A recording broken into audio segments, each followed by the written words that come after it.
Good morning, everyone. Well, the NFL's offseason is heating up in advance of free agency's opening next week. The Commanders have been busy trading for wide receiver Deebo Samuel.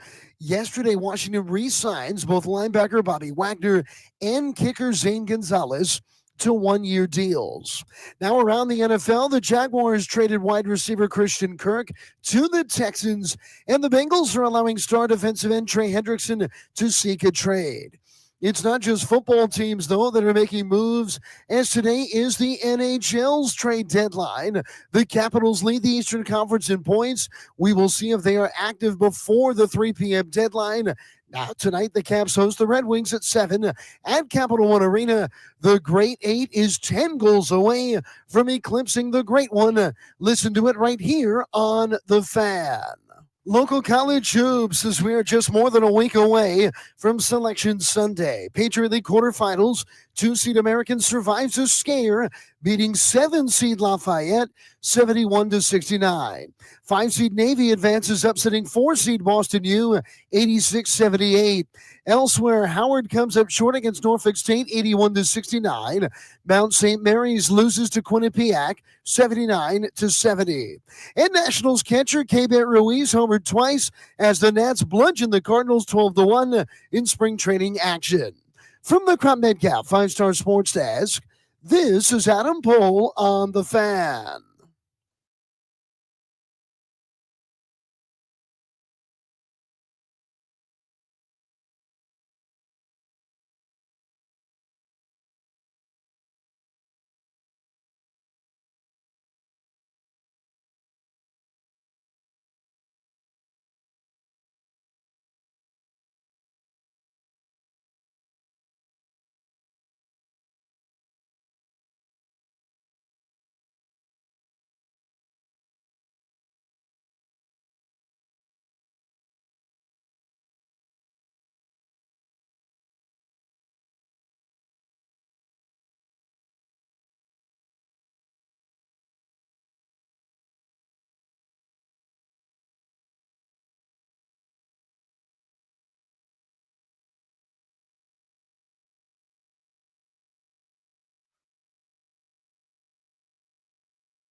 It's 10 a.m. in the District of Columbia. Points north, south, east, and west. You're listening to BMitch and Finley.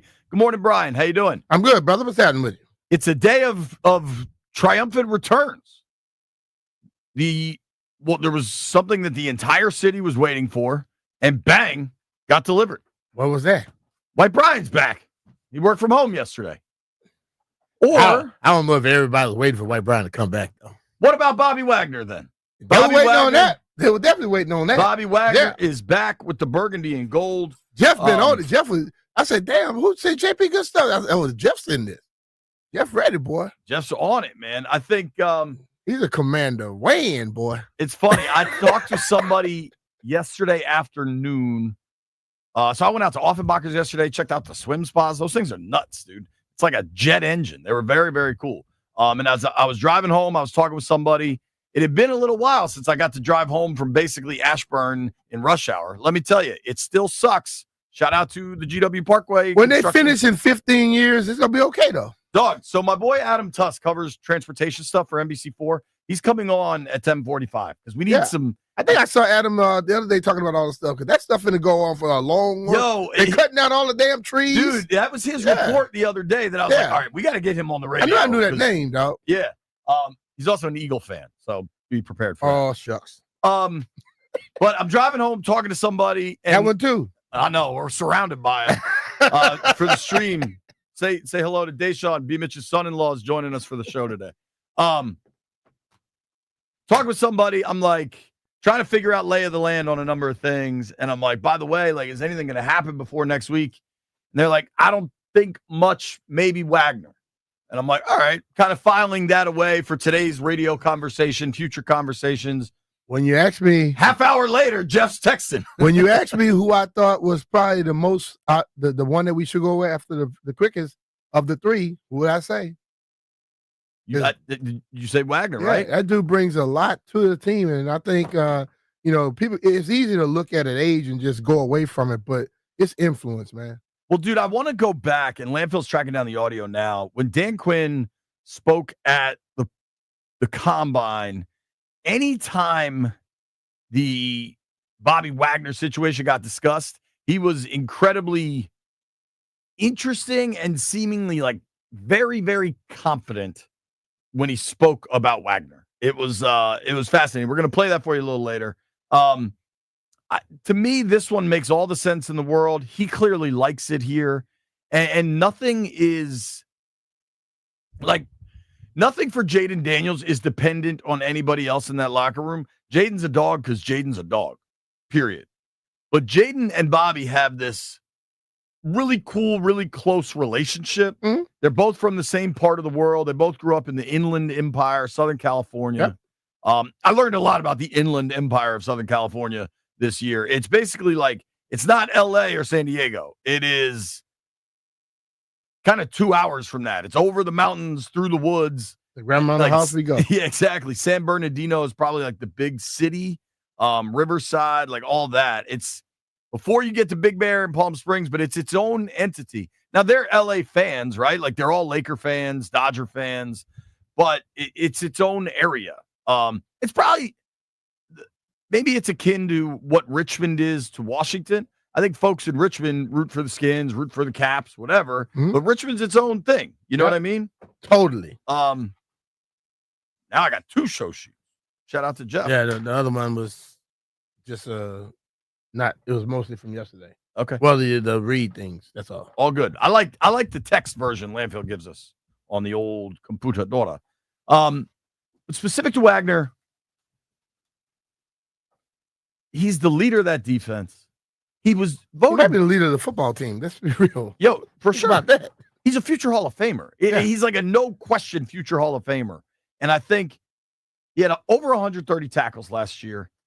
The thing that stands out to me most, because what sometimes happens with the Pro Bowl especially, is that becomes like a name brand contest. If people have heard of you, a lot of times you can get back into the Pro Bowl when you're undeserving. Yeah. But because of the nature of the Pro Bowl and the fan vote, you get in. Yep. All pro voting ain't like that. To make all pro is a very, very different beast. Yep. Second team all pro. Yeah. That makes a difference. Yeah, dude. Now, the critics will say, oh, man, you got to get younger at the position. He's going to be 35. Well, you get somebody behind him. But right now, the immediate impact you need him. And somebody else can learn behind him. Totally. And Jordan McGee was drafted last year. There was real excitement about him. Then he got injured in camp and kind of was just on again, off again, injured all year. On a team that is they were in the NFC title game last year. Like, they're a contender. They're a playoff team. You're not turning your defense over to that dude yet. Like, no. He's got to show you something. And I think the contract for Wagner, by the way, Joel Corey nailed that on our show whenever that was, last week, 2 weeks ago. He said it's going to land around 10. He took a little less to get a bunch of guarantees on it. And at some point, B, you say this a lot, and I try to listen to you. I don't know that the record would show that, but I do try to listen to you, Brian. Try. Bobby Wagner's going to be 35. Yeah. In the last 3 seasons, we can go back to 4 if you want.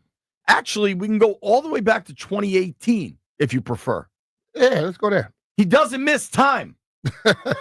He hasn't missed a regular season game since 2018. Hey. Oh, but what about when they went to 17 games in 2022? They hadn't missed those either. Dude, he played in all of them. And I think, but surely his tackle counts have gone down, right? He hasn't had less than 132 tackles since 2015. That's a decade of 130 or more. I mean, I said it the other day. It's 3 people that has done what he's done. Well, other than what he's done, is 2. London Fletcher, Ray Lewis, and Bobby Wagner. You get those 3 people the same thing, it says what it says. Dude, we should see if we can get Fletch on next week to talk about Wags. Gotcha.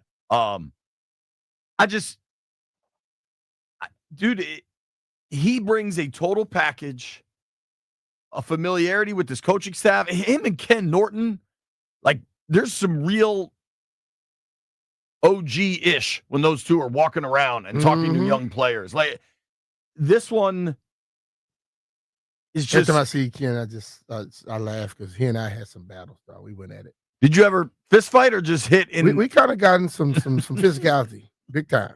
Yeah, that doesn't surprise me. But he is so kind of chill now. Yeah. It doesn't mean he wasn't. He was a bad dude. I'm chill now too. Yeah, you talking about? There's a lot of words I would use to describe you. I'm not sure chill would be the if first. If you knew one. me when I was playing, you would say I'm chill. I'm just telling you that. that I agree with. I just think, not that we haven't seen plenty of signs of this, but this is what well-run organizations do. 100%. Like, dude, the Eagles, Zach Bond's out of this world good. Yeah. They get the deal done before free agency. Yep. Now, granted, Bond gets more money, more years. He's a lot younger. He's probably 10 years younger. Mm-hmm. But you want to, like, your hallmarks, your linchpins, guys that are really, really important to your organization, show them you're going to take care of them. Yep. And that matters to the rest of the room. The value that Bobby had to this team is the defense, his team, through the whole everything. When you go and get him early, you basically tell the other guys, we still serious about this thing. It wasn't just a show. and listen, I know people think people don't pay attention to all that, but guys do. Guys are, like I said, they're human beings for their athletes, and they go out there and do their thing, and they see little things, and things can sway your mind one way or the other. Totally. And that type of move right there says, okay, it's not about how old you are, this, that, and that. Do you produce? And if you produce, we'll take care of you. Production, man. Draft class doesn't matter after you've played a year. Maybe it does for the self-preservation purposes where a GM will hold on to a first rounder so it doesn't look bad on him or something. But once you start playing, you know what's going to happen. Yep. We are going to have just a packed day. DK Metcalf requesting a trade, B. Just following Schefter right now. He's just knocking all these out. The Dolphins have told linebacker Quentin Bell they will not be tendering him. He will become a free agent. Ravens informed cornerback Christian Matthew they will not be tendering him, and he will become a free agent. There's going to be a lot of kind of fast, furious news coming, which is cool. We should be excited about that. I think, Washington is going to make more moves over the next 4 days. When we come back Monday, the legal tampering period will be, I think it's noon on Monday. It'll be noon on Monday? It might be 4 o'clock, but I think it already started, but it's not 100% legal, but it already started. We're currently in the illegal. A lot of people are talking and doing things, and everybody getting the opportunity to go, hey, go pursue a trade. What the teams are doing now is saying, hey, go do my job for me. Well, it also removes the notion of tampering. Yeah. Like if somebody's, you're allowed to pursue a trade. That's why like the whole nonsense with Tom Brady and Matt Stafford at the high-end ski resort. Like, one, from my understanding, they both have homes there because it's a super exclusive millionaire joint. And let's just be real, Jay. They in the same business, same position. They probably already had each other's numbers. Say, hey, Matthew, I'm going to be at the resort this time, and I like to run into you. Well, and it's those things happen too now. Yo, you want to get a beer at the dope-ass bar at the top of the mountain where everybody else goes? We need to talk. I've never been to Montana. I've been to some high-end ski resorts. Like, there are dope places where everybody goes. So if you're at the same resort, you're going to end up in the same spot. Yeah, and even if you not there, you will if you need to talk to each other. You present it early. There was a trade that went down yesterday that I'd like to explain, at least my take on it for our audience. And Brian, if you agree or disagree, I'm curious. But people are like, man, the Jaguars traded Christian Kirk for a 7th. He's a bum. Here's what actually happened. Let's explain how this really works. Mm-hmm. So Jacksonville was going to cut Kirk because they didn't want to pay the money, right? So then Christian Kirk would have become a straight up free agent. And honestly, considering his age and what's actually, not the fantasy land people play in, but what's actually going to be available in free agency, Kirk would have been at or near the top of the pile, which would have meant whoever wanted to sign Kirk would have had to compete with the other teams that wanted to sign Kirk, right? Mm-hmm. So Houston calls and says, yo, we'll give you a 7th. And Jacksonville's like, sure, what the hell? Yeah, let's do that. Because at least I'm getting something. Yeah, we're about to let him walk for nothing. The reason Houston only offers a 7th is because it doesn't really cost them anything. Don't cost them much at all. And then they get an exclusive window to negotiate with Kirk. Because they were about to get a ham sandwich for him. Right. So I think Jacksonville went from getting nothing to something. Houston is able to lock in his deal. And then they get an exclusive window to negotiate with him. I don't think his cap number is going to be 16 mil. Yeah, probably not. I think that's all going to change. They'll work out a deal. Houston probably has already talked to Christian Kirk's people. There's probably a deal in the works. When they called and said we'll offer you a 7th, they had already talked to his people and had a deal on the way to being worked out. I mean, listen, these people, just like if you work in a certain profession, you know a lot of the people and you have access to them. That happens in the NFL. They know exactly who to call. When you and I nailed the exact details of Zach Baughn's contract a few hours before it came out, it wasn't an accident. To quote Kevin Kisner, this ain't a hobby, dog. Like, this is our profession. So that leads me to a big trade permission that was granted yesterday that certainly makes a ton of sense for Washington. Yeah. Trey Hendrickson led the NFL in sacks this past season, an absolute stud. Cincinnati Bengals edge rusher. Cincinnati has granted him permission to seek a trade.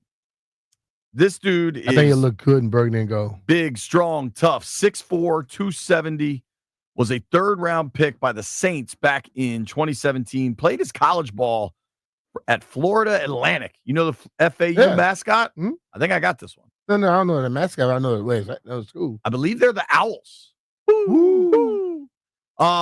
He's been a stud, man, since he got to Cincy. Let me ask you a question. I know we did. It's a little different, though. Is that a powerful mascot? An owl? I don't believe so. Okay. I don't. Checking. Temple's also the Owls. Yeah, I know. I can't think of that any was other big Trey Johnson and Leslie Shepard. Now, owls are kind of like spooky. If I'm out in the field at night, I don't want to see an owl. Why not? Come poke your eye out or whatever. Oh, wow. I think he's going to see you a little bigger than him. He might not bother you. For the fear you have of snakes, he said, it's weird that you discount owls. Dude, snakes can bite you and kill you. Owl is not finna attack nobody. Owls eat snakes. Ooh. They don't eat poisonous snakes, I promise you that. How do you know? You're an owl expert? Are you one? No. All right, then. They probably go get the little snake that can't do nothing. I think I watch enough Discovery Channel to be Do they eat poisonous snakes? They eat snakes. I don't know. I just know they eat snakes. Yeah, they eat the little bitty things they can go grab. Of all the dumb rabbit holes, we go down some rabbit hole, but I'm just telling you, I have a reason to be scared of snakes. Snakes can fool you. If snake make you think it's a stick and you go to kick it in the I think snakes are scarier than owls. You get bit by that stick. Trey Hendrickson. Yeah, go ahead. Last 2 seasons, hasn't missed a game, 17 and a half sacks in each of the last 2 seasons. I'm not a math guy, but I believe that's 35 sacks in the last 2 years. I mean, that is astonishing production. I also, with Myles Garrett, that's an entirely different situation. The team is publicly saying, we're not trading him. Mm-hmm. We're going to get into what else might be happening in Cleveland. This is different. Cincinnati is poorly run. They have bad ownership. People get caught up. Adam Peters kind of opened the door to this, where he talked about, what's online with the salary cap isn't necessarily reflective of what we look at. Mm-hmm. We look at the cash being spent. If you own an NFL team, Brian, what matters to you is how much money is actually going out the door this year. Totally. And if they got Higgins and Chase, and they're already paying Burrow, there's simply not cash to go out the door for Hendrickson. True. Now, you can argue if it should or not, but they have a tendency over decades to be cheap in Cincinnati. That's why Hendrickson's available. And the biggest difference, if you want to talk about Hendrickson and Garrett, Garrett's the better player, but Hendrickson's damn good. The biggest difference is Hendrickson's actually available. Yeah. That's it. Like, that's a massive difference. And we can get into what it costs, right? I think because of the situation Cincinnati's in, the cost isn't necessarily, the immediate conversation for football fans like, give him a one. Might not cost you a one. May not cost one because when they put the tag on T. Higgins, I basically said they're about to have some problems. Well, that because also Jamar Chase still wants to get paid. And the tag on Higgins guarantees you got to give him $26 million. $26 million on next Wednesday. Unless he negotiate a new deal, which I don't think is about to happen right now. Commanders have 3 picks in the top 80 and a dramatic hole at edge rush. Mm-hmm. I'd be shocked if they're not at least kicking the tires on this thing, having a conversation. My guy Joe Preston always likes to say, let's have a conversation. Mm-hmm. Adam Peters' phone works. Yeah. They got service in Ashburn. As I said, data center capital. Anybody like that pops up, you need to kick tires.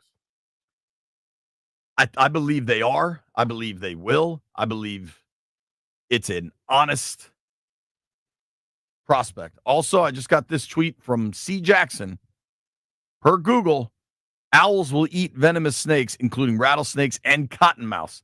Owls are opportunistic hunters that will eat almost anything they catch, including snakes. But they ain't eating Brian Mitchell. So, and the rattlesnake will kill Brian Mitchell. So, kiss my butt with that one. Adam Tuss, NBC transportation reporter at 10:45, 11 a.m. David Aldridge, the Hall of Famer. High noon, Tarik El-Bashir. Caps play tonight. I'm going to be over there. You going to Caps game tonight? No, I'm not going tonight. They're sending me with camera. 3 hours of wildness on Fun Street. Nobody go anywhere. It's BMitch and Finley.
This sports update is brought to you by the DC Defenders. The Commanders making moves, signing both linebacker Bobby Wagner and kicker Zane Gonzalez to one-year deals. Will the Caps make a move today? The NHL trade deadline is at 3. The Capitals and Red Wings from Capital One Arena tonight at 7. Listen to it here on The Fan. And K-Bet Ruiz homers twice in a Nats 12-1 spring training win over the Cardinals. Be there for the Red Zone home opener celebration as the Defenders battle reigning UFL champion Birmingham Stallions. Join them Sunday, March 30th at 3 p.m. to pack Audi Field and wear red. Get tickets at UFLDefenders.com. That's UFLDefenders.com. From the Crop Metcalf 5-Star Sports Desk, this is Adam Pohl on The Fan.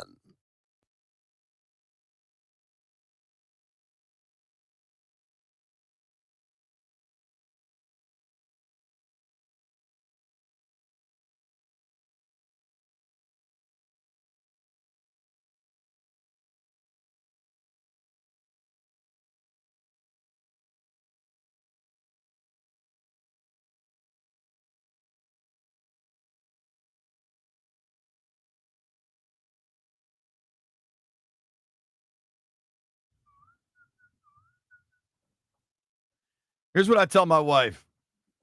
Football games end. Football season, that never ends. Football never ends. Nah. It's Shout round out clock. to Lido's. I love Lido's. My 6-year-old loves Lido's. Yeah. They put out a bunch of Lido's hats. If you're watching on the stream, look at B's hat. That's pretty fresh. That's my outfit. Because our Gotta wear it. time and our clothes got to coordinate. There we go. A report out. I think Jonathan Jones, CBS Sports, is where this is emanating from, that Cincinnati is looking for a late 2nd round pick or an early 3rd round pick for defensive end Trey Hendrickson. Well, Brian, help me with the math if you can. The Commanders currently hold the 61st pick in the NFL draft, the 29th pick in the 2nd round. Uh-huh. That qualifies a late 2nd? Yeah. That's an early 2nd. That's late. The 29th. Oh, the 29th pick in the.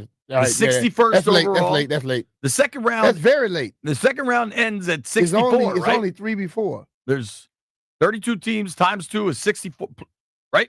64? Yeah. So they got 61 to 64. That's a late 2nd. Yeah. Now, if you're looking for an early 3rd, Washington, remember, has Miami's pick in the 3rd round, Uh-huh. which is 15th. It's Hey. the 79th pick. It's early enough. It's right in the middle, but it's early enough. They don't have their 3rd rounder. They have Miami's. So that's an advantage. If you're looking, if you're having a serious conversation about Trey Hendrickson, then Washington is in business. Now I haven't heard that report. That report is new to me. But if the reporting's correct, it gets pretty damn interesting. Now, why I think it's important to point out Trey Hendrickson is actually available and has 35 sacks in the last 2 seasons. Uh-huh. Because I don't know what the hell's going on with Myles Garrett. The latest story from Cleveland, and I believe I first saw this The owner won't talk to him? from Mary Kay Cabot, yeah. Cleveland Browns owner Jimmy Haslam recently denied a request to meet with Myles Garrett amid the star pass rusher's trade request. Source confirmed to ESPN on Friday. NFL Network first reported that Haslam declined Garrett's request to meet and directed him to speak instead with general manager Andrew Berry, who oversees football operations. The Browns have declined to comment. Huh. Brian, Jimmy Haslam has owned the Browns for some time. Yeah. He's had some legal battles. Yeah. Paid a significant fine. He was called what's a slumlord, basically. No, he He was one of those too. what got him in trouble with the FBI is, have you ever been to one of those Pilot Flying T truck stops. Yeah. They're massive, especially down south, Midwest. They're huge. I believe he and his family own that chain, and they were offering rebates that they never paid out, and it was multi-state, and it was multi-million dollars. So, I mean, whatever. That's business. Stuff happens in business. He's owned the team since 2012. While he has owned it, just a brief glance at how they've finished in the AFC North. They have finished dead last almost the entirety of his ownership, except for a few seasons where they finished third. They won one playoff game in his stewardship. He's also the dude that not only orchestrated the Deshaun Watson trade, but gave Deshaun Watson a fully guaranteed deal. I'm not sure this dude is that rational or makes the best football decisions. And I think there's a real place. Now, it's possible the owner declining to meet with Garrett and telling him, hey, deal with the GM is actually a wise football decision. Could be. You've empowered your general manager in this situation, right? And he went to the background and told him, don't talk to him. It's also possible this is him saying, I'm not trading you. I don't care what the hell you say or do. Deal with the GM. Yeah. I think both of those are possible. And frankly, I kind of lean more towards the irrational, steadfast, I don't care what you say, I'm the owner. Yeah. That's why, to me, Hendrickson is significantly more interesting because it may be easier to work with him and get a deal with him than it is the other way. Now, let's be real. Owners say a lot of stuff. Sure. And then they change at the last minute. Happens all the time. But you want to go with whatever seems to be the most feasible. That's the way you go. It's I always joke with my kids, right? Like we're trying to do something in the backyard or whatever, and like when I'm playing with Shelby, trying to teach her how to swing like a wiffle ball bat. She only wants to swing the wiffle ball bat while standing on one leg on top of a table. And I'm like, babe, just put your 2 feet down and swing the bat. You don't have to swing for home runs all the time. You know what's great? A double. Like the Garrett thing would be incredible. Garrett is the better player. It costs you more too, but you have money to spend it. I don't know how plausible that is. I don't know how realistic that is. And I know that's not going to happen until the draft. So you're rolling the dice with who you're competing for in that trade. Hendrickson's probably getting moved before next Wednesday. Right, so? You know what I mean? Yeah. Just seems very, very different. I did want to make sure we pointed this out. The Giants have had some quarterback trouble, right? Lots of it. They got to figure it out. Ooh. Have you not? Yeah. The Giants signed Tommy DeVito. So, White Brian, you happy? Yeah, White Brian, let's check in with you. You got a parade tomorrow, right? You got your quarterback situation figured out. Yeah. No Stafford, but you got Cutlets. If they want to start Tommy Cutlets all year and go 0-17, that's fine with me. Listen, I don't speak ill of Tommy Cutlets because I'm pretty sure he went 2-0 against Washington. Now, that was the old regime, but it still happened. It still occurred. It did. White Brian, what is going on? The reports are they're signing Rodgers and they're trading up in the draft. If I'm the New York Football Giants, I can't stress this enough. Would you go from 3-1 for Cam Ward? I wouldn't. Especially if they're going to sign Rodgers, why? I don't think you do one for the other, right? I think you do one or the other. Yeah, that's what I'm saying. Because I don't. But history shows us A-Rod might not be the best mentor for a young quarterback. If they believe that Cam Ward is their guy, yes, go get him. Especially if they think somebody else is going to take him. White Brian, do you want them to get Rodgers? No. I either want Cam Ward or wait a year and try to get Arch Manning. No Shador? If Ward goes 1, Shador will be there at 3 because I don't think. Well, the mock draft say he's slipping. I've heard the same. Mm-hmm. You don't want Shador? Considering what he said again. Oh, yeah, I'm going to do that sound again. he was not happy with the Colorado offensive line. I can't imagine he'll be too happy with the Giants offensive line. Yo, think about a college kid throwing his college teammates under the bus on a team his dad is the coach of and recruited these dudes. Well, I That's mean, pretty wild when you think it's about wild, it. but you know what though? That he can get away with it there. You try that in the NFL, he might get his ass whipped. I mean, Different at that level. uh, His daddy won't protect him there. that is kind of nuts to think about. All right, when we come back, we got information, folks. We're going to tell you what you need to know about the damn GW Parkway construction. Landfill's favorite road. Adam Tuss joins us. BMitch and JP here. If you want comfort and convenience wherever life takes you, then you need to turn the road. With Wi-Fi capability, you have full control of your heating and cooling system right from your phone. Forgot to turn down the heat before vacation?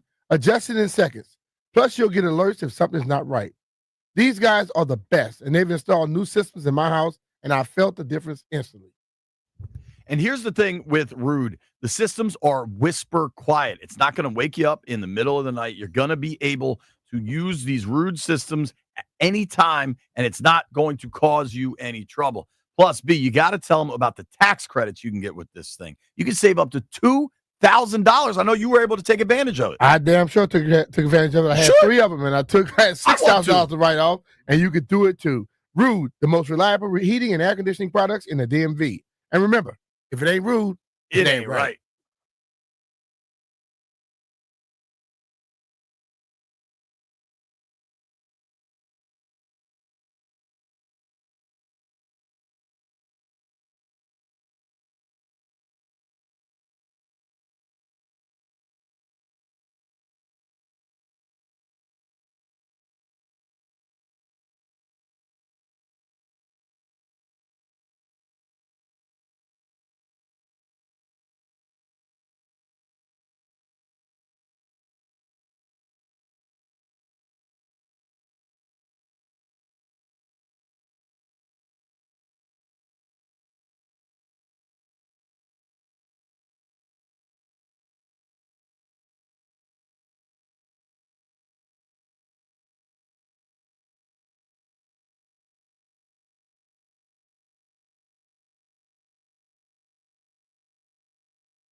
Landfill getting the Scotty's Vodka Red Bull going a little early. We usually don't kick it off till 11. Is that but box still in CK's office? when I saw Deshaun here, I wondered if we were having a day, but he's going to work. Hey, you got to go to work. I don't need Deshaun here to have no work to have a day. All right, I'm legit excited about this because I want some answers. Damn it, our friend Adam Tuss, transportation reporter, anchor over at NBC4. I saw Tuss had a story the other night on the GW Parkway, and I texted him. I was like, dude, can you come on the radio, tell us what the hell's going on? Adam, thank you for making time, man. How are you? JP, good to be with you. And can I say it is great to talk to Eagles legend, Brian. What's up, Adam? BMitch, were you at that last game at the Vet? Did you play the last game at the Vet? Oh, yeah. Yeah, I was there, man. I was there. Yeah. We don't talk about it, but I was there with you, man. We were on our way to the bowl, man, but didn't happen. Hey, but let me ask you, Adam. This is what I want. This is one thing I want to know about this whole GW Parkway deal. Is it an hourly thing or just a flat rate? Because it sure act like it's hourly.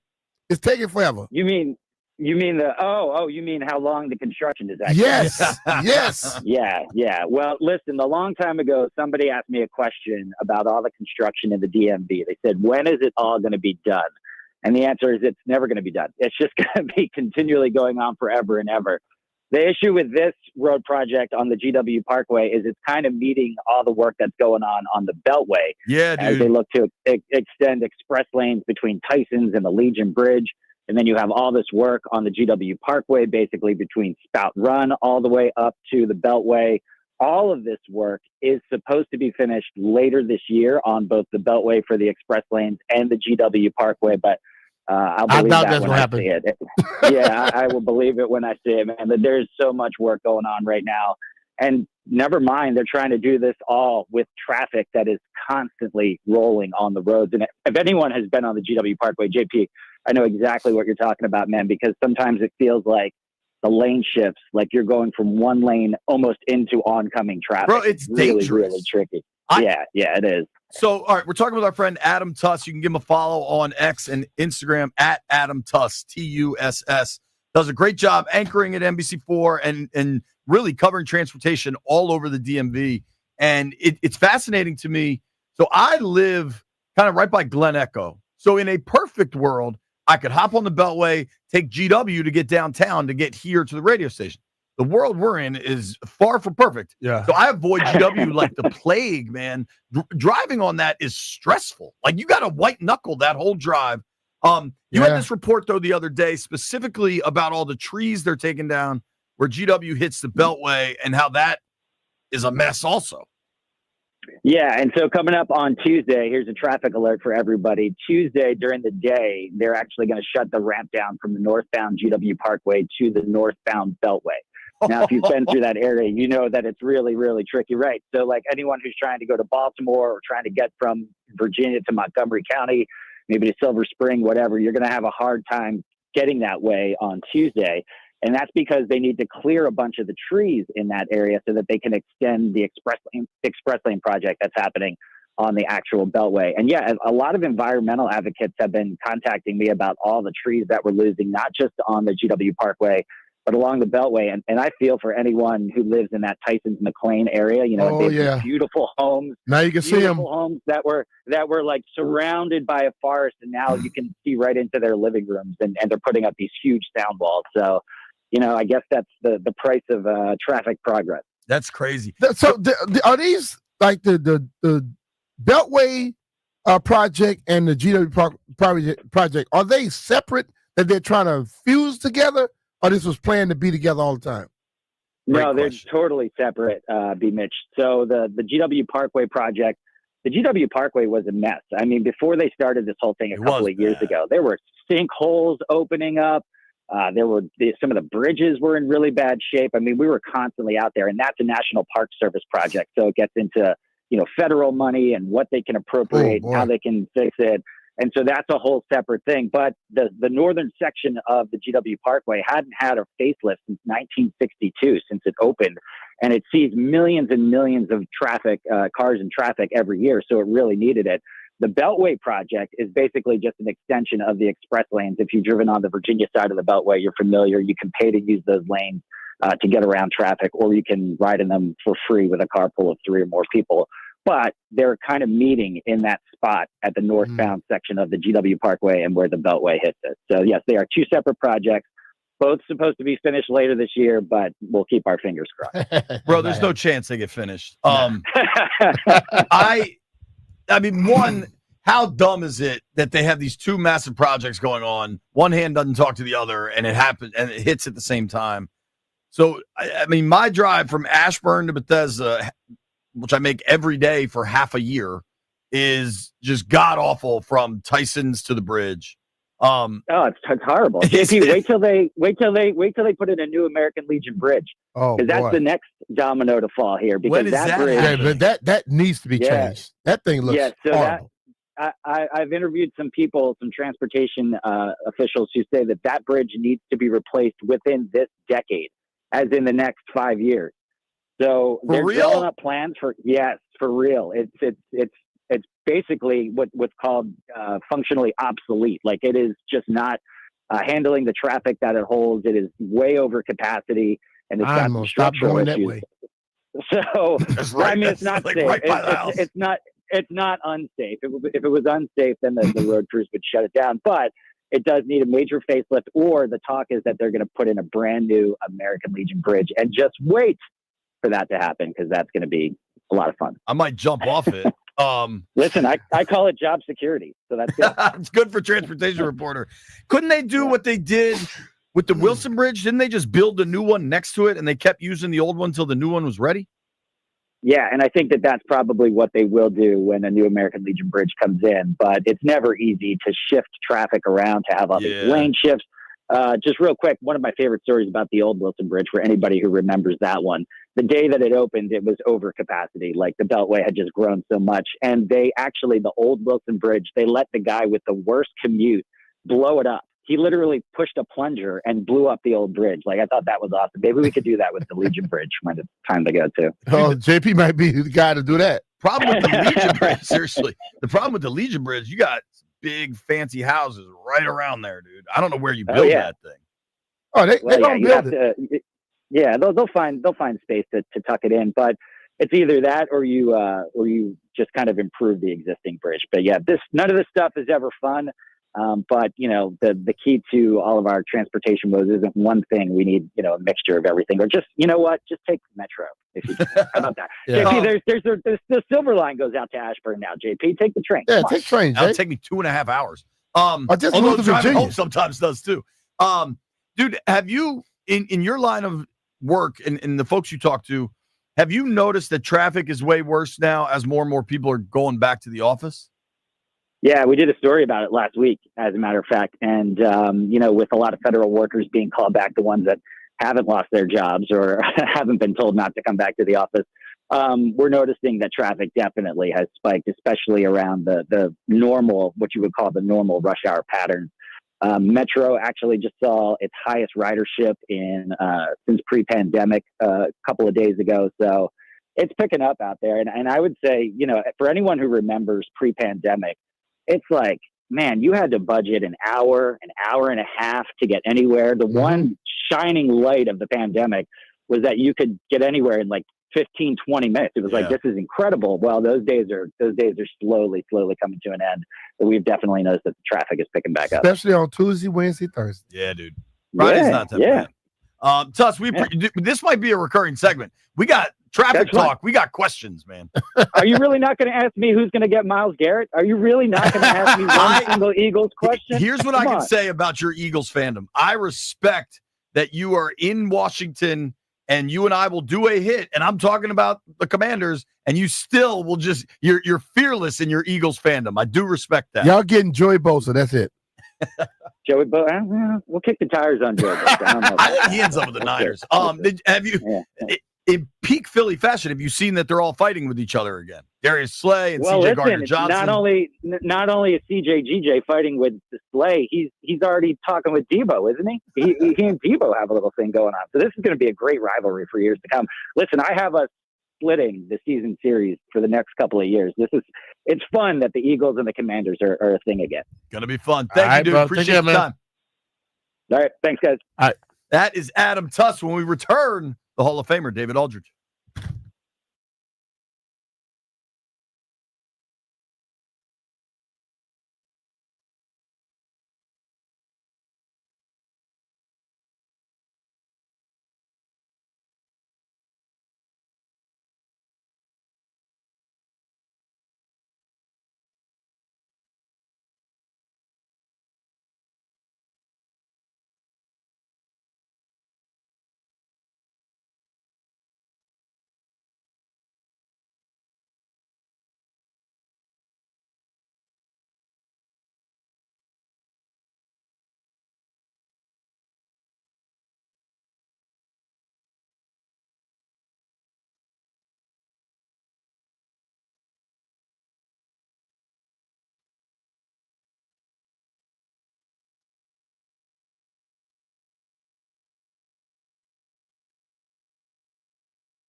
Good morning, everyone. Well, it's March, and the madness is beginning in D.C.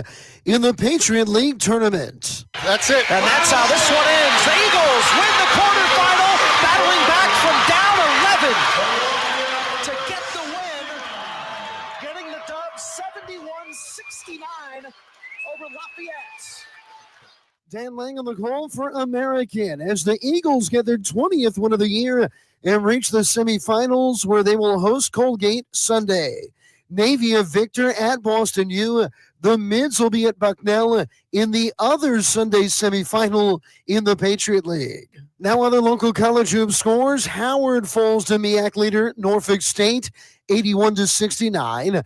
And Mount St. Mary's drops a tilt at MAC leader Quinnipiac 79-70. Tomorrow's a busy day. Georgetown finishes their regular season at DePaul at 2. Listen here on the Fan. It's senior day at Maryland as the Terps welcome Northwestern to College Park. Tip off at 3 on the Team 980. And Virginia Tech is at Clemson at 6. Listen right here on the Fan. And the Commanders with a busy start to the offseason, signing both linebacker Bobby Wagner and kicker Zane Gonzalez to one-year deals. From the Crump Metcalf 5-Star Sports Desk, this is Adam Pohl on the Fan.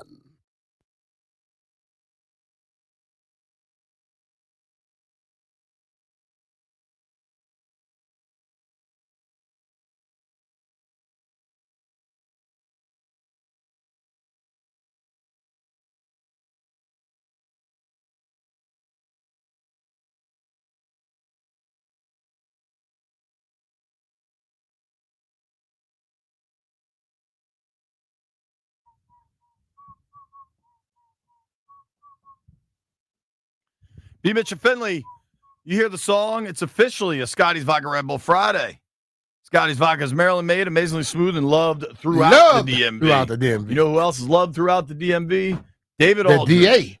DA joins us now on the Rude Guest Hotline, the most reliable HVAC products in the DMV. You can follow DA at David Aldridge DC. Read his work at The Athletic.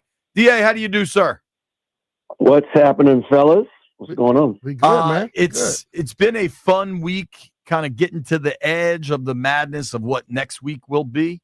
The most recent news for Washington is getting Bobby Wagner back. What do you make of the move? I'm not at all surprised they got that done. I mean, you would be shocked if they didn't get that done, right? Mm-hmm. I mean, he's kind of his reputation speaks for itself. His performance last year was more than what you could have hoped for. I think if you're the Commanders, and the fact that he and Jaden have such a great relationship after just 1 year, it all pointed to, hey, get this done. This should be low hanging fruit. Him and Zach Ertz, those should be no brainers. Get it done. Tressway also, before we even get to free agency, there should be no arguing about that.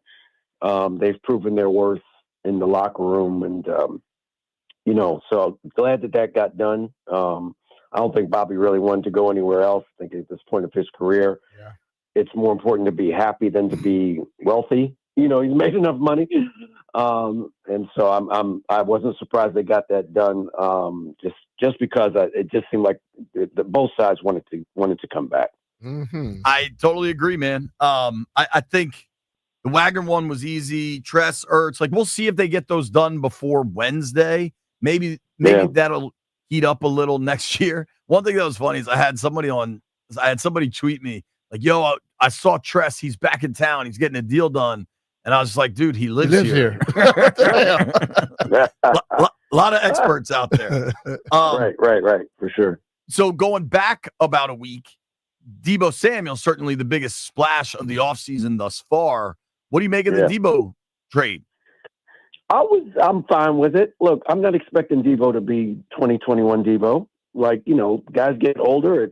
He plays a very physical style of football. That those hits, BMitch can tell you, they add up over the course of a career. Quickly, right? So, but I'm not expecting him to be that kind of dynamic, explosive player. If he was that good, they wouldn't have traded him. You know what I mean? But I think he can be an upgrade And I'm not sure it's going to be a wide receiver. You know what I mean? Like, I think, to me, it makes a lot more sense for him to take that Eckler role than to be the outside guy. Just because he does he and Austin do a lot of the same things. And I think Debo, just from a versatility standpoint, might be a little bit more valuable to a team at this stage. I think they're comparable pieces. So to me, I'm talking about adding Debo and then going and get a wide receiver. Now, whether you get it through free agency or the draft doesn't matter to me. But I think you add the receiver piece next. I don't think he is the receiver. I don't think you're lining him up on one side and you're lining Terry up on another side and saying you're good. I think Debo is going to be your Swiss Army knife. You're going to put him in all kinds of different formations for, I'd say, anywhere from 15 to 25 snaps per game, right? Like, you know, sometimes he'll be a decoy, but most of the time he won't be. But that's for the defense to try and figure out. And just kind of use him as a chess piece that you can put on the field.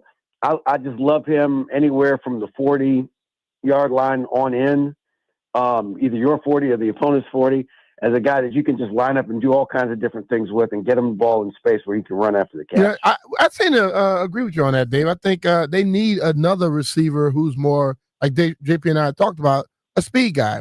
And he's not that guy that's going to do that, you know, and then that's when you give a guy like a De'Ami Brown, if you decide to try and bring him back, or somebody else of his ilk to be that third receiver. Yeah, no, that's why I agree, BMitch. I mean, if it's De'Ami Brown, fine. If it's Hollywood Brown, fine. Like, I'd love for them to bring De'Ami Brown back, but if he had a great postseason, and guys who have great postseasons tend to get paid. You know what I'm saying? Like, people see it on the tape. It's the only game on that weekend, and they go, "Wow, that guy's pretty good. Let's put him on. Let's move him up to the top of the list." Right? Yeah. And so I think he may be just a little too. He might become just a little too expensive for the Commanders' taste, and that's good for him because he earned it. He went out there at the biggest moments of the season and balled out, played great. Yeah. You know, so good for him. And if he gets a payday out of it, and a chance to get maybe more, a place where he's going to get more of a featured role, I think that would be great. But I think on this team, when you talk about Terry and now adding Deebo Samuel, I don't think De'Ami's going to get, you know, massive number of more catches next year. And I think they'll bring Noah Brown back too, because he was really good when he was here this year. So, and gives him some size. So De'Ami just he might just have to go somewhere else just because he's earned it. Yeah. And he's gotten the payday. And then you go find again, Hollywood Brown will be fine with me, or a vet with some speed that's still got a little speed in his wheels that can get down the field is, I think, what you need for this offense to be at its best.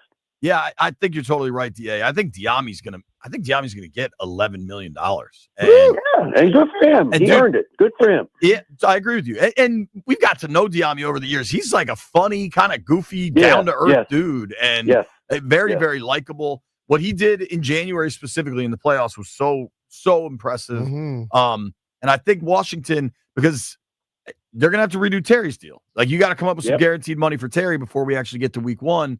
All of a sudden, we're going to get to week one, and they have, I don't know, $45 million invested in 2 wideouts. So the rest of that room is going to be built differently.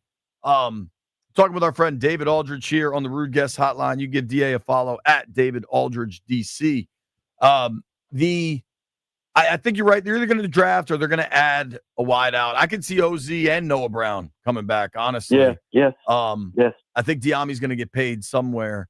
The biggest need going into the offseason, though, and I think we would all say is building up the lines, but specifically they need they need an edge rusher that can also set the edge against the run.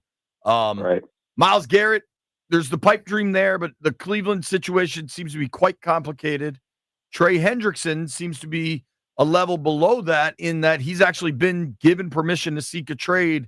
What do you think of those 2 players, their availability, Washington's ability to get something done? Here's the thing. Look, I'd love for them to go get Myles Garrett. Like, I think everybody would love that. I think the cost is going to be prohibitive. Cleveland, and rightly so, he's their best player. They're going to say, we want everything you have for him.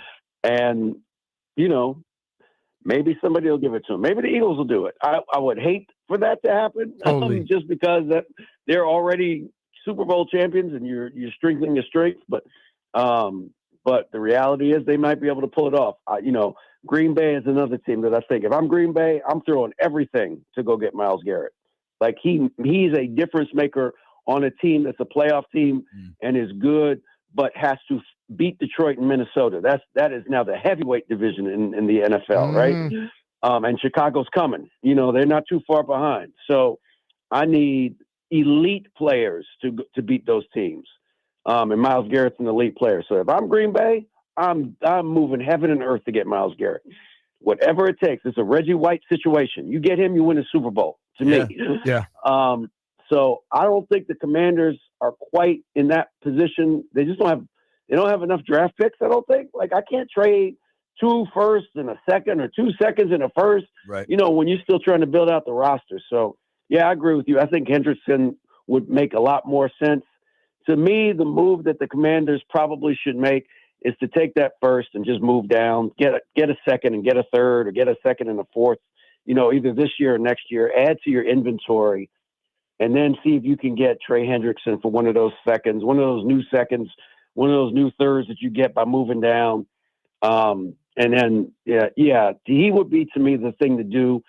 Or Josh Sweat would be another option, right? He's a free agent, a pretty good player. Yep.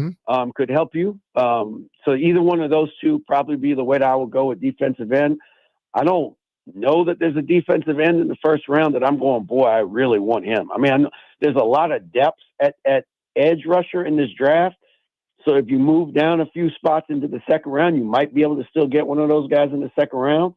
And then be able to also add an old lineman or a wide receiver on that second and third, second day. So that's what I would do. I'd probably go get Hendrickson or go sign Josh Sweat. I'm curious on this. I've said this, and I have a tough time kind of evaluating those individual Eagles defenders because the whole damn unit is so good. Right. And I wonder with Sweat, I feel like if Sweat was the dude, how he would have had the extension done last year. Right. No, that's fair. That's facts. That's facts. And they're very good at keeping the guys they want to keep, right? And they make it clear that who they prioritize. And look, it's all about Davis and Carter. Like we understand that. They're the wrecking machines there on that unit. And so maybe you say Sweat is a little, I don't want to say overrated. That's not what I mean. Overpriced, maybe, right? So maybe I don't want to spend as much as he's going to ask for based on the production he had last year. To your point, maybe that production is because Jordan Davis is caving in the middle of the line every play. Right. You know what I mean? I think Sweat's a good player, too. Yes, I agree. I agree. Him and Milton Williams, right? Him and Williams, they're good. Right. Look, if they went and got Milton Williams, I wouldn't be mad about it. You know what I'm saying? I think the defensive side of the ball has to be addressed, man. Yeah, I don't think that, defensive tackle is necessarily an area of need, but Milton Williams is an impactful player, right? You know what I mean? So I wouldn't be mad at it. But, yeah, you may be right, JP. I mean, you got to really look at the film on Sweat to see if he's really winning those individual battles play after play after play and setting the edge and doing all those things. I'm not saying I would do it. I'm just saying they got to get a DN in here next year, I think. Yeah. No disrespect to Fowler. He had a hell of a year. And maybe you bring him back. Hopefully you bring him back, but I think you need to add to it. Fowler helped a lot, and especially if you can get where he is a straight-up situational pass rusher, and you're not counting on him against the run, because that right. I think there's a reason Saquon or the Eagles average 215 a game on him on the ground. Yeah, I mean that just was there were just too many games as I think the defensive line was okay last year, but there was just too many games where there was no pass rush. There just wasn't any.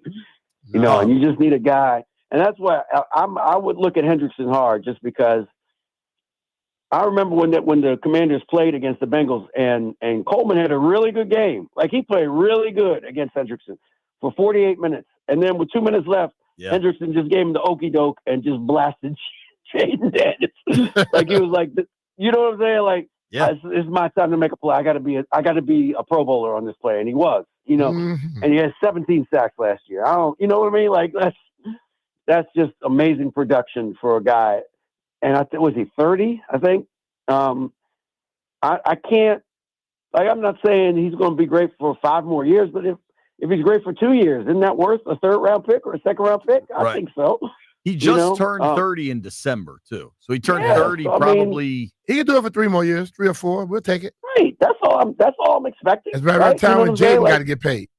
That's true. That's right. That's right. And it's all predicated on. That's right. This is the window until you got to pay Jaden, and then everything changes. Right. Your whole salary structure changes. Right. And ideally, if you believe in Adam Peters to find and then DQ to develop, like it seems like they'll be able to. Maybe you start developing your own in-house studs, like the Eagles have done, right? Yeah. Like not everybody. Yeah. Nolan Smith looks like he's going to be great. I don't believe Nolan Smith's a 1st rounder. That's why they're willing to. But they get time to grow when you got those other guys in front of them. Right, like you're willing to let Josh Sweat leave because Nolan Smith's coming from behind and looks like a dog. And he was a 1st rounder, but he was 30th overall. Like, that's it's not a positive, no doubt. Yes. No doubt. No doubt. Now, DA, I saved the best for last, sir. Thank you. I was wondering when we were going to get to this. Your AU Eagles, coached by my Dwayne Simpkins. We'll all share him. DeMatha guy, Maryland guy. Go into the Patriot League semis. I know how fired up you are. That was a heck of a ball game last night in Bender. Man, how are we feeling? Give us the Eagle update. Dude, I'll tell you, man, like this, and you're getting a tournament. Maryland's had to do this. Everybody does this. And when you get into a tournament, there's one game you got to win where you don't play at your best, right? Yeah. And I hope that was last night, because we didn't play good in the first half. We were down 11 at halftime, but them boys, they came back. They strapped it up in the second half, just played lights out, shot the lights out, made some huge shots, made some free throws, got some stops. So now we play Colgate, which is only the 4-time defending champions. I'm trying to pull up the bracket. I'm on patriotleague.org, like the official website. And the bracket just gives you a 404. It looks the page you are looking for no longer exists. It's us and Colgate, and then the other semi is Bucknell and Navy. So it's at Bucknell, and it's at our spot on Sunday afternoon. So if we win and Bucknell wins, we got to go up there to on Wednesday for the Patriot League Championship. Hopefully Navy will do us a solid and beat Bucknell, and then the Patriot League final will be at our place on Wednesday if we win Sunday. So that's what we're rooting for. When's the last time y'all got in? Was it with Jeff Jones? No, it was Mike Brennan replaced Jeff Jones for his first year. He had Jeff Jones' team basically. Okay. And won the championship and got to the tournament. It's been 11 years. 11 years. So we've been waiting. You are a proud DeMatha guy. How cool is it to have Simpkins there and just kind of the work he's putting in? He's perfect. I mean, he's been everything we needed in terms of youth and energy and understanding that you can't just coach the team. You gotta get into the community and be there for the students and, give away cookies and all that stuff that sounds kind of corny, but it gets people's attention. And last night we were sold out. I mean, I couldn't believe I was in Bender Arena. The place was sold out, and it was like a WCAC final. It was like that, for an AU game. And I was stunned. It's been great. Dwayne's been terrific. Brought some real, you just know the difference when it's a guy that's been with major programs, that's played for national champions, played for ACC titles and played for DC titles when he was at DeMatha, and brought in a guy, our assistant coach Jackie Manuel, who was on the North Carolina team that won the national championship. One of the best defensive players they've had in recent years is on staff with us, and you just have guys that have been in big boy basketball. You know what I mean? Like they come here and they tell you, if you do this, we'll win because I won the whole damn thing. And you got to listen to them. And the kids have bought in, and it's just been great. The atmosphere has been great all year. And, I just hope we can win one more game, and then we'll see what happens. You know what I mean? But I think this team deserves to play for a Patriot League championship. We've been that good all year. We won it. We're co-champions with Bucknell. We both won the championship this year. So I think it's fit. It would be fitting if we played them for the championship. I'm rooting for you, DA. Oh, yeah. I drive by that school 8 times a day. I am rooting for All you. right, stop by on Sunday. Y'all ain't got nothing better to do. Come on by. Come on by Sunday. It's, All right. it's my mother-in-law's birthday, but maybe Okay. I can come. I mean, Bring her to the game. Yeah, tell a birthday present. Here hell, you go. I don't even think I could get a That's right. ticket. If you sold What's more out, exciting? if you What's a sold better out the birthday present than quarterfinal, Patriot League We're going to work basketball? on that, Jay. Oh, it's Sunday. I can't get it that quick. if you sold out the quarterfinal, that thing's going to be packed for the semis. No, well, it's spring break though. Some of the kids will be on the spring break, unfortunately. So some of the students won't be there. So there'll be seats available. Come on through. All right, I'll see what I can do. All right, DA. All Appreciate Thank you, you, brother. DA. Appreciate guys. you, man. Yes, sir. That's our guy, David Aldridge. Give him a follow at David Aldridge DC. Getting to be, dare I say, friends with David Aldridge in my professional career is one of the highlights, man, for real. Just an all-time great dude. And if you've never watched a sporting event with DA, you are missing out. Getting to be friends with Paul Henry in my professional career, also a highlight, man. Paul's my boy. He texts me during the Skins game, the Commanders games. Big-time fan, but he also does fantastic work. And the folks over at Paul Henry's Windows, man, you're working with a family-owned company. I know them all by name. Whenever there's something going on, I can just call over there. You know what's pleasant, B? What's that? You don't get a damn computer answering the phone. Yeah. You get call a person. Paul Henry, it's a person. Oh, It's yeah. usually Katie. Katie answers the phone all the time. Dude, it is so pleasant to not have to press 8 buttons before you talk to somebody. And if you're trying to work with Paul Henry, you want a warmer home in the winter and a cooler home in the summer, save a little money on those utility bills. All month long, you get 10% off windows with a 5-window minimum and 10% off doors at Paul Henry's Window Installation. Well, I've told you over and over again about the things Paul has come and done for me. And I had just a door with one door to go in and out off from the deck to the kitchen. I wanted to make that into all glass. Paul came in and did a great job. And when you have that big of a project, sometimes you worry about, can it really seal and have all the draft being left out of the house? He did a great job. No draft there. Everything worked out perfectly, and I enjoy it. I love sitting in my backyard, overlooking my pool, and just seeing the animals. I got a lot of wild animals in my backyard. You know, they're all back there. Saw 6 wild turkey this morning. Jeff, we got to get one. Okay? You say you're going to come over? Come take care of it. So you can You say reach you were out. drinking wild turkey this morning? No, I saw wild turkey. If you want to get some windows and doors right now, call Paul, and you'll receive 10% off the windows with a 5-window minimum and 10% off doors. Contact Paul Henry's Window Installation today and tell him BMitch and Finley sent you. PaulHenry'sWindows.com, your clear home improvement choice.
Good morning, everyone. Well, the Commanders staying active early and often this offseason. Washington signs both linebacker Bobby Wagner and kicker Zane Gonzalez to one-year deals.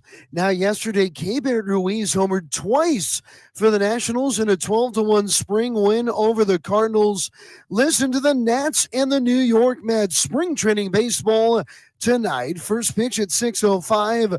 The call of the game on the team 980. And the Capitals are at home to take on the Detroit Red Wings tonight at 7 from Capital One Arena. Listen right here on the Fan. Alex Ovechkin now just 10 goals away from passing Wayne Gretzky as the NHL's all-time goal-scoring leader. And will it be a busy day for the Caps before the game? The NHL trade deadline is today at 3.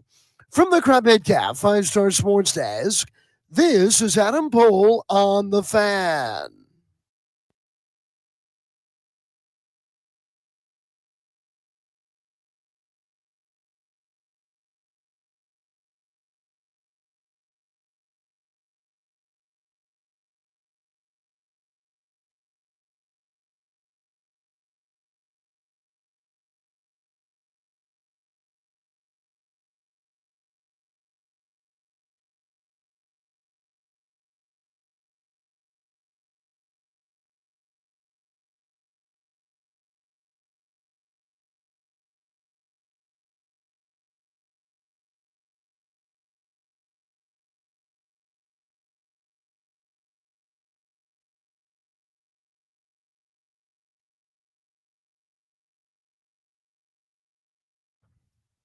If you don't get hyped when this comes on, you ain't at the right club.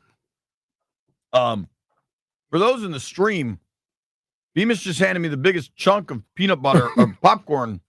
I don't really know how to describe this. It's great. Now, I was away the last time you got this It's popcorn. caramel, Landville was talking almonds, about it. pecans from Kilwins. Shout out to Killins. Mm-hmm. BMitch just got some ice cream. I'm jealous as hell, Landville. All right. I want to have a discussion. At 12:30, we're going to have a conversation about running backs, quarterbacks, kickers, punters. There's only one punter for me. Yeah. T-Way. That's our commander. We've been doing free agent preview, position by position breakdown all week. That's coming up at 12:30. And the backup quarterback conversation is going to be lengthy, but because we have all this DN conversation going around, I asked Brian Mitchell. Josh Sweat is a little bit younger than Trey Hendrickson. Pardon me. I got honey-covered almonds in my teeth. Sweat is a straight-up free agent, 6'5", 265. He is 27, but he's turning 28 in legit 3 weeks from today. Been really productive.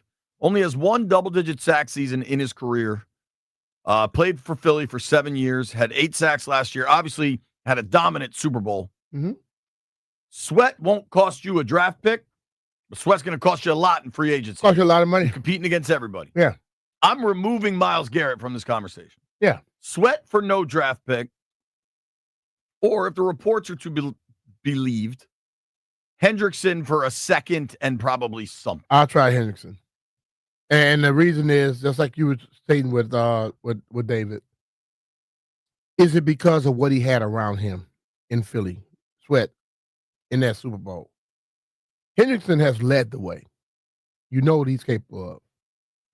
And just like Bobby Wagner rolled in here last year and became that guy, that anchor, I believe he could do this exact same thing on a D-line. I'm with you. I think Hendrickson should be what you're trying to get done.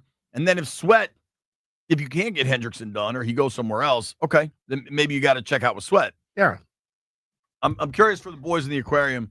I'll start with Jeff. Jeff, we're removing Myles Garrett from the conversation because that situation is clearly going to take a long time to unpack. I think this Hendrickson thing happens before free agency opens, which is next week. That said, Sweat, no draft pick involved, just straight up free agency, or Hendrickson knowing you got to give up some comp? Well, from the reports, it said a late second or early third. I think I will have to take the proven guy, as you said, B. If I'm looking to build this team, I'm gonna take the proven guy that have the leadership qualities, to start there. So yeah, I'll take Hendrickson. Landini? Yeah, go with Hendrickson. So to the folks that would ask, like, yo, but what about giving up a draft pick? You say you want to build through the draft. And obviously the guy you would draft is going to be a lot younger. Hendrickson is 30. He just turned 30. So he turned 31 like week 15.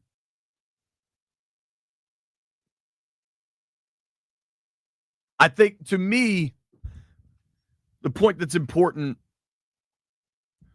If I get a guy like Henderson or Sweat, I have 3 years, maybe 4, to where if I draft somebody behind him or in that position, they get a chance to grow.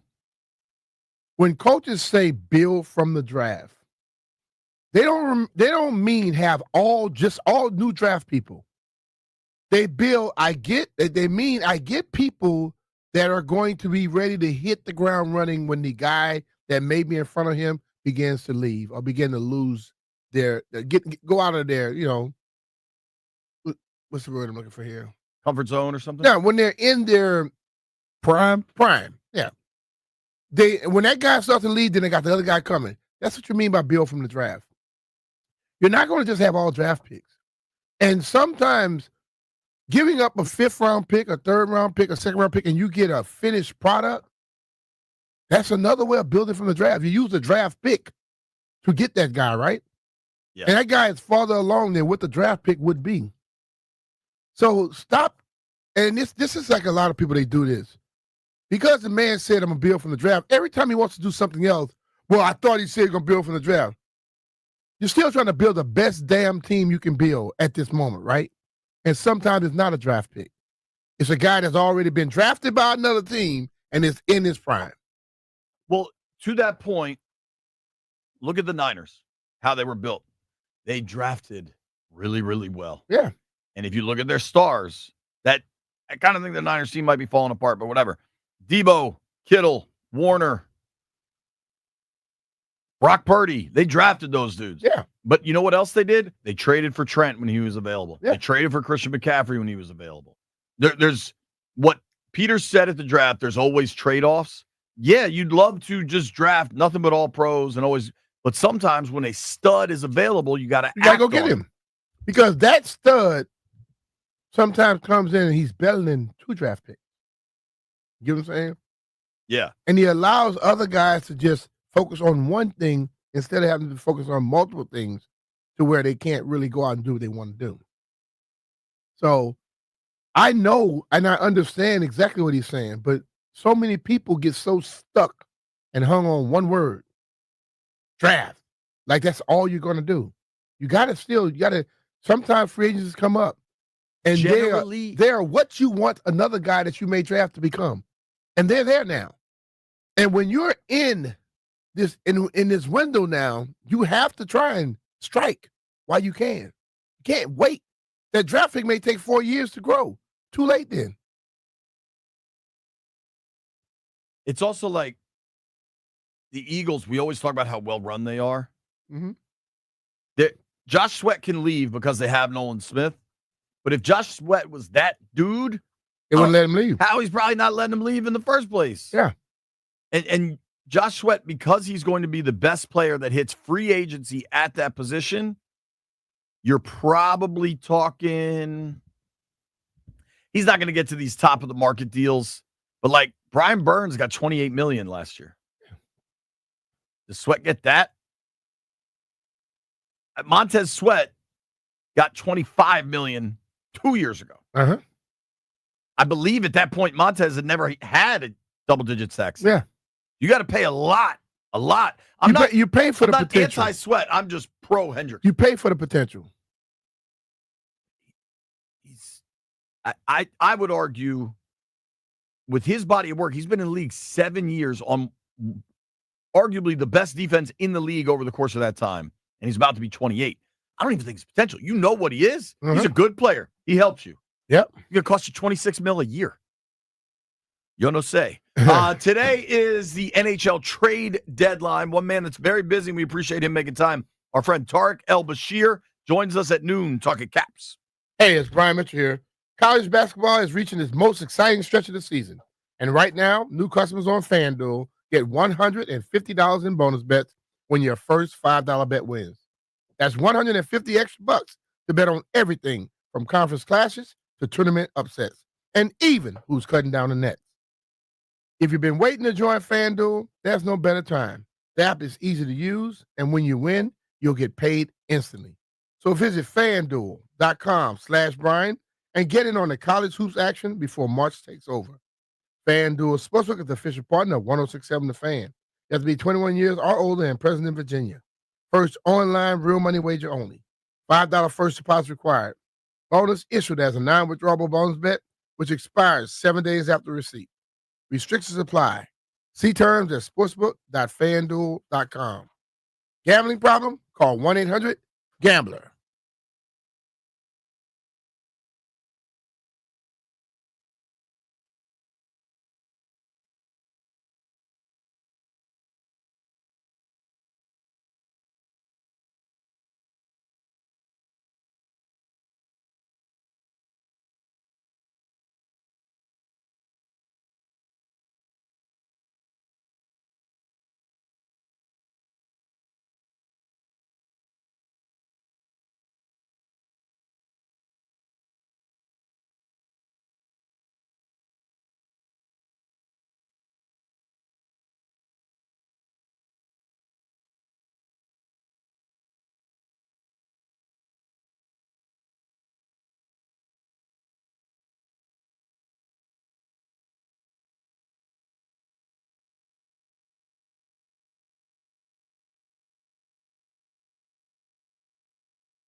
All right, folks. Per Ben Standig is where I'm seeing it. The Commanders are releasing two-time Pro Bowl D-tackle Jonathan Allen. Washington granted Allen permission to find a trade. He was discussed in the Deebo Samuel trade. Instead, he gets released. Washington saves $16.5 million towards the 2025 salary cap. $6 million dead cap hit. We knew this was coming. I wish John the best, man. And I know him pretty well. I know his wife, Hannah. They're very nice people. But this thing was going to happen, man. Couldn't get a trade done. Yeah. They tried. They let him try. Now he gets to hit the market. Right? Like, this is how it That's how works. it goes. And this is what the teams do that try to take care of people. They got him out there early enough, gave him the opportunity, and now get you a release, and then you're a free agent. Go where you want to go. It's kind of crazy that you release John Allen. You know, to me, this is how quality organizations operate, though. Well, I think they know other teams also understand, as you state all the time, when you tell a guy you can go look for a trade, you know you're more likely going to release him. And those other teams are saying, well, why would I offer something when they're going to let him go anyway? Right. So you let him go because if you really want to do something, you can make your moves now and go where you want to go.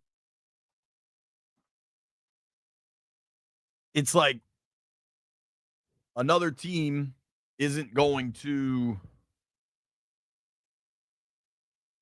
you know, he's going to hit the market. Last year, he missed 12 regular season games. Yeah. And I think he wanted an extension. He wants some guarantees. There's none of it on the current deal. That's probably what, if I had to guess now going forward, John gets. I mean, the announcement will be a 3-year deal. Yeah. But the guarantees will only be this year, maybe a little into the second season. It's unfortunate, but this is, as Dan Quinn said, the intersection of business and football. That's the way the league works.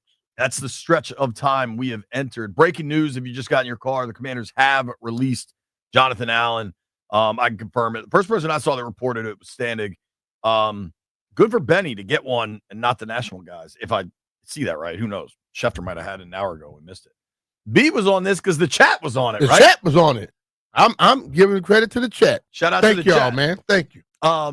If you just get in your car, John Allen has been released. This should not be a surprise, man. They talked about this.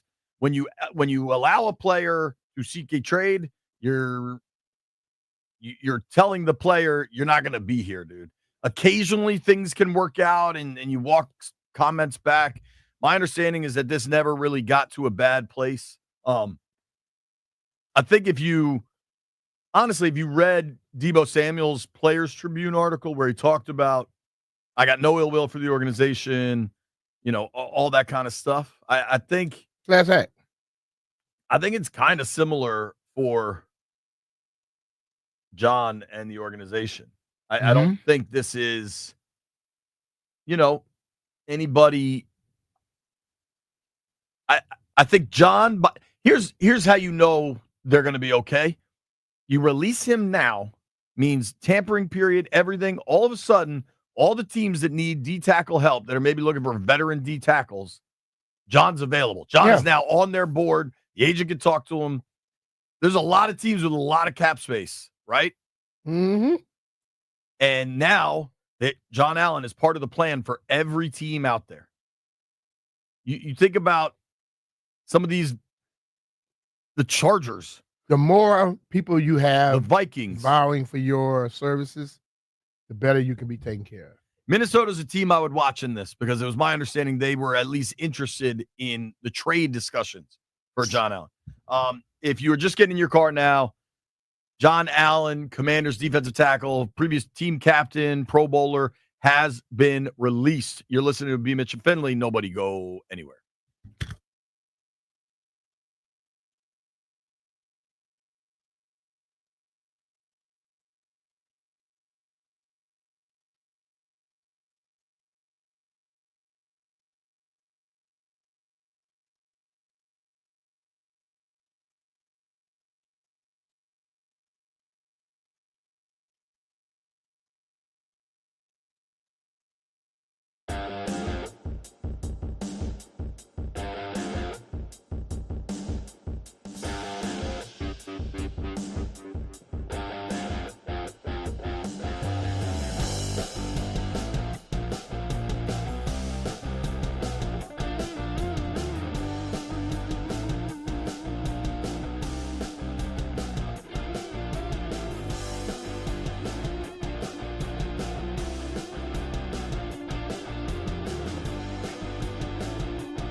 This sports update is brought to you by Reynolds Empower Home Team.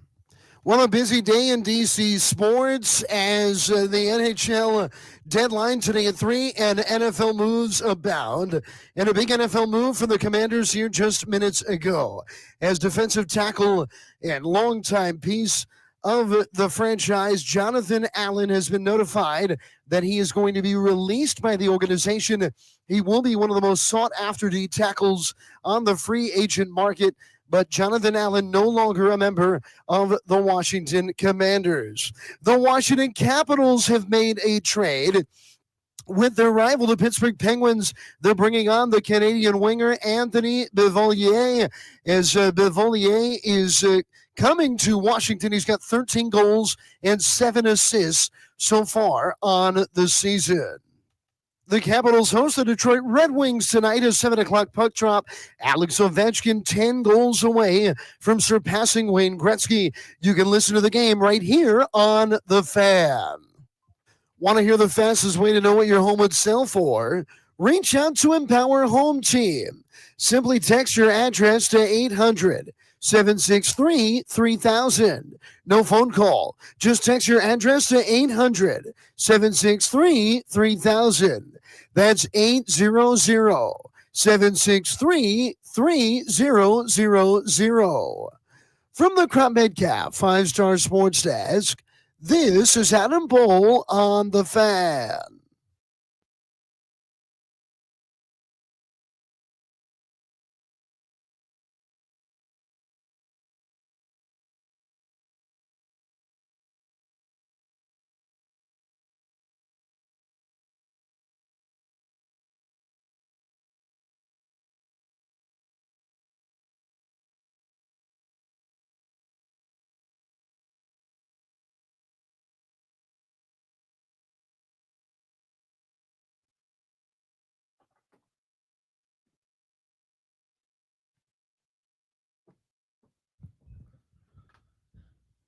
I can't confirm or deny if Tarik El-Bashir requested this to be his walk-up song, but it sounds like a TEB classic. Tarik, what up, man? How are you, buddy? Hey, how's it going, guys? Well, brother. Thank you for making time. I know this is a busy day for you, dude. Yeah. No problem. No problem. Get us up to speed. It seems like the Caps have already made a trade. Who'd they get? What'd they give up? What does it do to help the team? Yeah, so a little bit ago, the Capitals traded for a winger from the Pittsburgh Penguins named Anthony Beauvillier. He's been skating on the second line with the Penguins. He has also played with Sidney Crosby on the first line with the Penguins. So good player. He's got 13 goals. Can be hard to play with. He's had some success in the playoffs. The Capitals gave up a second-round pick this year for him. The Capitals went into the deadline with 2 second-rounders. They gave up their second-rounder, and if things go according to plan, that's going to be the worst of their 2 second-rounders. The other one's from Boston. So if the Capitals finish where we think they're going to finish here in the next 20 games, that's going to be, it could be the 29th, 30th, 31st, 32nd pick. It could be a late pick. So it feels like a steep price, but so far, guys, it feels like this has been a seller's market to this point. You look at some of the trades that have been happening around the league, and people are paying premium prices to get help here at the deadline. We've still got a few hours left. I just left the morning skate. It's, 12:04? So we got until 3 o'clock, so 3 more hours. Something tells me the Capitals are not done, so stay tuned. All right. I love that. What are you expecting them to do more? Yeah, like what is their need? They're so damn good. Yeah, I would say they don't have a glaring need. That said, teams that have expectations of going deep into the playoffs, we know that injuries happen, and you kind of want to bulletproof yourself against areas where, okay, well, if we lose that guy, where do we have anyone in the organization who can fill that role? And remember, they waived Jacob Vrana yesterday. He is now with Nashville. He is reunited with Barry Trotz. And Sonny Milano, we found out today he hasn't been skating all week with the team. We aren't sure what his status is. There's supposed to be an update on him. So, in the span of a week, they lost 2 NHL forwards. So, they just brought one in. And it it feels like they probably need one more. Again, there's no glaring holes with the team that's second place in the league in points. I would say you're probably going to be looking at another middle six forward, potentially a center, who could provide some competition for Lars Eller. Remember, but you can also always put Connor McMichael at third line center and just put Beauvillier on the wing where McMichael was and call it a day. Goaltending, they're set. They played the same 6 Ds all season. Like, maybe you want a little depth at D. You want a guy who's got some playoff track record to bring in as your seventh D. Remember last year in the playoffs, they were unceremoniously dismissed in 4 games by the Rangers. I mean, Lucas Johansson was playing at one point because of injuries. You can't have that again. Right. They were calling dudes up from Hershey. Yeah. Johansson was one of them. So maybe that's something. Yeah, and then Iorio also came up and got injured. So you want to avoid that from happening. But something tells me the focus right now is going to be on potentially getting another forward. But I do think they've got the cap space. They got a team that they believe in, and they want to make sure that team has all of the tools it needs to make a long run. And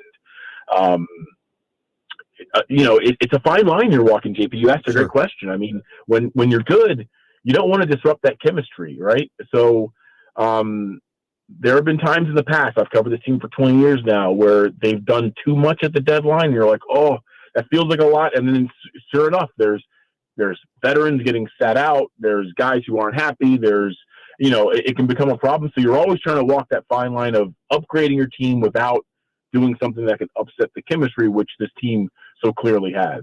Yeah, it's remarkable. You mentioned how long you've been covering this team and how I don't think people realize how well you are interwoven into the Capitals world.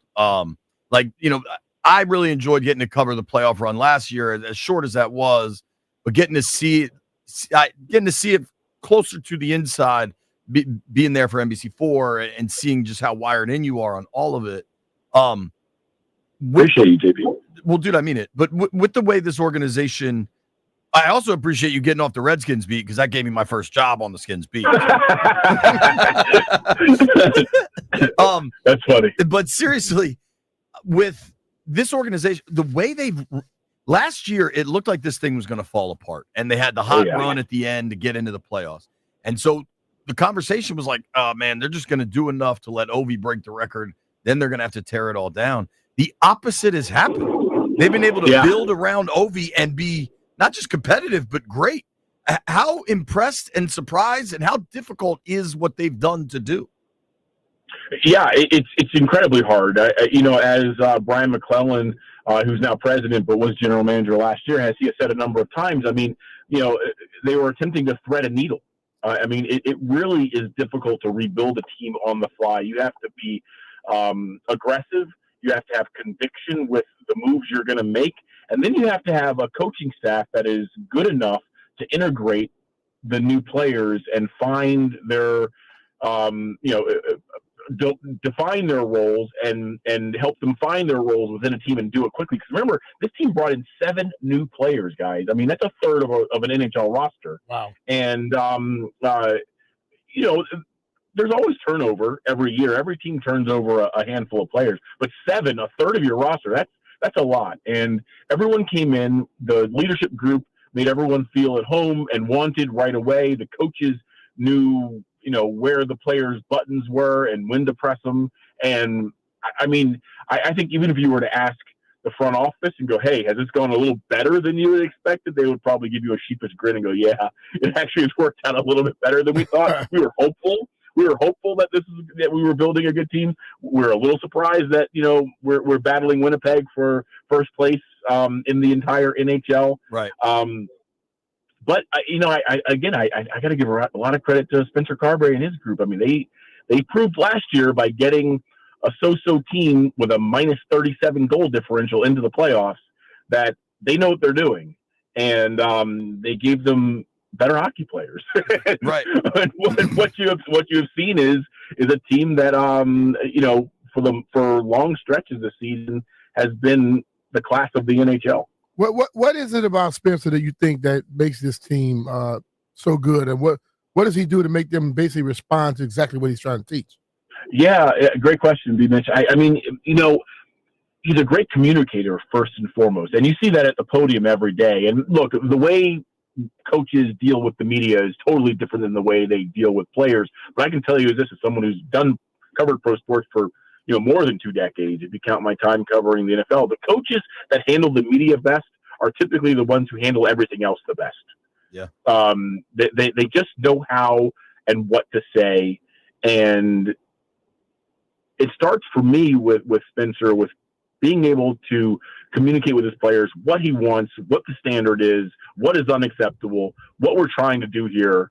And he's got a great staff too. The guys around him. I mean, I have covered Capitals teams where the coaches were, on the same page mostly, but there was maybe a little bit of friction there. You could just tell it just wasn't. It didn't feel like a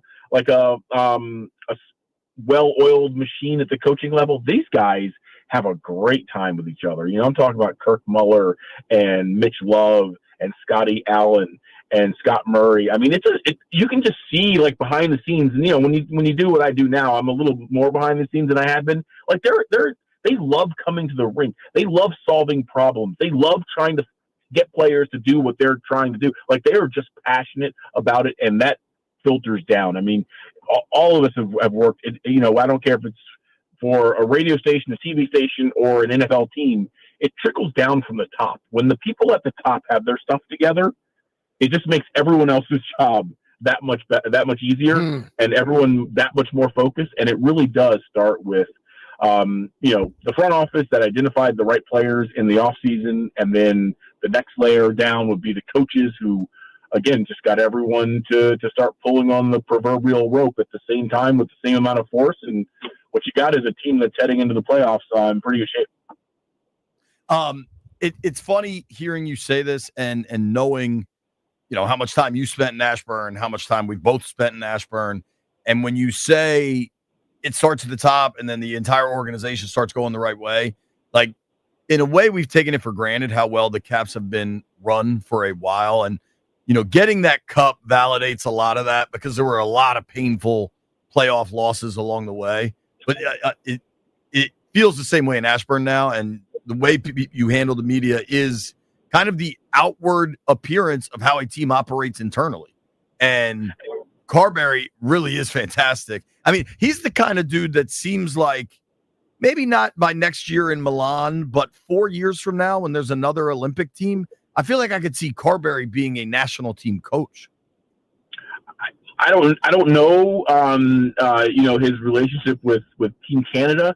I will tell you this, that this Capitals team didn't have a single player in that Four Nations tournament. That's and if crazy. You look at the people, if you look at it crazy, if you look at the way that team was constructed, the guys who had the players who had backing either at the coaching staff level or in the general manager office of those teams, they had multiple players. Those teams had multiple players represented. You have to have someone on those national teams for your players to get chosen a lot of times.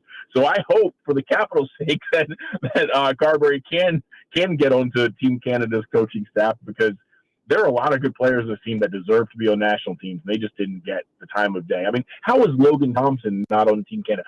Look, Canada went on and won the whole thing, so you can't really, complain too loudly about it. But, I bet that first time that Canada played USA and all the fights broke out, I bet they wish they had Tom Wilson. I was thinking the same thing, dude. Yeah. So, look, JP, I don't know the answer to your question, but it wouldn't surprise me given the fact I think Spencer's 43, and what he's done in such a short amount of time. I mean, 2 years, got a like I said, a mess team into the playoffs last year, flawed team, and then has taken a retooled team on the fly to the top of the league. I think he's starting to turn a lot of heads, and it's justified the Capitals' belief in him, right? He had never been an NHL head coach. He had been an assistant coach. He'd been a head coach in the minor leagues, but no one knew. You never know if someone can do it until they do it.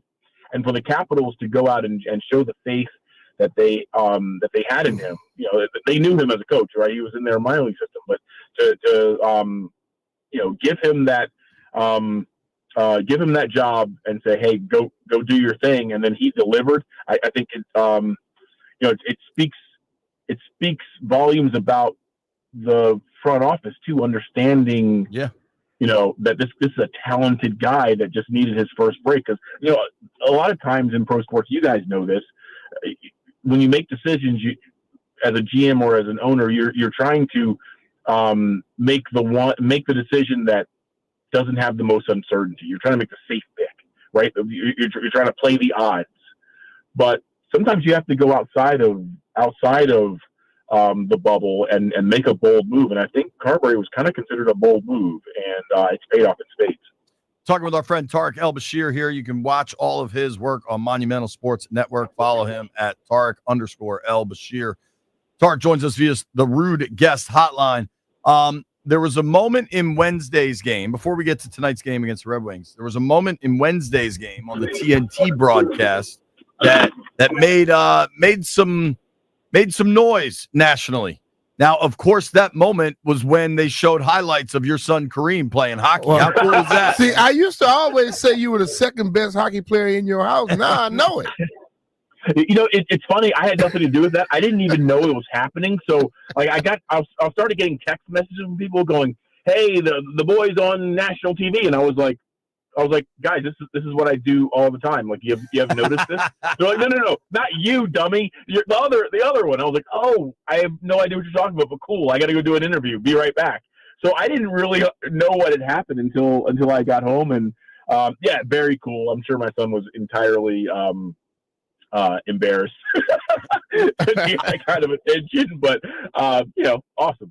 Very happy. Good stuff, man. Good stuff. He's a good player. That was very cool. I do think the comments in the moment were wrong. Like, Ovechkin's clearly great, and I think I've decided to just kind of move forward, because I think the more attention or fuel that gets put on that fire, just kind of like, I don't know that Ovi's laughing at the joke, and I just want to keep it moving is kind of my thing.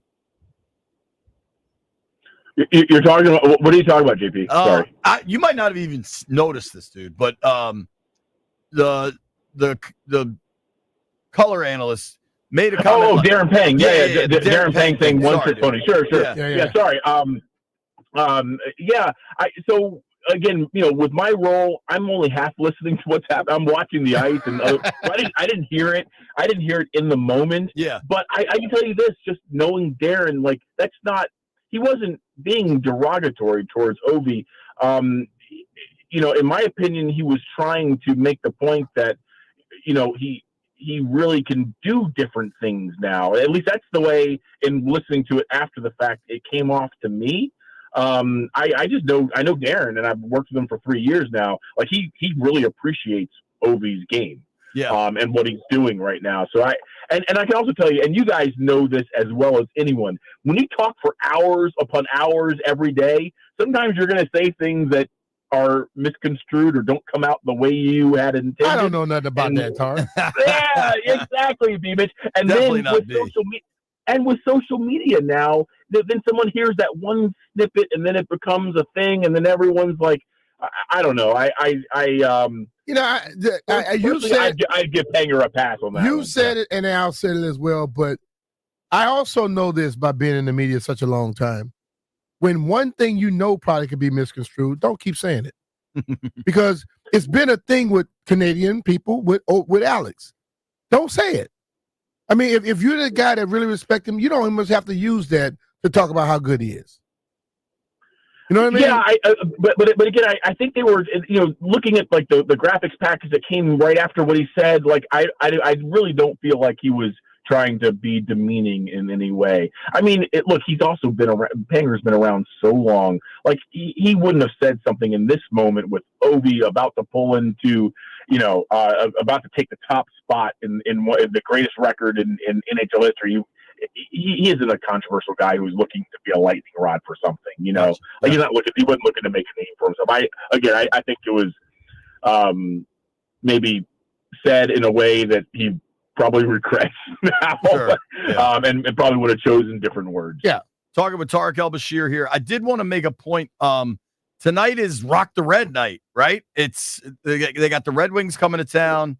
I know Yeah. that they brought like Mike Green, Alsner, like some guys are coming back. I love Greeny. I don't see him enough. He's one of my favorite people.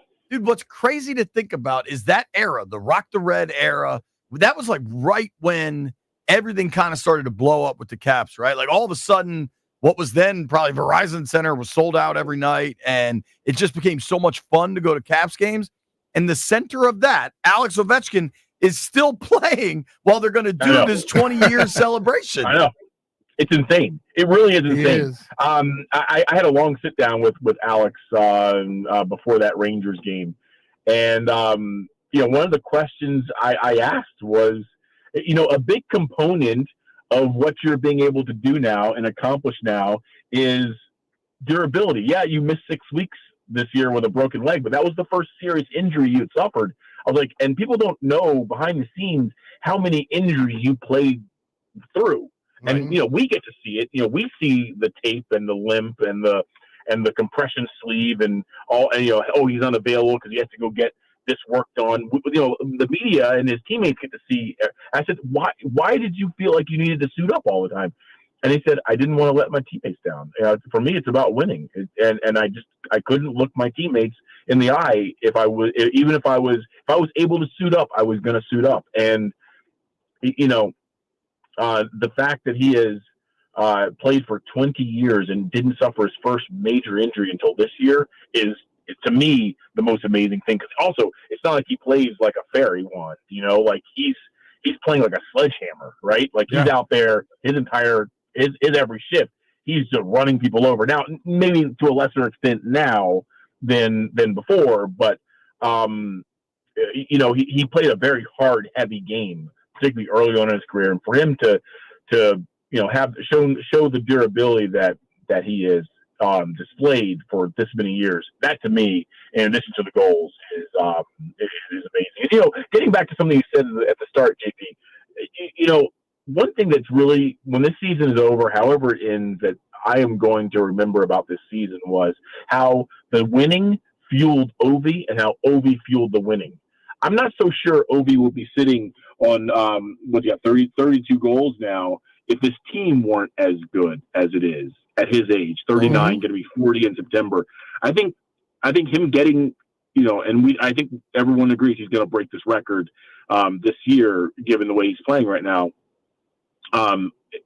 This team winning at the rate that it's winning has really pushed him to not only be dialed in and focused every night, but from an X's and O's standpoint, it's made sure that other teams had to focus on other players and couldn't just focus on shutting down 8 and keeping him from scoring. So that relationship to me is always going to be something I think about when I remember this year. Dude, it's totally symbiotic. And like, maybe that's obvious, but it's also been more than that. And that is 100% one of the reasons that makes this so special. And we'll see how far the ride goes. Dude, I know you're busy. I really appreciate you carving out 20 minutes on trade deadline day, and I'll see you tonight, bud. Sounds good. See you guys. Hi, man. That's our guy, Tarik El-Bashir. Give him a follow at Tarik_El-Bashir. One of the best in the hockey business, man. Great at what he does. Make sure you watch all his work on Monumental Sports Network. When we get back, let's figure out what this John Allen release does to the Commanders' salary cap. Nobody go anywhere. Phone lines at 1. Hey, it's BMitch here. When the game tips off, the NBA action is just beginning on FanDuel, America's #1 sportsbook. Because FanDuel is your home for NBA live betting. So even if you miss the first few minutes of the game or want to bet on the fourth quarter comeback, you can make your picks from the first whistle until the final buzzer. Plus, when you can even combine your live bets into a same-game parlay for a shot at a bigger payout. However you want to play, now is the perfect time to join. New FanDuel customers get started with $150 in bonus bets if your first $5 bet wins. Just visit FanDuel.com/Brian to join today. That's FanDuel.com/Brian for your shot at $150 in bonus bets. Make every moment more with FanDuel, official sports betting partner of the NBA. FanDuel Sportsbook is the official partner of 106.7 The Fan. You have to be 21 years or older and present in Virginia. First online real money wager only. $5 deposit required. Bonus issued as a non-withdrawable bonus bet, which expires 7 days after receipt. Restrictions apply. See terms at sportsbook.fanduel.com. Gambling problem? Call 1-800-GAMBLER.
This sports update is brought to you by Reynolds Empower Home Team. Well, a busy day in DC sports as the NHL deadline today at 3 and NFL moves abound. And a big NFL move for the Commanders here just minutes ago as defensive tackle and longtime piece of the franchise, Jonathan Allen, has been notified that he is going to be released by the organization. He will be one of the most sought-after D tackles on the free agent market, but Jonathan Allen no longer a member of the Washington Commanders. The Washington Capitals have made a trade with their rival, the Pittsburgh Penguins. They're bringing on the Canadian winger Anthony Beauvillier, as Beauvillier is coming to Washington. He's got 13 goals and 7 assists so far on the season. The Capitals host the Detroit Red Wings tonight, a 7 o'clock puck drop. Alex Ovechkin 10 goals away from surpassing Wayne Gretzky. You can listen to the game right here on The Fan. Want to hear the fastest way to know what your home would sell for? Reach out to Empower Home Team. Simply text your address to 800-763-3000. No phone call. Just text your address to 800-763-3000. That's 800-763-3000. From the Crop Metcalf 5-Star Sports Desk, this is Adam Bowl on The Fan.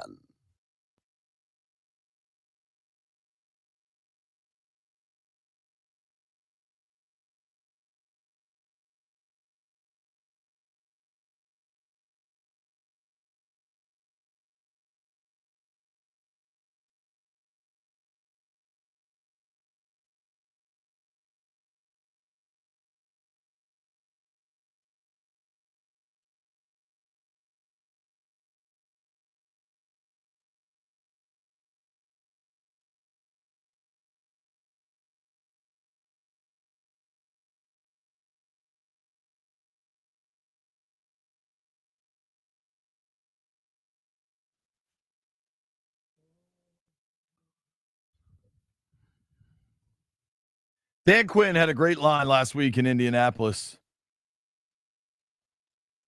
at the scouting combine when he said, I asked him about John Allen. He said, this time of year, it's not just football. It's the intersection of football and business.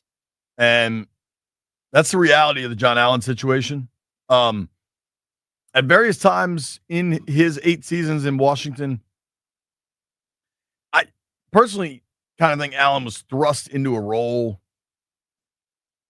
where he was almost forced to be the face of the franchise when he's not necessarily a face of the franchise kind of guy. He's a really good player, but there was a lot of marketing, a lot of stuff that kind of got thrown his way, and he was a good soldier about, but probably wasn't that excited to do. Along the way, he played some really good football, 2 Pro Bowl seasons. He's from here, grew up here, went to college at Bama, got drafted here. This is, to quote Dan Quinn, the intersection of football and business. And frankly, it's good football business. Yep. The same reason the Chiefs traded away Joe Thuney. Like, as a player ages, it becomes a math equation. And it may not be right or wrong. John just turned 30 in January. But John wants an extension. He wants some guaranteed money. Are you going to give him that and guarantee it into the future when he's 31, 32, 33? Extensions after a year when there was an injury, a significant one, it rarely happens. Totally. And unless you're a quarterback, know, which you quarterback's its own universe. Yeah, it's totally different than everything else. And I think I know when he got injured earlier, and a lot of people asked me that, could this be the end for him here? So I don't know. I say, but if he has no guaranteed on his contract, if he don't come back this year, and if he does, he got to have an outstanding, unbelievable, type of season or output, or he could be. And it happens. But when you begin to learn the business, you're not surprised by much in this game. How about this? The team, the official team account, just tweeted out, gave this franchise everything you had. Thank you at John Allen 93. Yeah. I think Class A. they've done everything the right way here, and you release him now because they've exhausted the trade options, folks. Like a trade for Trey Hendrickson is not going to hinge upon John Allen's availability. Neither will Myles Garrett. Neither will a trade that's not going to happen, DK Metcalf, whatever. The other teams know you're going to release him. They're not going to take his old contract and then be locked in. They're not like we were in the past. They're going to start from scratch on this. Not going to sit up here and compete against themselves. He'll have a market. He might get signed by, tampering period starts Monday. He could have a new home by Tuesday night. There's a market for John Allen. This is the business of football. It's unfortunate, but this is how things operate. If you look at, it's a profession that people choose, though. This is one that's volatile. Totally. Washington now with John Allen off the books, over $80 million in cap space. The biggest guaranteed salary they're paying this year is Deron Payne at $9 million. I think folks should honestly almost expect a similar scenario next year with Deron when he goes into the first year of his deal without guaranteed money on there. Washington's in a really good spot if they sign somebody. If you are going to sign Josh Sweat, Washington can do it. If you're going to trade for Trey Hendrickson, who would also need a new deal, Washington can do that. Say you want to make him run at Ronnie Stanley, whatever that is, they've got the space. They position themselves to where they can go out there and do whatever they need to do to better their team. And I think the one thing we all have to remember, they are here to put together the best team they can at this moment. Not just wait for a certain moment to build. They got to have a team to go into this season playing. Right. And they want it to be the absolute best that they can get. Now, we've been doing our free agency preview all week because free agency opens next week. By the time we're on the air Monday, it's going to be fast and furious. Better get some sleep next week, folks. Let's start. We haven't done running backs, quarterbacks, and then specialists yet, B. If you've missed any of our segments on the free agency previews, we go in depth. Specifically, we've done O-line, D-line, linebackers, tight ends, wide receivers, corners, DBs. We did that one yesterday. Let's start at the running back position, Brian. Mm-hmm. McNichols is a free agent. Now, they have Kaz Allen, Wiley is on the roster, but you've got Eckler and B-Rob coming back. Is Kaz really a running back? I know he lists him as one, but will you? I think at best he's a return guy. Okay. At best. And frankly, I don't know that will ever come to fruition. For me at running back, you're going to need a third back here. This draft class by the draft experts is labeled as historic, okay? At the running back position. Okay. Genty, shout out to my guy. I got to shout this dude out. Mm-hmm. My man, Spence Holly from Moscow, Idaho, wrote me a 2-page typed letter. Look at this on the stream. I got 2 pages of this joint. This is 2 pages. Explain. I'll read the first couple sentences. Hello, my name is Joel Spence Holly, and I'm writing to you concerning an NFC earthquake that is unfolding right now, and it is my job to make sure you see it. I'll skip ahead here. I submit that you make any and every possible move in the draft to upgrade and take Ashton Genty. Probably worth pointing out to this dude, I have no say whatsoever. Yeah, and we're 29th, and you think we have enough draft capital to move all the way up to get Genty? He's got 4 reasons. He's got a lot here, okay? But Genty has excellent on-field vision. Genty is extremely strong. Genty is the total team player. Genty is a proven winner. I got 2 pages from my guy. They ain't getting Genty, man. Shout out to Spence Holly, Moscow, Idaho. But that is just... I didn't know that was a Moscow, Idaho. B, that makes 2 of us. I don't think you're getting him, but the NFL draft running backs in this class are loaded, dude. And I think you've got to add to that room Eckler. Eckler has been a great player. C-Rod, is he free agent? I believe so, right? No. Well, he was drafted. He wasn't on the list, so you got to remember him. Well, the problem with C-Rod is they released him last year. So I don't know how that impacts. Like if he was still on his rookie deal, you know what I'm saying? Mhm. But he's not because they released him and then re-signed him. He's probably up and down among practice squatters. And frankly, if you released him last year, in short, I don't think you spend in free agency here. I kind of like Rico Dowdle. I thought he showed something with the Cowboys. Nick Chubb's going to be a free agent, but what's left there after all those injuries? There are free agent running backs available. That's not the direction for me. Shout out to Ed Mathers. He's a big Najee Harris fan. I am not. I think you draft somebody here. Eckler is probably 31. B-Rob's going into the last year of his rookie deal. Gentie's a top 10 pick probably. I would think. The kid, Omarion Hampton from Carolina, is a stud. Caleb Johnson from Iowa, workhorse. Travion Henderson from Ohio State. I mean, we watched. Dude, the guy I like, and you're talking probably a 4th, 5th rounder. I don't know, but I like Judkins from Ohio State. Yeah. I mean, you got both those guys coming out. You can keep going down. The kid Sampson that was so good for Tennessee. These are studs.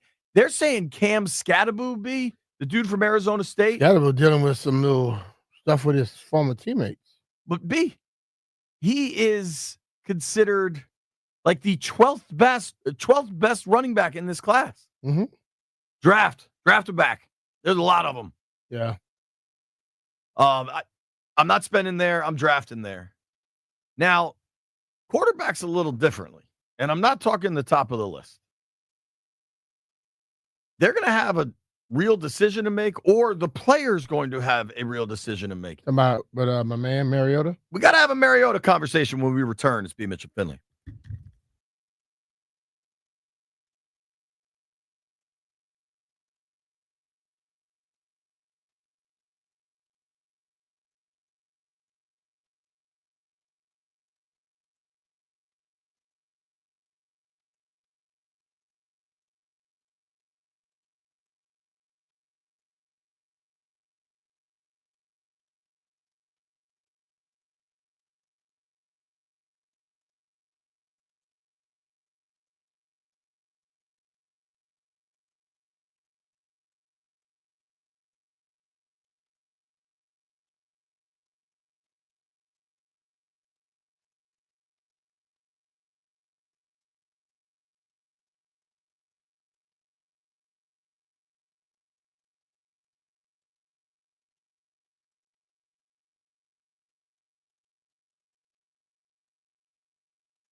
B, I got to play golf tomorrow. It's going to be cold as hell.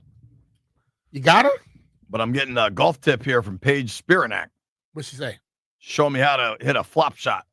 I don't think you should try that tomorrow just because you saw Paige tell you to do it. I got a little floppy to my game. Yeah, you got floppy if it ends up like in some thick rough. I got to be thick and it's rough. sitting up. Yeah. If you don't have that, don't try it, dog, because you're going to scull it across. Might hit somebody you're playing with. A little bump and run action. Yeah. You think I'm going to hit Mike Kelly tomorrow? That's You what might you're hit saying? him. Mike Kelly. So you in like a tournament or something? It's the season opener. It's called So the you Frost. got to play. So I'm just saying, well, I'm trying to make sure. It's going to be cold, dog. You know me. I can find a reason to complain about anything, let alone playing golf. We know that. 40-degree wind chill. Let's have a conversation. Let's do it. Marcus Mariota is a free agent. Marcus Mariota spends his offseason. I believe he keeps his home in Las Vegas, the Las Vegas area. Marcus Mariota found his greatest success in college at University of Oregon, won a Heisman Trophy, made it to an NCAA championship final, where I believe that Oregon team lost to Auburn, right? But Mariota was fantastic in college, won a Heisman Trophy. Oh, hell yeah. The coach of those teams was Chip Kelly. Chip Kelly is now the offensive coordinator for the Las Vegas Raiders, again, where Mariota keeps his home. Could he be a field gap guy? I would say, can Marcus Mariota be a bridge QB, a stopgap? Absolutely. I would say that for just about any team that has a weird situation. But Brian, part of me wonders, you see the resurgence of Sam freaking Darnold? Mariota was never that good in his days as a starter. He was never that bad either, as Darnold showed. I understand that. The bigger question for Washington is whether it's a stopgap, a starter. I think there's going to be real interest in Mariota as a free agent. Do you think Washington has to get him back and in turn probably spend some pretty real money? You would think that they want to try and get him back. I don't think they have to get him back. Like, B, I think Darnold is at the top of the free agent. You would pile love here. to have him back. Right. But it's not something that you had to do because I believe this team can begin to develop with or without him. It'll be easier with him. Right. Of the kind of bridge, maybe backup QBs, Darnold, I think, is the only one that qualifies as a starter, right? Based on what he did last year. Mm-hmm. After that, you got Jacoby Brissett, Mariota, Justin Fields, Jameis Winston, Mac Jones, Jimmy G is out there. Like, James, you just got to be along for the ride, but you got to be ready for the comedy show. Of that group, I might like Mariota at the top of the list. I like Jacoby. I mean, Jameis will deliver a couple hella performances, but there'll be a couple hella the other way. Yeah. Maybe Fields is exciting. I don't know what Pittsburgh does there, but are you comfortable going into a season with Jeff Driscoll as the backup quarterback? Yeah. I saw him do some Now, things he's a last year pending free too. agent too. But the thing of it is, like, listen, man, you don't put yourself in a position. I have a thought process where you have to have, like Mariota did well last year. Yeah. Very well. But I'm not going to get to the point where I feel we can't reach where we want to reach if he's not on the team. You want a legitimate backup, and you would love for him to be that guy. I'm not ready to say, oh, if we don't have him, we don't have a chance in hell. I'm not there. I think there's a giant gap between you'd love to have him back and you don't have a chance. Yeah. I think we saw a real relationship between Jaden and Mariota, but that doesn't mean that's going to dissipate if Marcus goes somewhere else. Jaden will still watch his games and cheer for him. Yeah. I think as a rookie, it was probably really important just to have a veteran in that room, somebody with real experience and a guy that supported you, not try to, mislead, misguide. But I think Mariota might make $10 million next year. You know what I'm saying? Like as a backup? Yeah. Or as a whatever. If he becomes a starter, he's going to make more than that. But as a backup, that's a hell of a salary to be sitting around waiting. Right. And I think you need to have a good backup. I mean, there are other guys available if, say, Marcus does get paid or get an opportunity. It's also possible Washington could match a dollar amount, but if Marcus knows there's a path to playing or at least a legitimate competition, you know? Yeah. You're not going to get that here. I don't know. I don't think it has to be Mariota, right? Like Gardner Minshew last year was in a pretty similar spot in Vegas. They paid him $12.5 million. Mm-hmm. I think that's probably going to be about the number for Marcus. Yeah. Dude, if I was Mariota, you know where I would? I feel like is the underrated quarterback conversation town. Indy. Right. Yo, the coach at the combine said, "Yeah, we're gonna have a competition. We're really gonna bring somebody in to compete with Right, Richardson." need to. I don't know. I think you could maybe play in Indy. I think if Washington ends up needing a new backup to Mariota, Driscoll is also a free agent. How comfortable are you if they just re-sign Driscoll? I like Driscoll. I like the things he did when he got on the field last year. In preseason. Yeah. You also have Sam Hartman. Now, he was a practice squad all year. I'm not 100% confident on that being the backup. Nah, I'm not. I mean, for all the ladies that wanted to have him come because of his hair, that's one thing. That's cool. But you know what? Need you to play football at a high level. Mariota, to me, is something you'd like to work out. But if it doesn't, you wish him luck and just say, thanks, dude. If he's getting a chance to go somewhere and start, I say, dude, go. You can't give that to opportunity up. Right. But if you're gonna go somewhere to be a backup, I think it'd be best right here. I feel like that's how Marcus is going to approach it. Yeah. Like, all right, man, let me know what options there are. Let me know what those teams are going to do. Because really in this draft, I think this is people are now trying to hype up the Ole Miss quarterback and the Louisville quarterback. It's a few of them after the combine. They started to pump up a little bit. Jackson Dart and the other dude is like Shock or Dart. But in this draft, really, I think the only true starter, maybe day one, is Cam Ward, and I'm not so sure about that. But Cam Ward comes into the league similar to like a Bo Nix and a Jaden Daniels, where he's played a lot of college football. Yeah. I don't think Shador's a week one starter. So Mariota doesn't have last year. If you were a free agent QB, you had a lot of questions because there were a lot of good ass quarterbacks in that draft. Mm-hmm. This year ain't that. So he's got a little more leverage in trying to figure out the situation upon which he may appear. You'd like to have Mariota back. Clearly, that room was great, got along well. Not a deal breaker.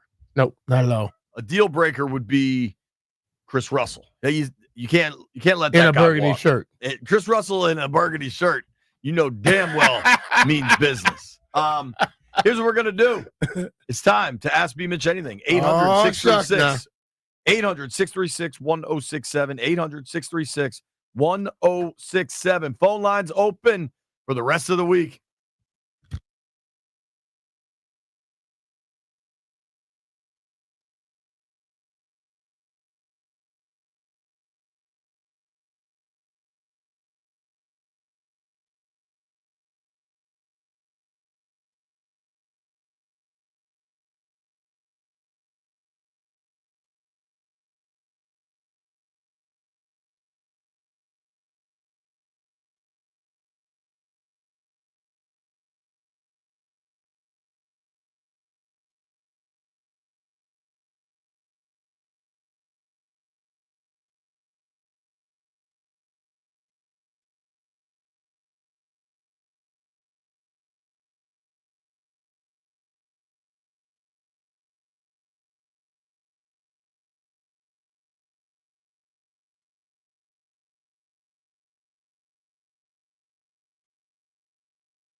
This sports update is brought to you by Reynolds Empower Home Team. Well, a busy day in DC sports as the NHL deadline today at 3 and NFL moves abound. And a big NFL move for the Commanders here just minutes ago as defensive tackle and longtime piece of the franchise, Jonathan Allen, has been notified that he is going to be released by the organization.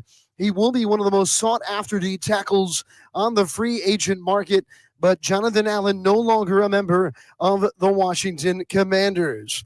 The Washington Capitals have made a trade with their rival, the Pittsburgh Penguins. They're bringing on the Canadian winger Anthony Beauvillier, as Beauvillier is coming to Washington. He's got 13 goals and 7 assists so far on the season.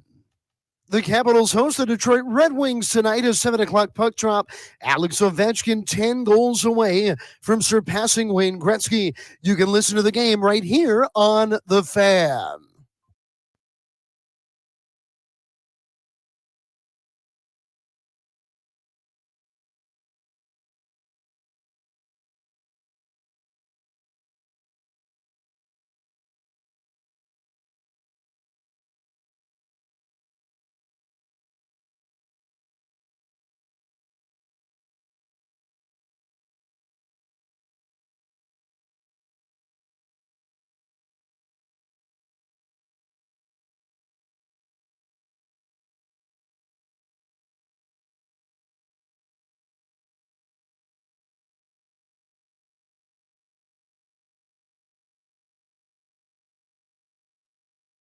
BMitch and Finley, 1067 The Fan. Once a week, you get to ask Brian any question you got. 800-636-1067. Don't say it like that, Jay. It might be some weird stuff. We don't want no weird stuff. I do. Weird stuff encouraged. That's how I operate. Because you normally are the weird one asking the question. I think this is a new caller for us. Ooh. Speed is in Manassas. What up, Speed? Hey, guys. Great show today. Question, BMitch. Yep. Coach down in 5. You're going to throw to Gary Clark, Art Monk. Got to score. 4th and 5? G's my guy. I'm going to throw it to when I need him to get some more. Art's going to be that sure guy. He's a bigger guy. Could get it to him, and he knows how to run those routes when it's like just a tight 4th situation. and 5, and Art Monk's running a 7-yard out. Like, that's hard to argue with, man. Let it go and Art to get it. If I was coming out of the end zone and I wanted to throw something and I got to have the guy go, I'll throw it to Gary. Same question. Can't go wrong with either one of them. Oh, Appreciate yeah, you're it. right about that. Yo, Speed, great question. 4th and 5, you throw into Art or Terry? Ooh. I'm probably still go to Art, man. Yeah. I mean, that's... I'm still go to Art. I think Terry don't mind that one. There was a period of time where Art Monk had more catches than anyone in the history of football. Hell yeah. You know what I mean? The dude is a bad man. All right. Reese is in St. Mary's. Phone lines are open, folks. 800-636-1067. 800-636-1067. Reese, what up? Hey, what's up, fellas? What's up, brother? My question is, how would you feel? Which one would you take right now if both of them healthy to be our number? I say both of them are the number 2, but Hollywood Brown or Keenan Allen to go with Terry McLaurin and Debo. I like Keenan, bro. I just think Keenan can still do some things that Hollywood has been a deep threat. That's what he's been the whole time. And he seems to get nicked up a lot. Keenan can do any one of them you want him to do. Keenan is a different player, too, than any. And he's a bigger dude. 6'2", 210. Yes. They don't have that. I mean, he's only 1 year removed from 1,200 yards with the Chargers. I take it. Last year, he played 15 games. I mean, maybe there's weight concern, or there's been weight issues with Debo. Maybe there's weight issues with Keenan, if that's a concern. But what do you mean weight issues? I mean, at various times, people have wondered if they're playing at a more weight than they should. I mean, Debo said it about last year. Well, he said he was 225 last year, so he was a little bit over. Had pneumonia, probably couldn't work out as much. Yeah, I'm just saying, like. But, like, the thing about, I will take Debo at the weight he's at right now and just say, go play, dog. Because if he's 215, that's his pimp weight, as I call it. When you're at the proper weight you need to be at, But if you're just a little bit over, okay. Yeah, I played from 205 all the way up to 220, 226. I think Washington's going to get the best version of Debo that exists. I went there. I think that's pretty clear. Let's go. Oh, damn it, Jeff! You're supposed to let me know when there's a billionaire on the line. We bump him to We the got top. Jarrah? Jarrah is on the line. Hello, Jarrah. How you doing there, Finley and Brian Mitchell? What's up, Jerry? Jeff for president. I finally got over that damn cold, and I used every damn remedy y'all had. It just made me sicker. But listen, I was kind of giggling to myself earlier when y'all talking about whether an owl could kill a poisonous snake. That's a vicious creature. But I want to know from you, BMitch, how many of those do you think could nest in J.P. Finley's ears? He got a lot of them in his ears. What? Yeah, I mean that's just I was just quantitating the number and looking, and I think you can get a couple families. You better watch yourself. At least you won't have any snakes around. You think an owl could live inside of my head? As we read the thing about the owls a little bit more, they feed off of baby snakes, poisonous snakes, and they also can't even much bite them. I got to be honest. I think we've learned more than I like to learn about stuff, man. Ever wanted to learn about owls today. You brought it up. Hell. No, I didn't. You were the first one to start talking about owls. I said the Florida Atlantic owls, and then you said, "Is that a?" Did you not say mascot? owls? I suppose I did. Vinny is in Seat Pleasant. What up, Vince? What up, Vin? JP, BMitch, the Danny Landini, and my man Jeff. How y'all feeling today, man? Oh, we good, brother. BMitch, I'm gonna play GM with you real quick. I'm gonna give you an offer, and let me know if you accept the trade if I get off the phone. All right? Here we go. So I'm gonna give you a 1 this year that was the 29th, a 5 and a 7 next year for Trey Hendrickson. The 5 and a 7 can turn to a 4 and a 6 if he gives me 10 sacks. You let me know what you think about that. So you want? I'm not giving you a 1 and a 5 and a 7 because I think I could get it cheaper than that.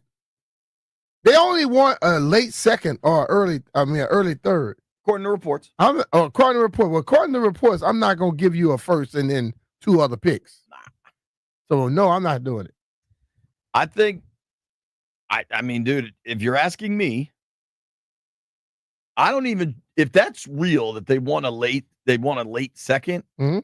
I just offer 61, and I don't get particularly cute with it. Like, hey, here's 61. Let me know. And then I offer Trey Hendrickson. You want to know what this deal will look like? I'll tell you what this deal will look like. I offer Hendrickson. We're not going top of the market. Crosby just reset that market at 35. But Bosa's making 34. You got to get north of 30 on this thing. Mm-hmm.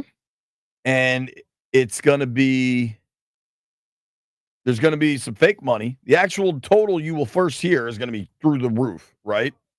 But the real money on this thing,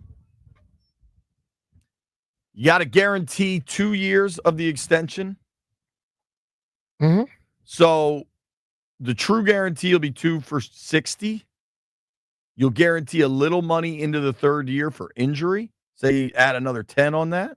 Mm-hmm. So they'll say, fully guaranteed is 60, guaranteed at signing is 70, 3-year 90. They'll juice that final number to look bigger. Maybe they give him 3 for 100, but the 100's fake. It's going to be just something like that. TJ, you go a little bit too far into this conversation. He asked me would I take the trade. I'm taking the trade. I'm not caring about all that stuff at this point. I'm just telling you. I don't care what's real money, what's fake money. I will not give you a first and 2 more picks for him. Point blank. What I would do today, call, offer 61, tell his people I got real 2 for 60 on the table.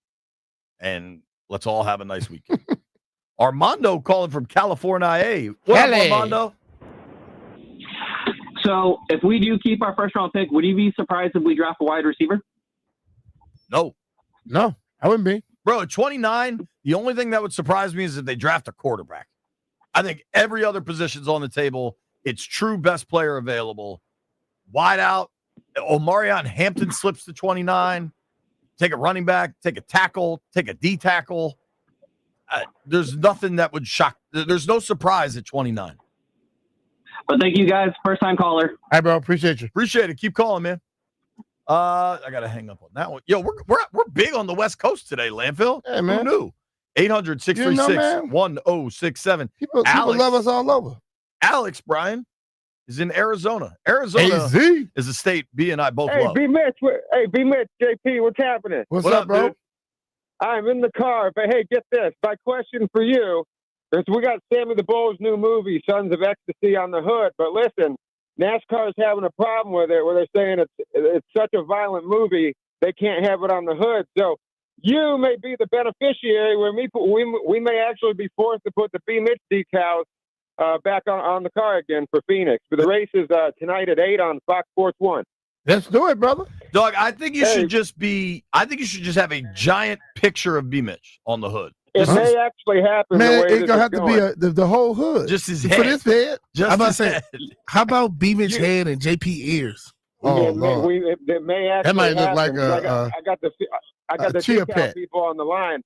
Yeah, but it may be a turf battle for real estate on this car between you and Sammy there. So my question for Ask BMitch Anything is, let's say you go back to your prime, 29, 30 years old. Sammy goes back to his prime, the Bull, 29, 30 years old. Who wins in a fight? Sammy who? Sammy the Bull Gravano, the Italian mobster. Hey, I'm going to take me. If we're going to just throw some hands, I'm going to be ready for that. But they're not going to be throwing hands. They're going to try to, like, bring in multiple people and try Hold to take on, me can out. I ask you something, dude? I just What's Googled Sammy the Bull Gravano. And obviously, B's not trying to take on the mob. We'll be clear about that. Yeah. I got BMitch in this one. But Yo, the guy was 5'5". Hey, he's got a short fuse though. But hey, it's a separate. Have you ever heard Brian talk? He also has a short fuse. Hello. Thank you, bud. All right, man. Talk to you. 5'5" people can fight. I will take you. They just take a knee when they get their eyes, grease in their eyes. Huh, Jeff? Rodney is in D.C. What up, Rod? Hey, what's up, fellas? Hey, BMitch. Back in your day, who was the harder hitter, Alvin Walton or Otis Monsley? Well, I never played with Otis, but I'm gonna tell you, I don't know many people that hit as hard as A. Walt did, man. No, that's right. Alvin was smashing, dog. Yeah, And he played special teams with you. Yeah, what I loved about Alvin is, like, you know, a lot of guys you have to be not looking for them to get the best of you. Alvin didn't care if he was looking or not. Right. He had that little neck roll on, the number 40 sitting up like that, and he came right through. You didn't care. And who back in the day, who controlled the music in the locker room when y'all was playing? If you brought the jukebox in, you control it. That's how it was. I know that's right. All right, fellas. All right, bro. Thanks, there was dude. no such thing like I brought in the music, but the veteran gonna tell me, if you want to control the music, you better bring the damn jukebox. Something like a physical jukebox in the locker room? We had all kind of stuff, dog. You know, it wasn't like a stereo, like a boombox or something? Yeah, like that. We came in that type of day. You know, it wasn't yeah. like we don't have speakers and phones. We Right, had right. I we get had that. the real thing. I thought you meant like a jukebox. You got to put a quarter in it and stuff. Nah, dog. So I had to look up this dude, Otis Wansley. Otis was Doc told me a lot about Otis. So Otis was a beast, dog. Landfill, do you, like I, enjoy when people call up and ask BMitch about playing with dudes whose NFL career was over while B was still in college? I like it. Otis Wansley's 5'10", 215, a badass by all accounts. Yeah. But his NFL career was over in 1985. I believe you were right before I went to college. Yeah. That was my senior. I was going to my senior year in college. You were busy being Mr. Football in the state of Louisiana. Let's go to Oh, Mark boy. is in Bethesda. What up, Mark? Hey, guys. This is Levi's father. I don't know if you remember Levi calling a couple of weeks ago, the 12-year-old boy. Oh, yeah, that was great. Yes. Yeah, he was a big hit with you guys and the other listeners. But my question is about Jonathan Allen. I know you guys talked about this earlier, but why is it so obvious? I saw an article in the Post or something that said it was sort of an obvious move to either trade him for something low or just release him as I believe they did today. why is that so obvious? Was it the cap hit? Was it the combined cap hit between him and Deron Payne? I just never understood why you would want to take a leader out like that, especially after they just signed him for a couple more years. So any kind of clarity on that would be helpful. Thank you. He wasn't signed for. He signed a few years ago. It was the last year of his deal. Had no more guaranteed money on it. And as much as you heard that they had told him to go look, he could be given permission to go look for a trade, he wanted some more money.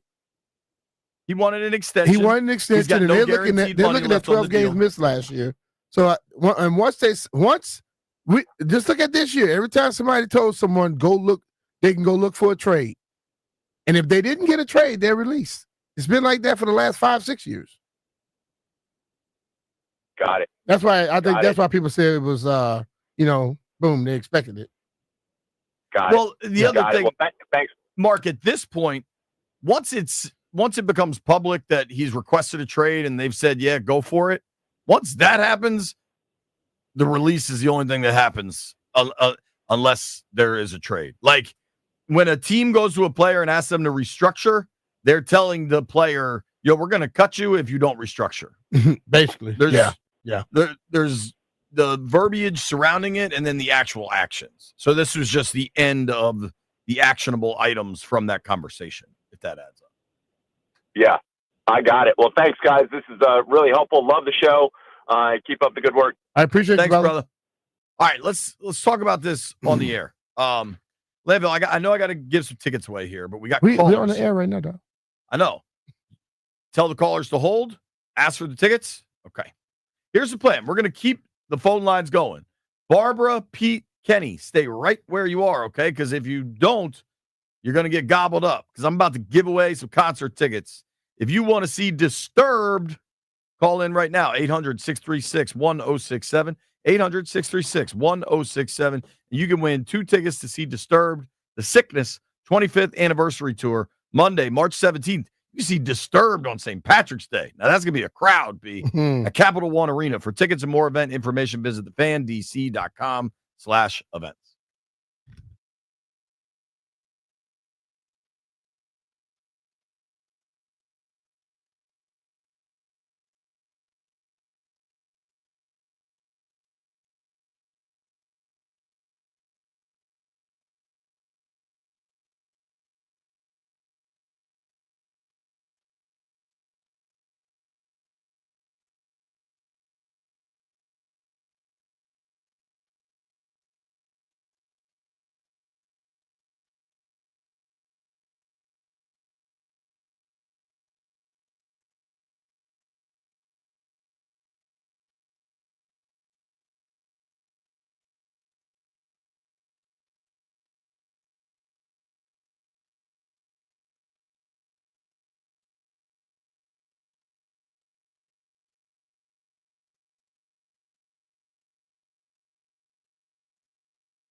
I'm Toby Altizer with your sports update on The Fan. In the NFL, the Commanders are releasing defensive tackle Jonathan Allen. They're going to save $16.3 million against the Capitol and an 8-year run in D.C. for Jonathan Allen. In baseball, the Nationals taking on the Mets tonight at 6:05 in spring training. You can hear that game over on the Team 980 tonight. In basketball, the Wizards in Toronto to take on the Raptors for back-to-back games.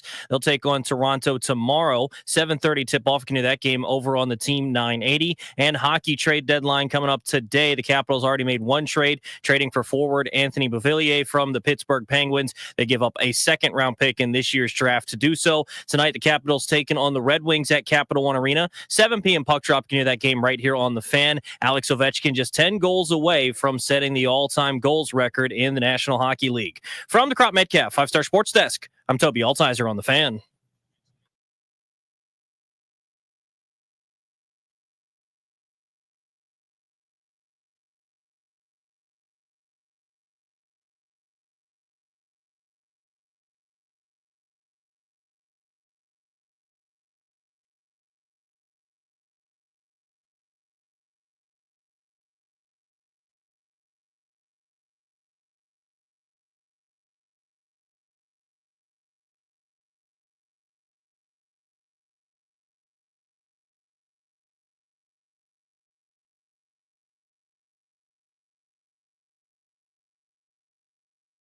One more time, we're gonna celebrate.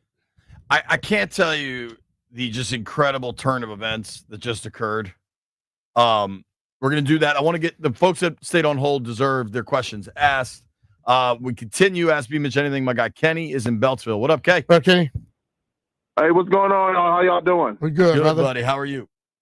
I'm good. Just to let you know, I'm a third-generation Washington fan, passed down from my maternal grandfather to my mom and to me, and it's just an honor speaking with you, Brian. I remember that 99 divisional game against Tampa where you took it to the house. Appreciate it. Won that game, man, but, it happened. All right. Question I have is, say you need a backup quarterback, and Marcus Mariota somehow leaves. Would you entertain bringing back Taylor Heineke? No. I wouldn't. I mean, I understand that little lore of what he was, but Taylor's left here. He wasn't no starter.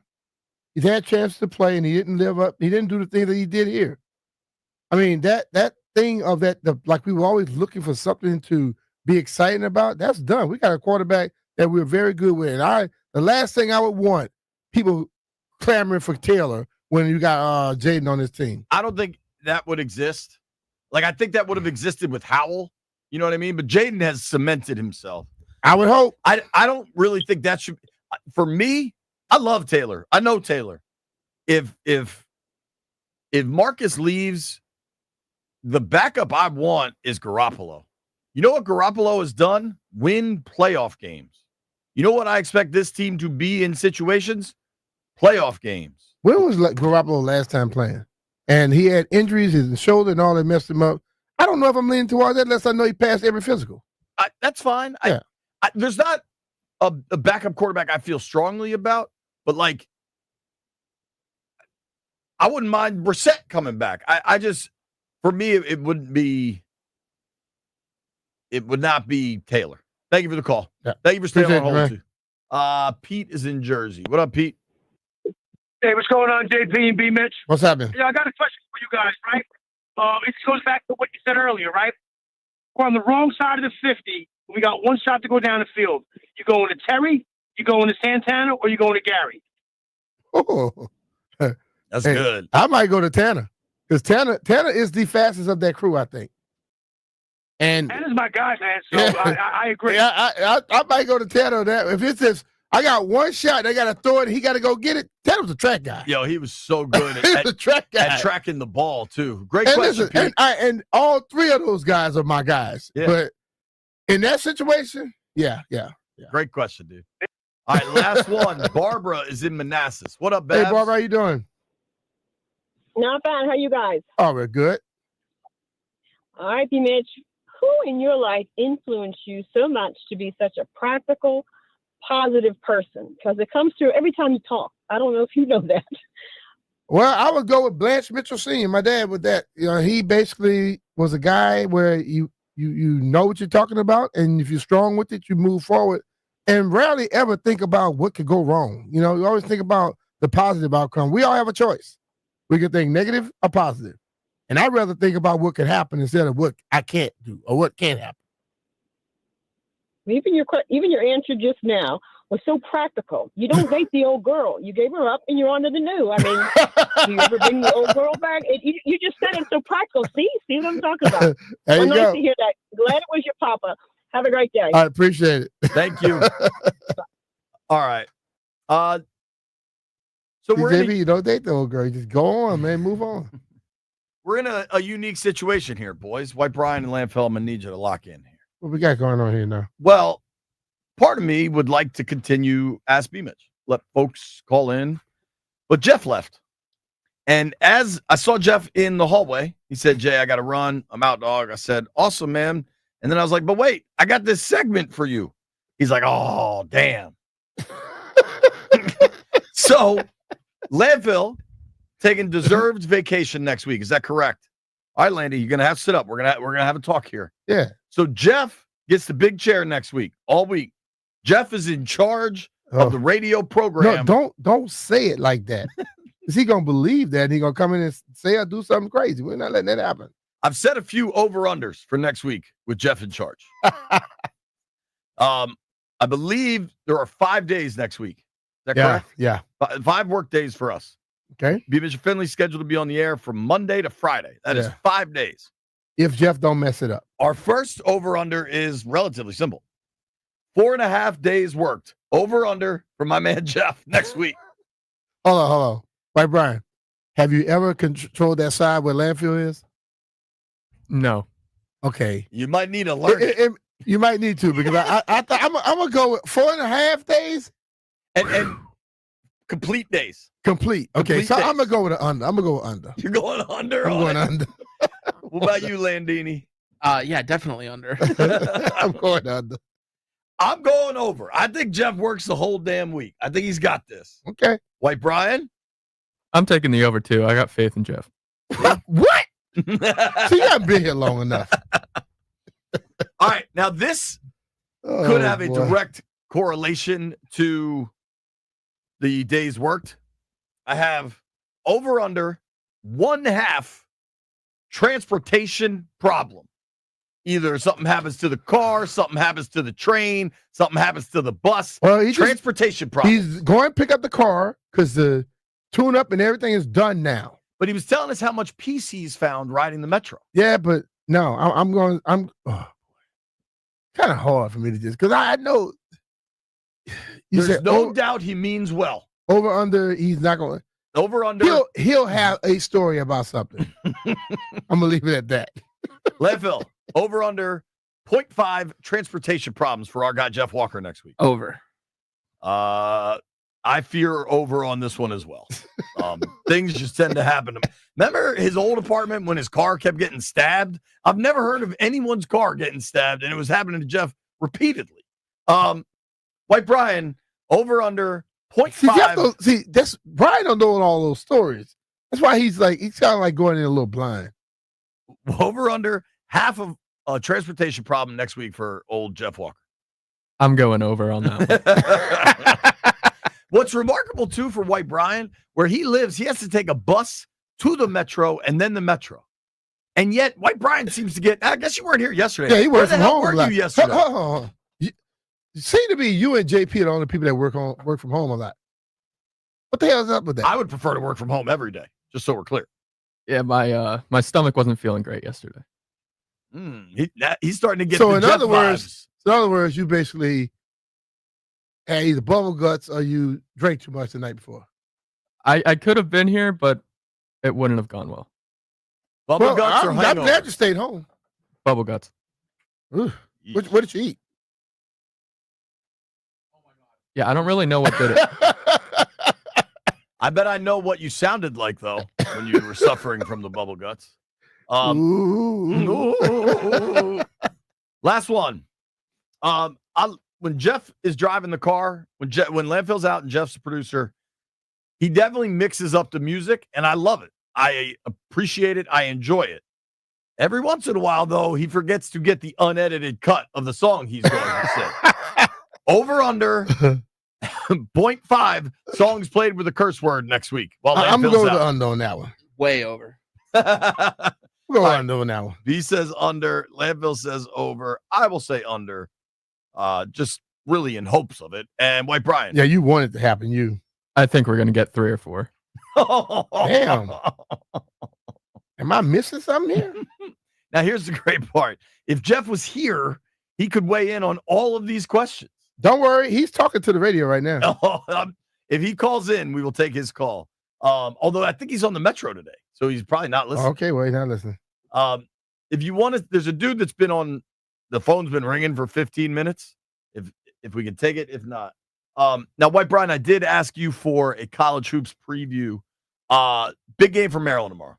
It's the season finale. They got Northwestern at home. If they win that, they get a double bye in the Big Ten tournament. Tell me what I need to know about Northwestern.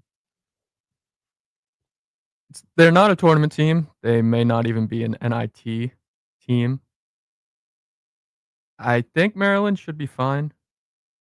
At the same time, though, Maryland's they should be a 4 in the NCAA tournament. I saw, what's my man's name? Lenardi has them as a 4 right now. Yeah, I guess they could move up to a 3 if they win the Big Ten tournament. But then again, the committee really doesn't care about conference tournaments as much. But 4 seed, you should be happy with. Why do they have them then if they don't care about them? They care in terms of like if a team they don't have projected in, they'll knock off a bubble team. But I mean, last year Auburn won the SEC and they didn't move up at all. Didn't make much sense. So here's what I think. Especially when it's your team, huh? Yeah. Particularly juicy, B. In Lenardi's latest bracket, he has Maryland as the 4 seed in the East. Okay? Okay. Which means, on what planet does this make any sense? He would have Maryland as the 4 seed in the East.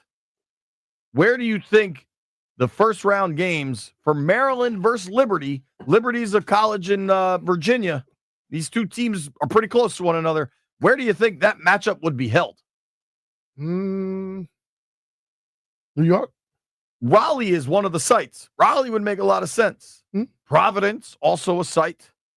Lexington, Kentucky, also a site. According to Lenardi's latest bracketology, Maryland would play Liberty, which is in what? Lynchburg, Virginia, I believe. Probably 3 hours away, driving, tops. Where are they going to play? Seattle. Why would the East team be playing in Seattle? Because no matter what happens, Maryland gets screwed. Why you make them fly to Seattle, where they probably had their worst loss of the season? No, thank you. But that is stupid. If there is, you're in the East region, but you're playing way Northwest. If there is vindication, Brian, I've said repeatedly now, all I want is a second weekend. I just want a second weekend. I'd say ask for more than that, bro, because you may get just a second weekend and it's over. Well, hold on. Let me tell you what your boy would be mighty fired up for. The East Regional, so the 2 Sweet 16 games and then the Elite 8 game, will be held in Newark, New Jersey, not Newark, Delaware, Newark, New Jersey. Okay. I assume those games will be held at where the Devils play. I'll go with you. Not only would I go, but if the chalk held in the bracket by Lenardi, guess who Maryland would take on in the Sweet 16? Duke. I tell you what, if Maryland plays Duke in the Sweet 16 in Newark, New Jersey, I 100% guarantee my attendance. And I guarantee you're getting everything I got. I think you better wait till Lauren tell you if you can go. You know what, Lauren? I hope you're listening. I'm going. And don't get beside yourself now. Hold on, B. I've seen you say that before and change your whole Brian, I'm telling Lauren, I'm telling Heather McDonough, I'm telling Tim McDonough, I'm telling Chris Kynard, the Cluster Buster. I'm telling everybody. If it's Maryland Duke in the Sweet 16, I am going and I'm not working. That one game, I am not working. You're getting full-blown 20-year-old college JP. I'm gonna be hammered. Well, I I might do. rip Not, some I don't heaters. want. I don't want to be at that one with you. Then You're getting everything I got if it's Maryland Duke in the Sweet 16. I'm not going to that one. Every single ounce of me, landfill, and I ain't pausing either. When we come back, we're gonna make some bets.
Maybe.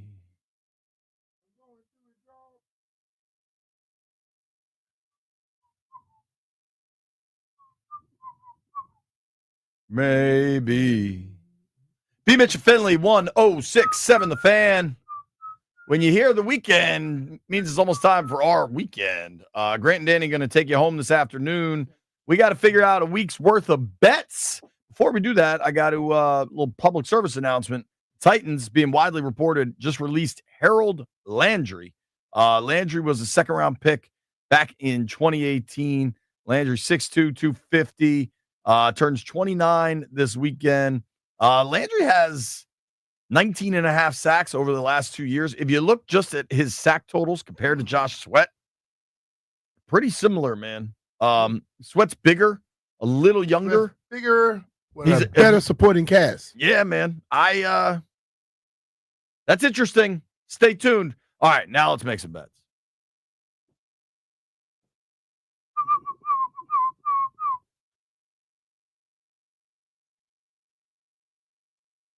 Gather around.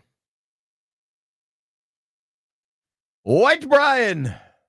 So I think we had a 3-way tie for the win this week between JP, BMitch, and Landfill. I have Jeff at 1 and 3 because I didn't really want to look up his darts bet, so I just gave him an automatic L. Good You job. know what? He left He's anyway. not here. He was You going to get get to it do anyway because he left. So who cares? Way to go. That's great, dude. Right, you've caught on real quick, dog. Seriously. All right. What do we like this weekend? Take me around the rest of the college hoops this weekend. We got the Iron Bowl basketball part 2, also Auburn Senior Day.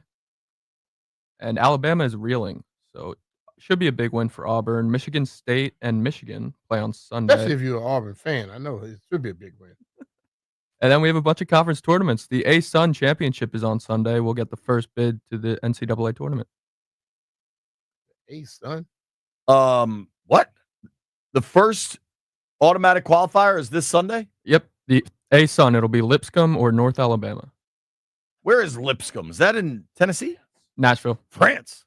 I think Tischler just went to a Lipscomb game. He did. He mentioned that. He went on that trip. Yeah, dude. Good for him. Who you rooting for, Lipscomb or the other school? I got North Alabama. They got a kid, Jakari Lane. That would be a lot of fun in the tournament. All right. Shout out to Lipscomb. What do you what's your quick preview on AU? Who they got tomorrow? Bucknell? Tomorrow they have not Navy. Who do they play? I think they play Bucknell. I mean, DA told us You about just say it. Bucknell. They're on the other side of the bracket. So if Bucknell and American win, they'd play in the championship. Okay. Well, good luck to AU. When does Mason's tourney start? It'll start Tuesday. And I believe they have a bye because they're the 2 seed behind VCU. And if Maryland wins tomorrow, they won't play until next Friday night, correct? Yep. Okay. Long time. College hoops, man. College hoops is coming. Any bets you like this weekend? Any good action? I'll be taking Auburn -7.5. Shocker. Brian, you gonna come over to the what's going with us? The casino next for the 2021st? I can't wait for that. That'll be fun. You should come hang out with us. We can teach you how to do something better than 10 cent, 20 cent bet. All right. What's the biggest bet you've ever put down, White Brian? Like $200. Woo, boy. Big time. Okay. Landfill, what are you going to do on vacation, bud? What do you have lined up? Water park? Disney World? I'm going to go hurt my hip at the water park. Are you actually doing anything? Oh, boy. I'll be doing a lot of sleeping. Sleeping? Any movies on tap? Hell no. I don't believe in movies. You gotta make movies. Hold on. We already did this, Jeff. I'm going to do it on the fly here. Landfill over under food delivery services. So Uber Eats, DoorDash, all of it. 1 week vacation. I'm going to set it at 9.5. Over. Landfill, 9.5 food deliveries. I think it'll probably be under. All right. It'll be over because he gonna have a little thing. He's gonna make him have the munchies. He's gonna get a lot of food. I wish I could come up with a proper milligram dosage of THC consumed, but that would be hard for me to do the math on. Last one. Over under 0.5 movie theater popcorn deliveries to landfills home in the vacation. I go 1. I go over. Over? Landini? It'll probably be under. The issue with that is that the movie theater popcorn is only available on one service, and it's only sporadically available. All right. So it's a long shot. It's a long If you want to shot. bet the over, it's plus 250. Yeah, it's a long shot. I'm going over. Thank you to everybody that listened to the program today. Thank you to Adam Tuss for joining us. Thank you to David Aldridge for joining us. Thank you to Tarik El-Bashir for joining us. Thank you to everybody that called in or asked BMitch anything. Shout out to Jeff. Hope the train was all right. Landfill, enjoy your vacation. Grant and Danny coming your way next. NFL news is not going to stop for the next week. I can't wait. You shouldn't either. We're going to go into the Caps game tonight. CAPS, Caps, Caps, Caps. Rock the red. Made it this far. Landfill owes you some popcorn.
I'm Toby Altizer with your sports update on the Fan. This update is brought to you by Prince George's Community College. In the NFL, the Commanders have released defensive tackle Jonathan Allen. They're going to save $16.3 million against the cap. Ends an 8-year run for Allen in D.C. The Bills are signing linebacker Terrell Bernard to a 4-year extension worth $50 million, $25.2 million guaranteed. The Titans are releasing edge rusher Harold Landry. In baseball, the Nationals taking on the Mets tonight in spring training. 6:05 first pitch. You can hear Charlie and Dave over on the Team 980 on the call tonight.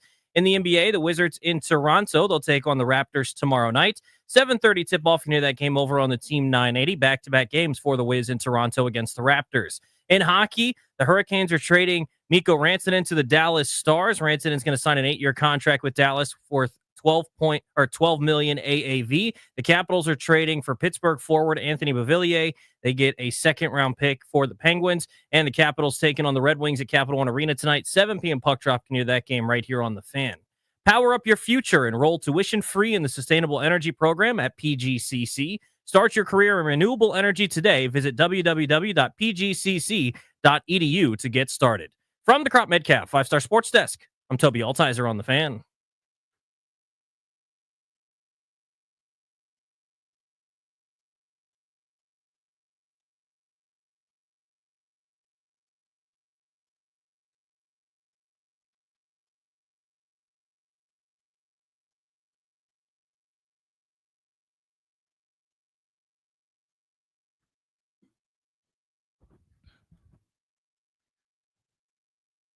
Good Friday afternoon. Hope you're ready for a big weekend where Grant and Danny will take you up to 6:30. 4.5 hours of fun today on the Fan. We've got a great show planned for you. Logan Paulson at 3. Nobody's smarter when it comes to breaking down the play of the Commanders on film. We'll ask him about John Allen and Bobby Wagner coming and going. Ben Standig covers the Commanders for The Athletic. What's next for Washington?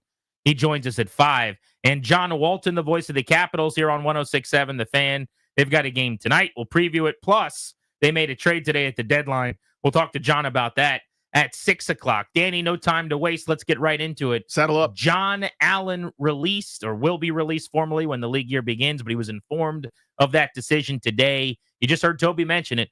They'll save $16 million. This is a good soldier who was important in the locker room, real quality player on the D-line, grew up in Virginia, went to high school in the shadow of the practice facility at Stonebridge and Ashburn. He was a fan favorite. But this just makes business sense to save $16 million in cap for a guy who was injured. He didn't have most of last season, whose plays declined over the last couple of years. Feels a little bit like a no-brainer for a regime. They really didn't know him anything. Yeah. They didn't give him these contracts. They didn't draft him. And so it seemed to me like this was going to be happening if they couldn't find a dance partner. Yeah, this is one of those, enough of these have happened over the years with me following this team very closely as a fan and now getting to sit in this chair where I have a lot more sympathy for guys trying to maximize their values. Because what did he do wrong? Nothing, right? This isn't like, he's a malcontent. We got to cut him. No, this is just now, hey, sorry, the amount we're paying you, you're no longer as useful as that. So we're just going to move on fairly well. No animus. It's just the nature of the league, right? But I remember when he fell to them in the draft because people were concerned about shoulder issues, right? That was what kept him from going to the top 5, 6, 7, whatever number you want to assign to it. But he fell in the draft.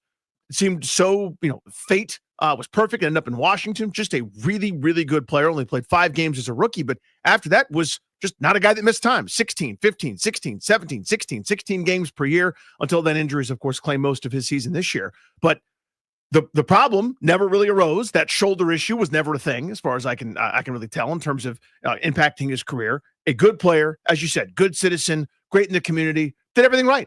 And it's now kind of a situation where it makes sense for everybody for him to find a fresh start and for the team to free up that cap space. Yeah, if you're a team that needs D-tackle help, you should definitely call John He can Allen. help you, yeah. I think he can still play at a formidable level. This is a guy that could go get you 6 sacks next season and pressure the quarterback and push the pocket a little bit. Interior pass rush is becoming more and more important in this league. We talked about that yesterday. But Washington was prepared for life after Allen. When you pay both him and Daron Payne, it's not likely that both of them get to the end of their contract. And frankly, I would have rather kept Allen if all things were equal over Payne. But Allen was the one you were able to get out of the contract of without penalty. He was the one that you saved the money with because of the way the guaranteed numbers worked on the 2 contracts. I think Allen might be a better player than Payne at this point, even though he came into the league a year earlier. Payne, since he got paid, my fear has kind of come to fruition where his production has completely fallen off and they need him to elevate his game. But when they drafted Johnny Newton this past spring, you kind of knew this was coming. This day became maybe not a formality, but inevitable, whether it was this year or next year, it was coming. John Allen was going to be parting ways with the team. If I was the Detroit Lions, I think that would be a cool fit. The LA Chargers, one of these teams that needs a D tackle that's a contender, I would call him, I would bring him in, and I'll bet you he has 2, 3, 4 more years left in him, a couple of them at a high level for a contender. But I appreciate what he did. Yep. I always enjoyed that he was candid and garrulous in the locker room, and he would speak his mind, and he was not a guy that was going to mince words, particularly after games. It was very, very emotional. We had a great relationship with him on the station. Mm-hmm. He came to one of our 106.7 The Fan Live events. And it was fantastic. He was on stage kind of answering all questions from us and from listeners. We had him on the show because at one point he kind of reached out to us through one of our buddies, and he said, look, we don't have enough fans at these games. We got a big game coming up against the Cowboys. I'm going to buy a bunch of tickets. I want you guys to give them away for me. And so we did. Isn't that awesome? Like little things like that over the years where I really did fall for John Allen as just one of the good ones that we've dealt with. But this move does not bother me from a business standpoint. $16 million. I know they don't need all the money that they're going to end up having, but you basically just created your Deebo Samuel space, essentially. A couple of million off, but close to it. Right. You're right back to the cap space that you would have had before that move. So between that and the growth of the cap, they are loaded. They can do whatever they want. And I like that about their situation going into the league year. Me too. That flexibility is necessary. Because I keep going back to this because of what they've done with their draft picks. And I'm not complaining about it, but it's just the reality. They're trying to add talent. They're pulling every lever they can to add talent to this roster because there's so little young talent on it. You may have to do some more Deebo Samueling. You may have to do some more Bobby Wagnering or, a Trey Hendrickson or whatever. You need some flexibility here.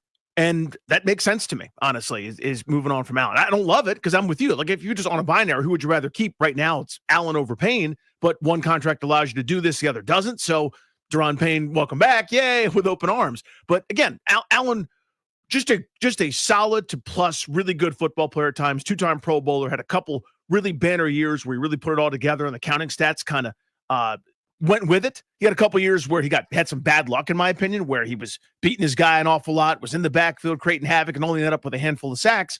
And people are doing the what's wrong, and you and I are going, hold on, not so fast, nothing. He's actually doing a great job, and then he kind of got his flowers with a couple Pro Bowls, accumulating some better sack totals and TFLs and things like that. But just as you said it very well, really solid citizen, great player, and a thoughtful guy. And you can't have too many of those. This is a win, though, of a 17th overall pick.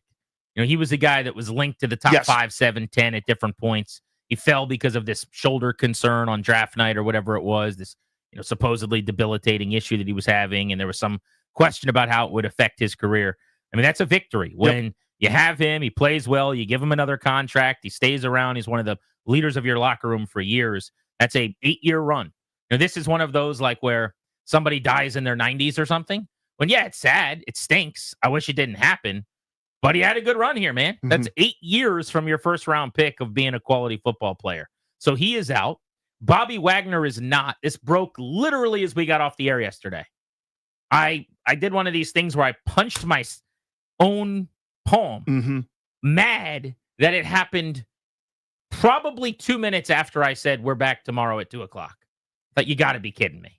Peters, you couldn't have worked a little bit quicker to get your boys a chance You're to react handsome. Can't you go faster? To this one? Bobby Wagner, the 34-year-old linebacker. He will turn 35 before the start of this football season. 1-year deal. So it's very similar to last year when they brought him in for a year and paid him $8+ million. They're going to do the same thing this time around. If he hits some escalators, it could be a $9.5 million season for him. He fell off by 50 tackles from 23 to 24 last year in the same number of games. But he still led Washington with 132 tackles. He finished as a second-team All-Pro again. He finished as a Pro Bowler again. And he proved himself to be one of the more important signings in a long, long time around here in terms of what he meant to the room. I tweeted about this yesterday. I don't remember being so smitten with a player as a dude in a long time as I was with Bobby Wagner last year. he is so authentic and so real as I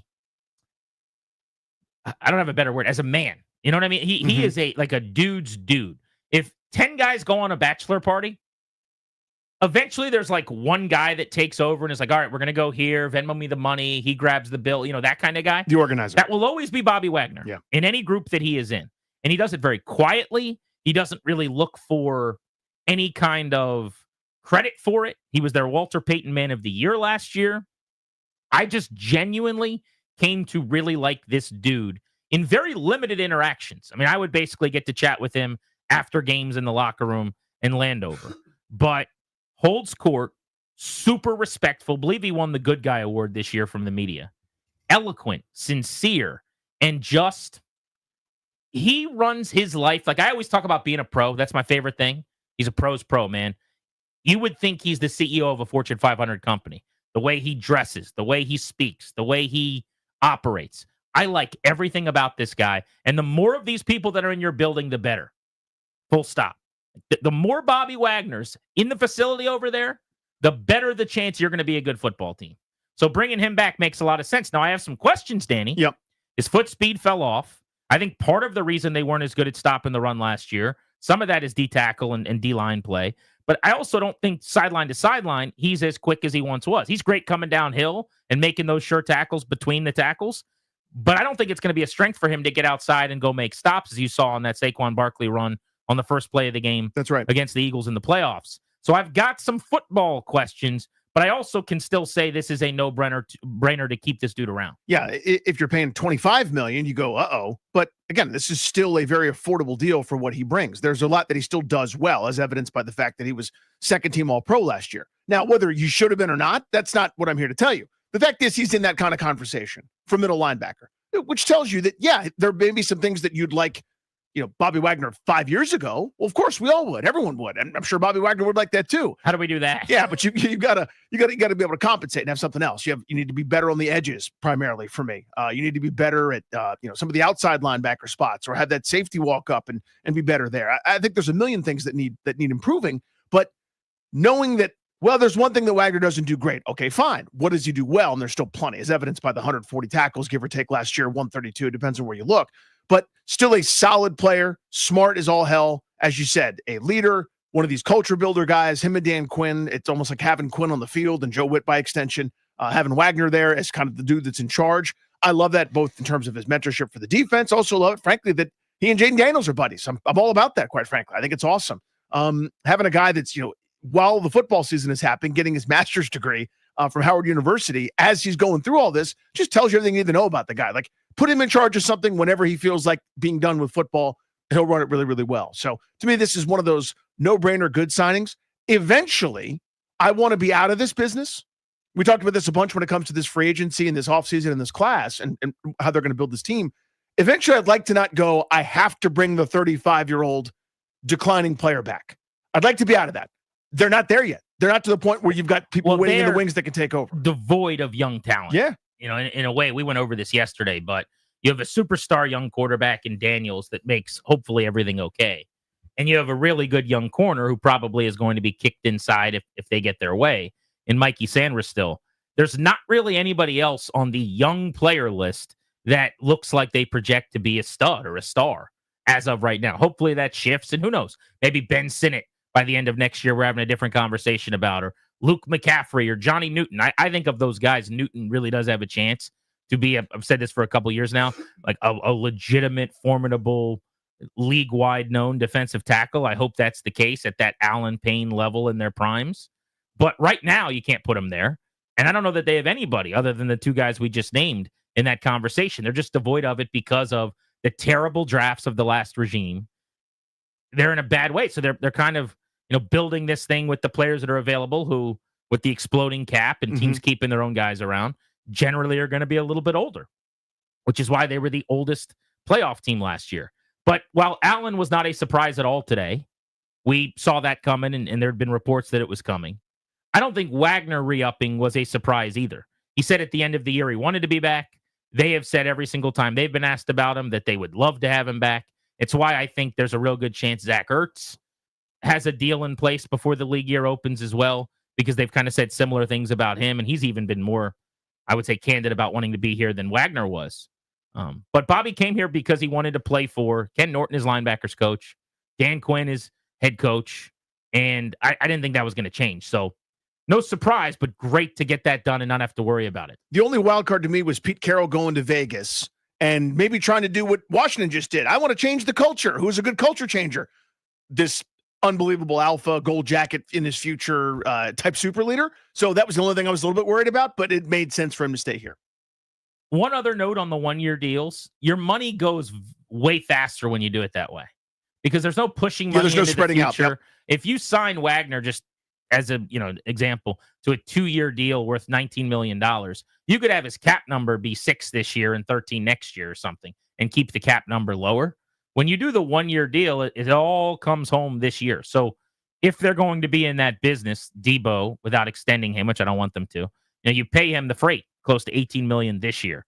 Wagner's going to be 8 plus this year. That's just something to think about as you see them signing 1-year deals, that all of that money hits your cap this season, and it's going to disappear a little bit quicker. Finally, we should mention that the Capitals made a trade today.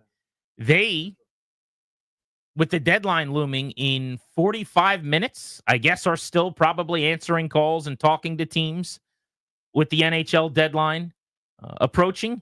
But Anthony Beauvillier, who played with the Penguins this year, he's bounced all over the place. He's played with the Islanders. I think most people probably know him from New York. But the Canucks, the Blackhawks, the Predators, the Penguins within the last 4 or so years, he's been traded twice, including 1 year ago today for a 5th-round pick.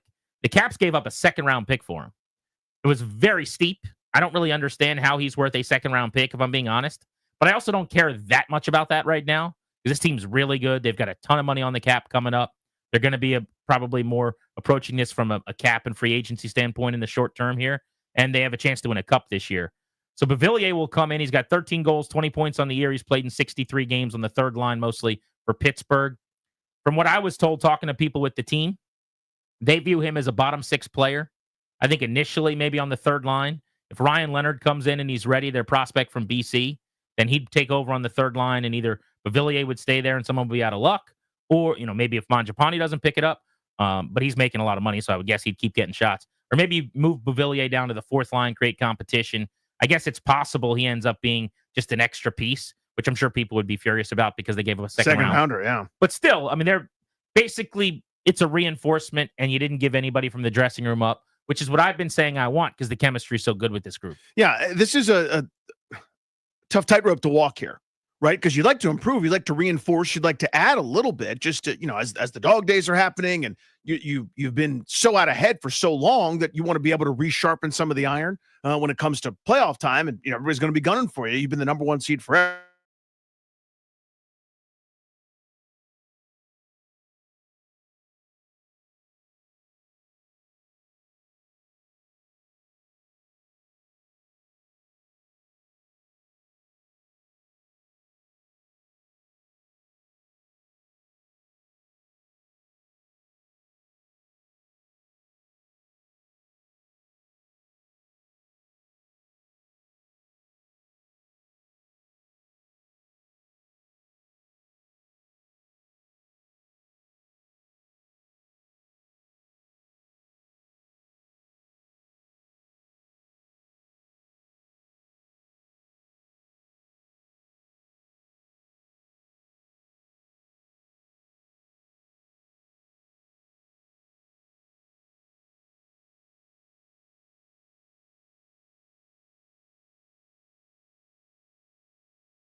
The Commanders were terrible last year at stopping the run.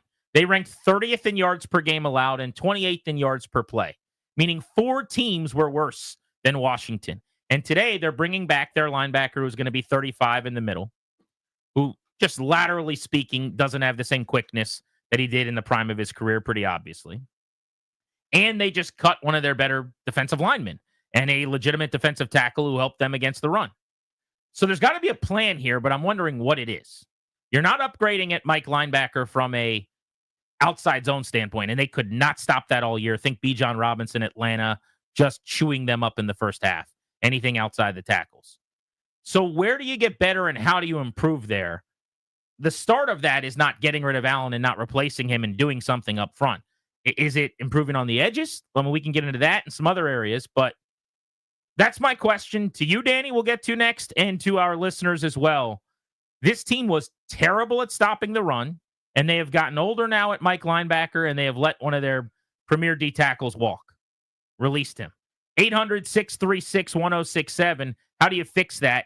Grant and Danny on the Fan.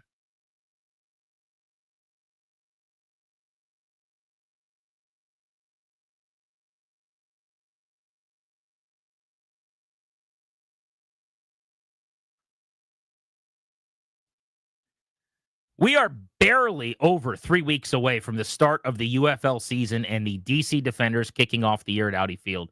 If you guys have not been out to Audi Field yet to experience the energy and the passion and the pizzazz and the fun, it's just an electric atmosphere. I've always said the Caps have the best sports atmosphere in DC sports. I think the second most fun team to go see play possibly is the DC Defenders at Audi Field. Legitimately. It's that fun. It's just a great time. You can take your kids. It's a blast. It's family friendly. DC Defenders open the season March 30th. That is 23 days from now. They're doing something pretty cool with the defending champion Birmingham Stallions in the building. They're doing what they're calling a red zone home opener celebration. So rock your red. They've got all kinds of activations. Go get your tickets now at ufldefenders.com. I bought season tickets a couple weeks back. ufldefenders.com. Get affordable tickets. You can get affordable season tickets if you're into that as well. I will see you over at Audi Field.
I'm Toby Altizer with your sports update on the Fan. In the NFL, the Commanders released defensive tackle Jonathan Allen. It's going to save $16.3 million in cap space for the Commanders. Other NFL news, the Bills are signing linebacker Terrell Bernard to a 4-year extension worth $50 million, $25.2 million guaranteed. The Titans are releasing edge rusher Harold Landry. In hockey, the Caps taking on the Red Wings tonight at Capital One Arena. 7 p.m. puck drop. You can hear it right here on the Fan. Trade deadline today in hockey. The Capitals making a trade already, acquiring forward Anthony Beauvillier from the Pittsburgh Penguins. They gave up a second-round pick for him. In baseball, the Nationals taking on the Mets in spring training tonight. 6:05 first pitch. You know that game over on the Team 980 tonight. And in the NBA, the Wizards going to take on the Raptors over the weekend. They'll take them on in Toronto tomorrow night at 7:30. You can hear that game over on the Team 980 as well. From the Crop Metcalf 5-Star Sports Desk, I'm Toby Altizer on the Fan.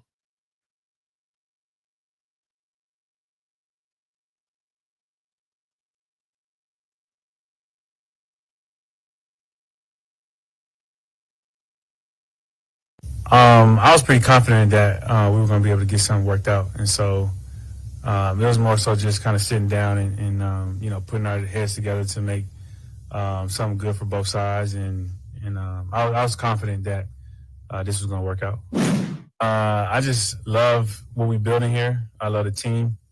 I feel like this is the place. You know, you always want to be in a place where they want you to be here and they accept you. And I think we got unfinished business to do.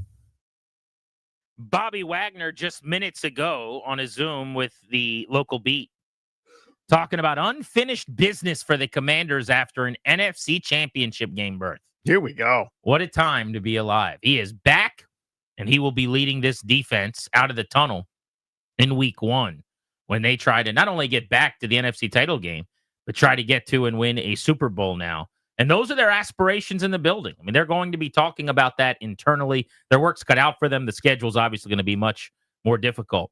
But, Danny, one thing they'll have to do a lot better, not only if they want to win a Super Bowl, but if they want to have a dozen wins again, if they want to be a playoff team again, they are going to have to stop the run in a way that they couldn't last year. To have played as poorly against the run as they did and had the success that they did is like eating fast food every day and not gaining weight. It's not going to work very often. 30th, 138 yards per game allowed on the ground. 28th, 4.8 yards per carry just about given up on the ground. So now, John Allen's gone, your D tackle, who at times has been very good against the run. And your linebacker, the only area you could really upgrade if Wagner walked, not in terms of overall play, I don't think you would have been able to upgrade from him, but maybe you would have just gone and gotten a speed guy who could get everywhere and 132 tackles becomes 157 or something like that. You've got a year older, you're going to have a 35-year-old Mike linebacker who's going to be really good downhill, in that A-gap area, but probably not get to as much cleaning things up on the outside. So how do they improve and get to a point where they are at least average or a little better than that stopping the run? What's so nuts about this, just as a quick editorial, is there were games and times where they were actually pretty good at it. That's what made this so frustrating. I mean, if you remember, Saquon Barkley has 110 yards in the first quarter and 40 the rest of the way on 19 carries, whatever the numbers were. There were games at a time where they were good. In week 1, they were good against Tampa. They were good against, now these teams aren't any good, but whether it was Carolina or Cleveland or Tennessee or New Orleans, I'm not saying these are Nebraska in the 90s run offenses, but still, like, they were good at times. And then at other times, it looked like they have never seen a running play before and were a disaster. So that's what bad teams do against the run, would be my response. Yeah. They're still 28th out of 32 when you line up for 17 games. Every team is good at times because the other team maybe doesn't run the ball well or misses an assignment or whatever it is. Like, the bad teams have those stretches too, as evidenced by the fact that with all those good stretches you mentioned, only 4 teams were worse. Yeah, they were still horrendous. And to that point, when Barkley rips off 100 and a quarter, and then you do a really good job for the last 3 quarters. Still didn't do that good a job. Respectfully, that's a failing grade. Yeah. Overall, sure. So I guess to me, this is I think it's a big part of personnel issue. They're basically running. I mean, they switch and there's personnel shuffling in and out all the time, but this is basically a one-gap scheme. And what you really want to do in a one-gap scheme is have the guy, a defensive tackle, and then in this case, your 4-down defensive lineman, penetrate, disrupt, bother. Every once in a while, you might get gashed in the run game because somebody overcommits or the play's flow in a different direction. But if you can win and get upfield, you disrupt and you get teams out of it. they didn't have anybody very often or often enough that could win and get upfield.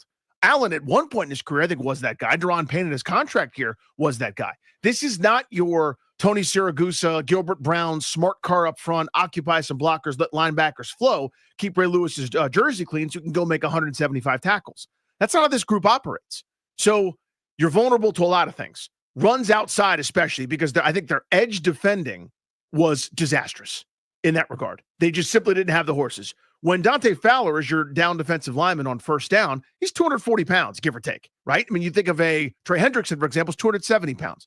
Now, that matters when it comes to being able to bother a tackle, push him into the backfield, maybe be more accountable against the run. They just simply were so bad at the edge. It was like a kid getting tickled, and he could stop one, but then some other ones are getting through to different spots. They simply couldn't mask everything and all their problems. And I think also they were so terrified of their pass defense that they were willing to sometimes let teams run all over them at the risk of big plays happening the other direction. So I don't know about the second part there. You may be right. I'd have to look more into that, and I never really watched it from that perspective to be able to agree with you.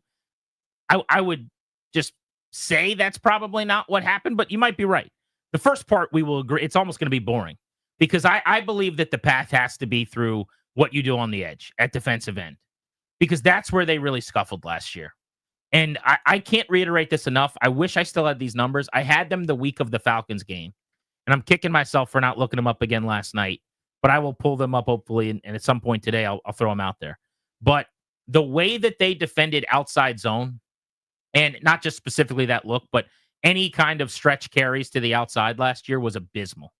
They were the worst in the league for the vast majority of the season. And I keep going back to the team that does it the best, Atlanta, with Bijan, and how they just ate their lunch over and over and over again. But you guys know what it looks like. You saw it with Jahmyr Gibbs at times against Detroit, who did whatever he wanted, and thank God they slowed him down by default.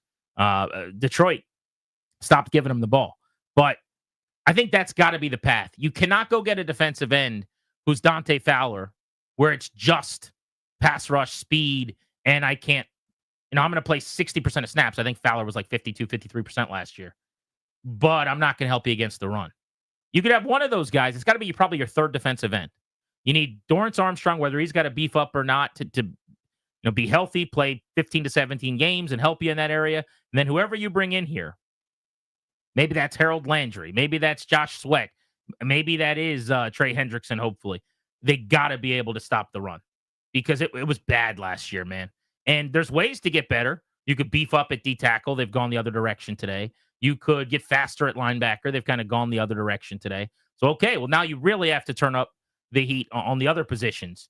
And if that means in the secondary, when you could get a corner, it can't be someone who's awesome in coverage but unwilling on the outside to come downhill. Let's go to Gage in D.C. on the Fan. How are you? Hey, how you doing?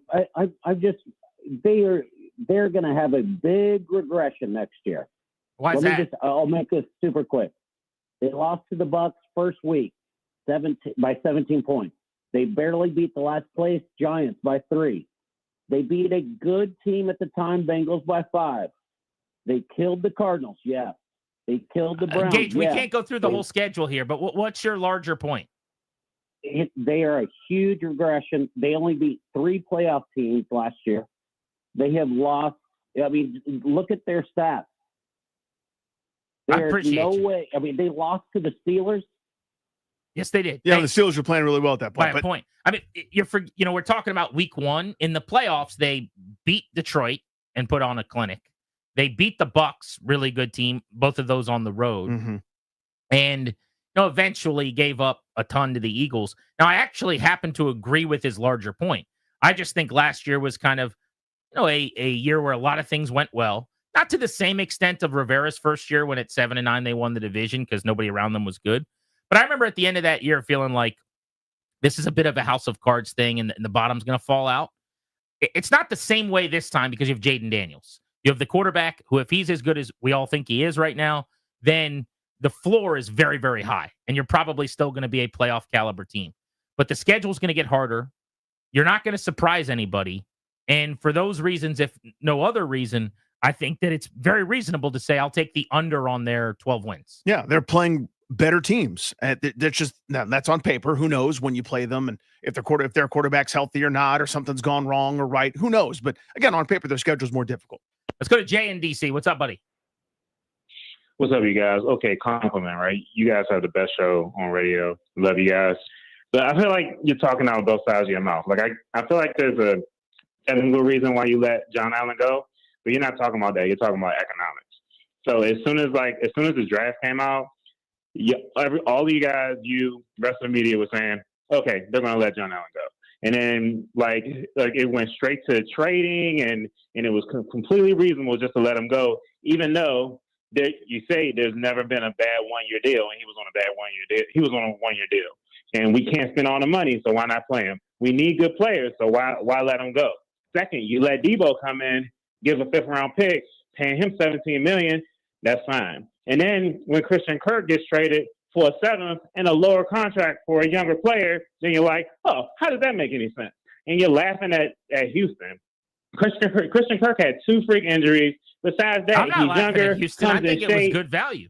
I like the move. Yesterday, you guys were like making fun of it. Like, why would you get a 7th-round pick? All we said was if they're already going to let him go. But yeah. you guys said John Allen was okay. Hang on one second. All we said yesterday was it's always hilarious when a guy that everybody knows is going to get cut ends up getting. But if you listen, but you knew John Allen was going to get traded. Like everyone knew John Allen was going to get cut. But we were talking about him getting traded like it was a realistic thing. Everyone knew Debo was going to get cut. Just like it did yesterday with Christian Kirk. It absolutely can happen. It's not like it never happened. But this was always the most likely outcome because nobody was taking on his contract. I think most of us knew he wasn't getting traded or presumed that. But yeah, if you could find a dance partner, if a desperate team who liked his tape said, we'll bring him in and extend him and give him a couple more years on his deal and spread out the money. Certainly possible. We talked about both outcomes. Specific to, I guess he was saying the double talk of liking the Debo move at similar money. It's pretty simple to me. If they would have kept John Allen, I wouldn't have had a major issue. You just have a defensive tackle who can help you that you overpay on a 1-year deal, not the end of the world. I think releasing him makes more sense because now you can then go spend more of this $16 million on other areas that help your ball club. But both are true. He's acting like it has to be one or the other. Are they releasing him because they drafted Johnny Newton and don't need John Allen as much, or because of the financial? And my point is, yes, if he made $4 million, he'd be here. But also, he wouldn't be playing as much because you drafted Johnny Newton, who's good, to make sure he doesn't play as much as an 8-year guy who's aging and injury prone. Now, we did a topic a while ago. Maybe you were out for this. I don't remember. But I said if I could keep one, I would actually keep Allen and try to move on from Deron Payne and at whatever value I could get. Who knows if they tried to do that or not? You know what I mean? We have no idea what the conversations were. We have no idea if there was any market for him or not. My bet is not really, right? So this is a lever kind of that you can pull. I don't like this. I would have loved to have kept John Allen. I don't know if I was clear about that. I'll say that. Just depends on what they do with it from here on out. I'm assuming they're going to. So you would not have cut him. Let me try to phrase this the right way. If they're going to spend how I'd like them to spend, then I probably would have had to. But if they're going to do what I'm suspicious of, which is maybe we've done our big moves and that's it, we're going to fill in around the edges, then I'm going, well, I'll overpay for a guy that's a veteran rather than not spend this money. Yeah, you want that money so that you can go get better. Yes. You think there's a chance they roll a bunch of money over and don't need this. Yes. And if it works out that way, you'd rather have John Allen. Yes. Okay. Thank you for summarizing. For me, it's just simple. Is he worth $16.5 million at this point? No. And it's not that, by the way. That's what they're saving. He actually makes like $22.5 million. So I would rather have that money to respend now a year after drafting a defensive tackle in the second round, who personally I think is going to be better this year than John Allen would have been in Johnny Newton. That's how good I think this kid can be. So I want to be really clear about that. I think this is good business. Every situation, every position is a little bit different. Going and getting Debo, who might be able to score 7 or 8 touchdowns on a 1-year deal for that money, is worth it to me. A weapon added to Jaden Daniels. But yeah, this was not like a necessity that you had to cut John Allen. Because to your point, we're working from two different perspectives. What I'm hoping they do, which is spend close to up to the cap to try to go win as many games as they can this year. And then that $16 million really helps you. If they end up having, $19 million in space when free agency is over or something, and then we sit here and say, would they be better off having $3 million in John Allen? Yeah, possibly. But let's see what they end up having available. Right now, you're in the mode of creating as much space as you can, and maybe today they trade for Trey Hendrickson for all we know, and you just freed up $16 million of the money that you're going to give him. I'd sure as hell rather have him. So give yourself the options going into the market is kind of how I feel. We'll hit more calls, 800-636-1067. Your reactions to Bobby Wagner staying, John Allen leaving. If you want to talk about the Caps making a trade, we'll let you do that as well. Logan Paulson joins us in about 17 minutes to discuss Allen, Wagner, and the moves made in the early part of the offseason by the Commanders. Next.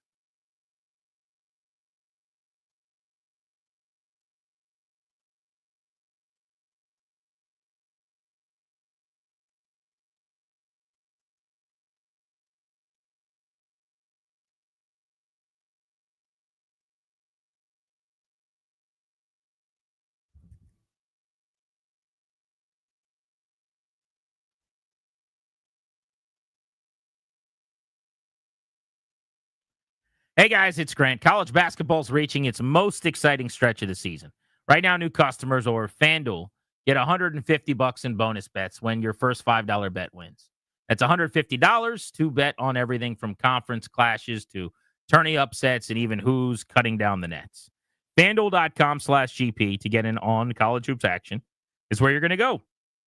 FanDuel.com/GP, that's my promo code. If you've been waiting to join FanDuel, this is the best time to do it. The app's easy to use. I love it. The winnings when you hit a bet come instantly, and that's $5 bet you're going to put down to try to get the 150 to use on the app during the tourney, perhaps. Got to be 21 in Virginia. First online real money wager only. $5 deposit required. Bonus issued non-withdrawable bonus bet expires 7 days after receipt. Restrictions apply. See terms at sportsbook.fanduel.com. If you have a gambling problem, please take that seriously. Call 1-800-GAMBLER.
I don't think I considered any other place because, it wasn't time. If we weren't able to get something towards free agency, I would have had to consider it. But this is where I wanted to be.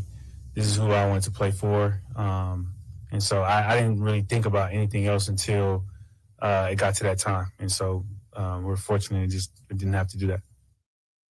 That's linebacker Bobby Wagner, who the Commanders have returned on a one-year deal. Welcome back to Grant and Danny on the Fan. Wagner's back. He'll be 35. John Allen is out. He was a starting D tackle. And this was the team that was bottom 5 in the NFL stopping the run last year. It was ugly at times.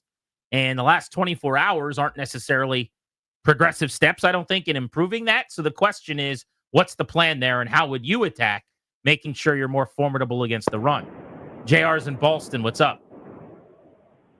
Hey, I definitely like keeping Wagner because, one, he's intelligent, and that's why you're keeping him. Like the locker guy who can read what's going on and help adjust where these players are going. The run defense, obviously pitiful. And I know you earlier said there were some games they did well, and you rattled off some. Like, let's be honest, 70%, 80% of those games you talked about, we were up by 2 or 3 scores, or the team was up by 2 or 3 scores, and the teams were throwing the ball. And let's be honest, like the run defense is not as simple as having defensive linemen. I think a lot of it has to do with the secondary was so bad. They just focused on stopping the pass and basically didn't help out stopping the run. There's holes all throughout the defense. Now they've got some skilled players, but I still go back to like the defensive coordinator and like the coach. Dan Quinn brought a great, like, he's a huge part of what the Skins did. I mean, Commanders did last year and everything else. But like, I still question the defensive schemes and whatnot. I'm hoping Wagner can help bring consistency from year to year as hopefully the defense does not be as bad as it was last year. Thanks, buddy. Thank you, man. Yeah, I think he was a plus, certainly, not a minus. When we're talking about a second-team All-Pro, I hope it's clear what I'm saying, which is really good football player still, does a lot of things well. I just think that his lateral speed is at a point where it will not be a strength for him to be the Mike linebacker that's getting outside to make those tackles at the line of scrimmage. In baseball, we call it makeup speed. So like a guy that, as an outfielder may not have the best routes or best jumps, but he's a track star, so he can go track the fly balls better than somebody that's very precise. He doesn't have that anymore. You know what I mean? Like he can't cover for mistakes of others. We were just talking about John Allen, and Jay and DC called in and made an interesting point about, hey, why do they need the money if you guys are saying they're not going to spend it all? Well, that's our fear. We don't know that. They might go super aggressive and go opposite last year. They're off to that kind of start with the Deebo Samuel trade. But, I mean, freeing up the kind of money they did today, who knows? Maybe it is a precursor for getting serious about Trey Hendrickson. Could be. Let's go to Alex in Silver Spring on Grant and Danny. What's up, Alex? What's up, guys? Thanks for taking my call. Hey, man. Man, when this, I'm all in. I love Wagner. I don't know why everybody's knocking on him about his age. Let me rephrase you guys. I'm old school. Number 28, Daryl Green. He played till, if I'm not wrong, till he was 40, and he was the fastest. So he kept his game up.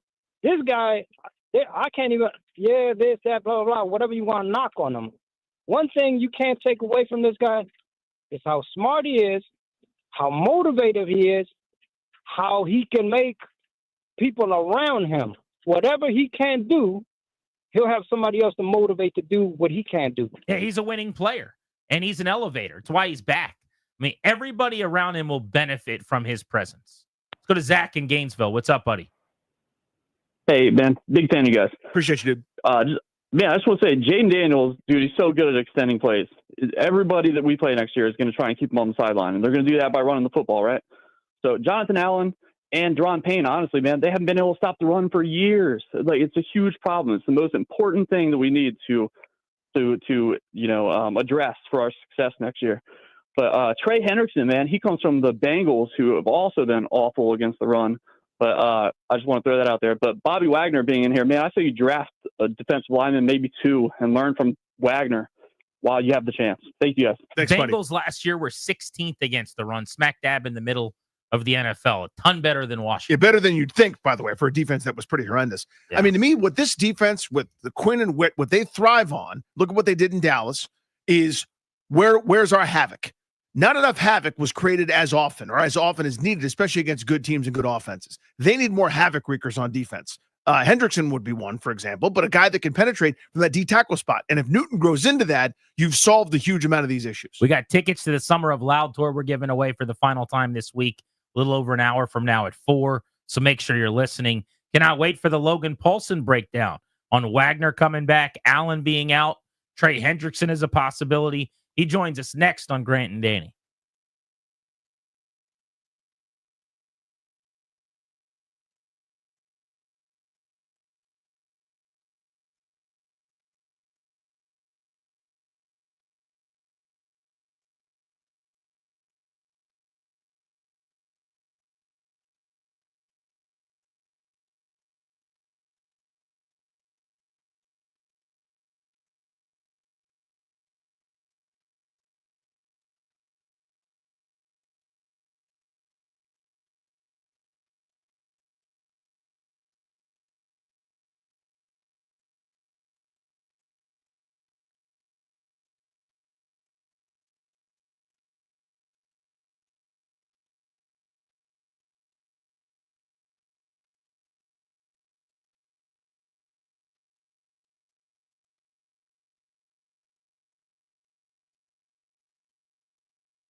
I'm Toby Altizer with your sports update on the Fan, and this update is presented by IT Cadre, trusted insight from trusted insiders. ITCadre.com. In the NFL, the Commanders released defensive tackle Jonathan Allen today, ending an 8-year run for the defensive tackle. They're going to save $16.3 million in cap space. Other NFL news, the Bills are signing linebacker Terrell Bernard to a 4-year extension worth $50 million, $25.2 million guaranteed. The Titans are releasing edge rusher Harold Landry. In the NBA, the Wizards in Toronto for a pair of games against the Raptors. They'll begin their first one tomorrow at 7:30. Near that game over on the Team 980. College hoops, the local teams wrapping up their seasons tomorrow. Georgetown taking on DePaul.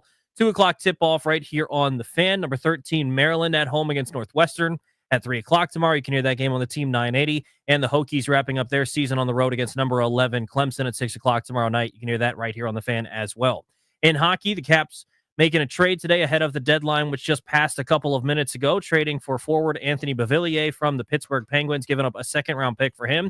The Caps taking on the Red Wings tonight at Capital One Arena, 7 p.m. puck drop right here on the Fan. In baseball, the Nats taking on the Mets at 6:05 tonight in spring training action. You can hear Charlie and Dave on the call on the Team 980. IT Cadre's trusted insight, helping leaders of the nation's most important organizations understand complexity, align efforts, and make the best data-driven decisions to achieve success. IT Cadre, your vision, our purpose. To learn more, visit itcadre.com. That's itcadre.com. From the Crop Metcalf 5-Star Sports Desk, I'm Toby Altizer on the Fan.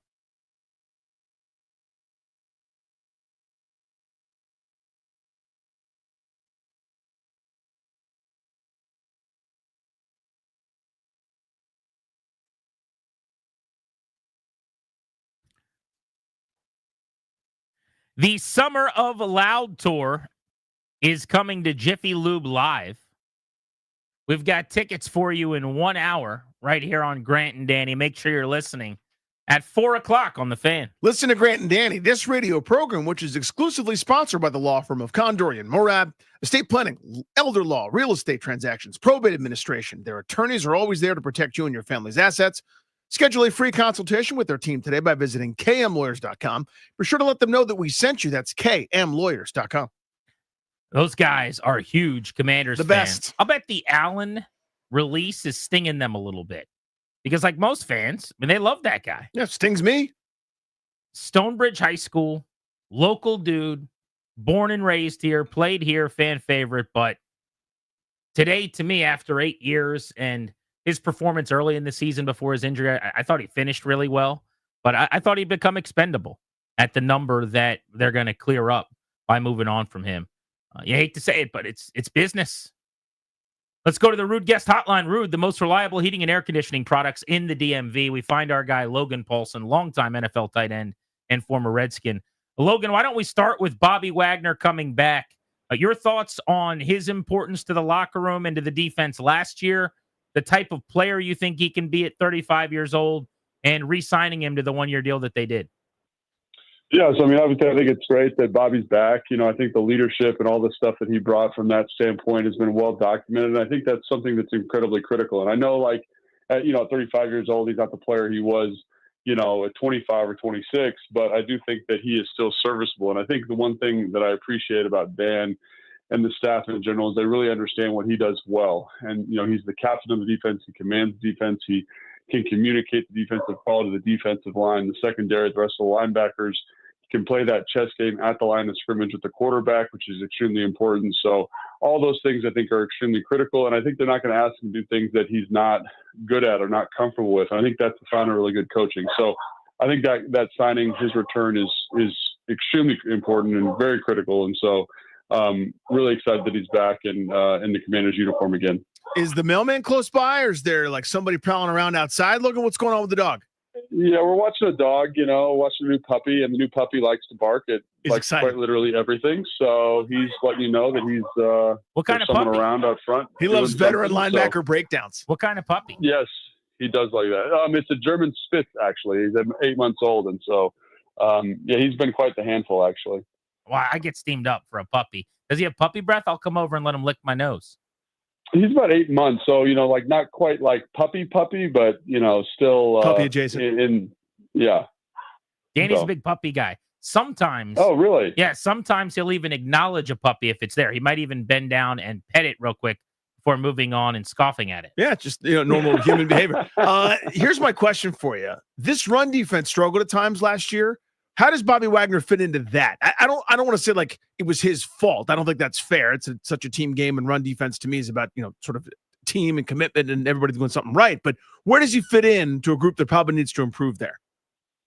Yeah, so I think that's a longer conversation, and one that we could probably spend a couple hours talking about, quite frankly, is I do think that, obviously the red defense wasn't up to snuff last year in a lot of categories, but I don't think that's entirely on Bobby. I don't think that's, obviously he plays his role in it, but I do think when you look back and watch kind of the areas and times that they struggled with that over the course of the season, it's just guys really not doing what they should be doing all the time, and I think as you get more pieces back, like Bobby, more guys that are more familiar, more guys that understand the defensive vision, and more guys that play within the defensive scheme, I think you'll get a better product. So I think that's probably the number one thing I'd like to see going into the next year for the run defense is just kind of guys being in the gap they're supposed to be in, fitting the way they're supposed to fit, forcing guys to the force player, the correct force player. And so I think all that stuff is something that I'm looking forward to seeing and something that I'm hoping gets better, as you get more pieces consistently in the defense. Can they be a really good team defending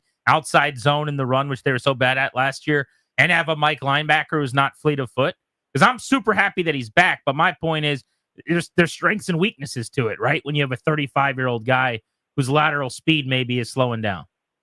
Yeah, I think that's 100% right. But I think it's something 100% you can do. And I think when you look at the edge play specifically, the edge defenders and their ability to set hard edges, like specifically in the outside zone game, I think Bobby did a great job fitting in those situations. Obviously, when you have soft edges to defenses, where guys are either letting that get strung out or they play inside and they lose contain on the defense. Like, I don't care how good you are. I don't care how fast you are.